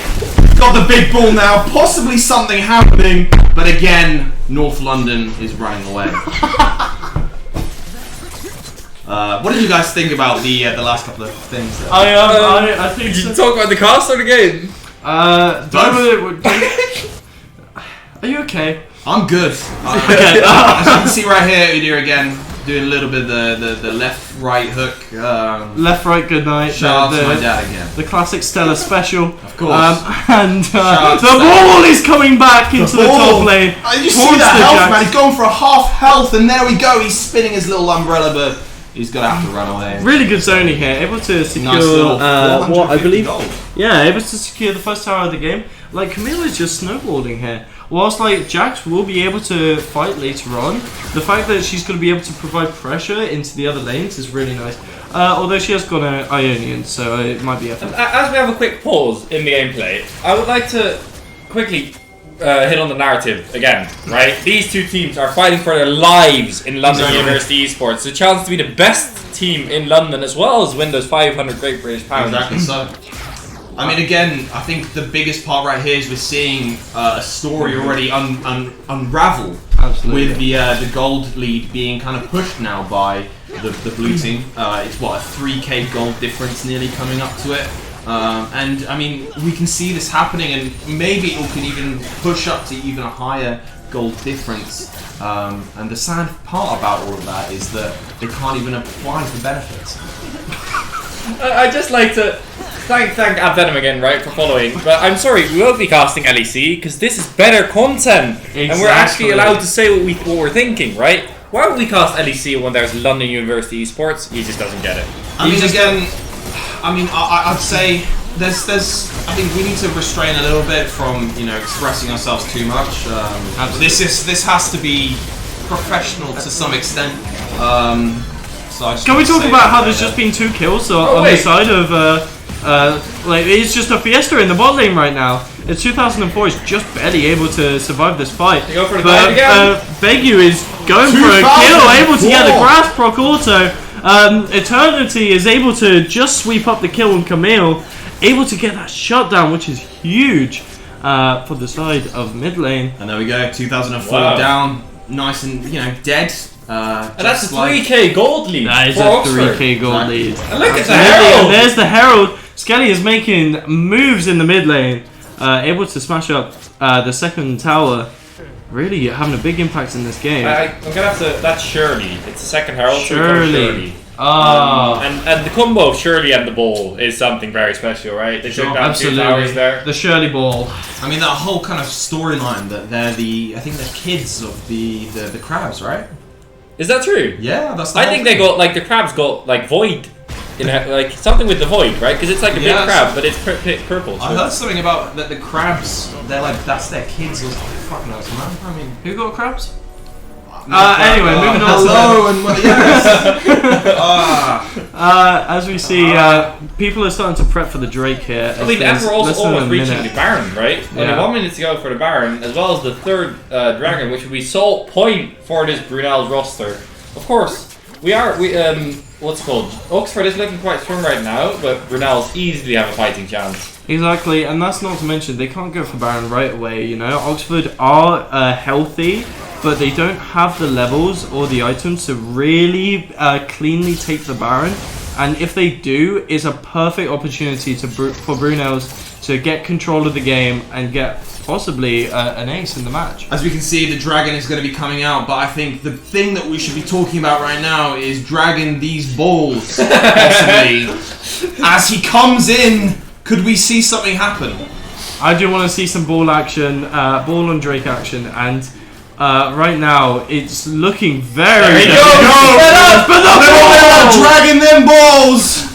Ball is leading oh, up. He's a bit scared. He's not showing himself just Yeah, yet. he's a bit Look shy, at the flags, a look bit at the Kali. The Yeah. fight's really split for Oxford right now. I'm not sure if they're trying to group up or go for flanks with Zaya. As we see Brunel starting with the Drake, I'm just Look really how waiting for this engage. defensive this is, right? The turrets, they shouldn't be stepping up here because the ball is looking for a Ball's play. going for it. But he's getting zoned out once again. I mean, what can you really do when your whole team's stepping away, not really doing much? Here they go! Here we go. We're seeing the fight. The ball's going in! And you can't Fight them! One by one, and he's dead! Eternity gets the pick went to here. the The ball is opposite in a bad spot. Camille takes the pick. Drake, Heimer! And Udin, Heimer takes the Drake. What is going on? Heimer was dead! The turret stole the Drake! What? Oh, Camille is going for the Z here, but Udin is being able to peel him away. But is it enough? The ball wants some action once again, and that is a lot of damage coming from Camille's Q. Oxford is pushing the lead right now. They're sieging it down mid lane. This inhibitor tower is going to be shut down for sure. But on the positive side for Brunel, they do have this salt point available now. Absolutely, and it's still anyone's game to play for. That is 3 Drakes on the side of Brunel, 1 point to Soul, and Oxford have nothing despite them being able to siege into Brunel's base. Just like me, you know, I have nothing at home. My mum and dad left me, my wife left me, but it's okay. As we can see, We have London University Esports. It Absolutely. solves all our every problems. Thursday for the next 2 weeks. Thanks to New Meta for providing the facilities to be able to provide the LAN tournament. And here we see possibly The a Heimer take Baron. of the Baron. But the ball's here to steal. The ball could be coming in. My left nutsack on the rift, as you can see. There's no smite on the ball. What's he No gonna do? smile on the ball, but he Yes, wants to go in. Oh, the knockback. Oh, the my bear God. It's takes okay, it the doesn't matter. Baron. He's going to get a couple of kills possibly here, pushing in the whole team as they're low. Oh, we can see the ball. That beautiful amount of gold. Look at the mid wave. Is that game? Could I'm be. not sure. It's looking really bad for Brunel's now as they're getting picked and the ace is taken away. 40 What is second that? left timer. Exactly, 40 seconds is a lot of time. That's what I said to my wife. I promise you, like I said, it's a while. It really is. But we still got 20 seconds. Looks like they won't be going for They it. won't be going for the game-ending won't, macro. but they'll be going for those towers, which again, I think playing the long game is a lot better. As we saw last year with a couple of games, we saw a whole team get all the way to the Nexus and then get completely wiped and return back onto themselves. Yeah, those were some Absolutely, good yeah. times, and I mean, this game is really reaching up to that spectacle, right? It's like we said, it's the very last game of the London University Esports group stages. Whoever wins this makes it through to Group 1, who will be playing next week again. Exactly. So whoever wins, we'll see this team back again next week, and Yeah, it's a very tight game still. The new meta gaming arena in Islington. Damn, you guys are really selling it. You know Absolutely. For sure, man. Well, Wow. we're trying to make it up. That's here. one shout out, right? But let's shout out every single viewer in our chat right now. 27 viewers at midnight, and we love every single one of you. Let's get some hype in the chat. Good job, chat. Good job. Round of applause. Round of applause. Really carrying these games. For sure, man. For sure. Well, as we can see right here, there's one more dragon for a soul on the right side. The red team, all they need is one more dragon.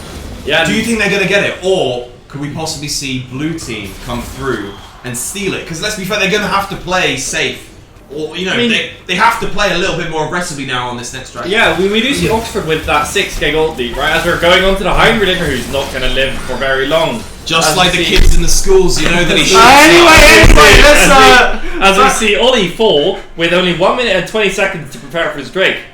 I expect Oxford to take full control of the enemy jungle, get some vision in there, and this should be very easy to take.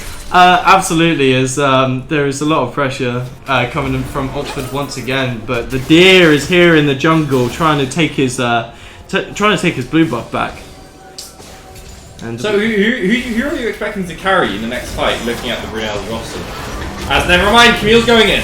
Wheels going in, and so is the ball as he The towards ball, man. Eternity, At this point- and the deer is being hunted. Oh god. Eternity is going in for the game play, trying to recover for Brunel's, but he's doing some nice damage, but it's just not enough. And Sire's getting free mid in him I mean, here. might as well, right? Might as well go in, take that inhibitor. Might as well get those big boy minions in, you know. The big boys will The be big coming boys in now. with their The mid little hit. mechas, you know. Why Yep. not? Bring them in. Get some extra push when you go through mid. That could be seen in the next couple of minutes as we see. And there's 8,000 gold lead now, right? Oh, it's so big. Oxford is so far ahead, and it's going to be really hard for Brunel's to win.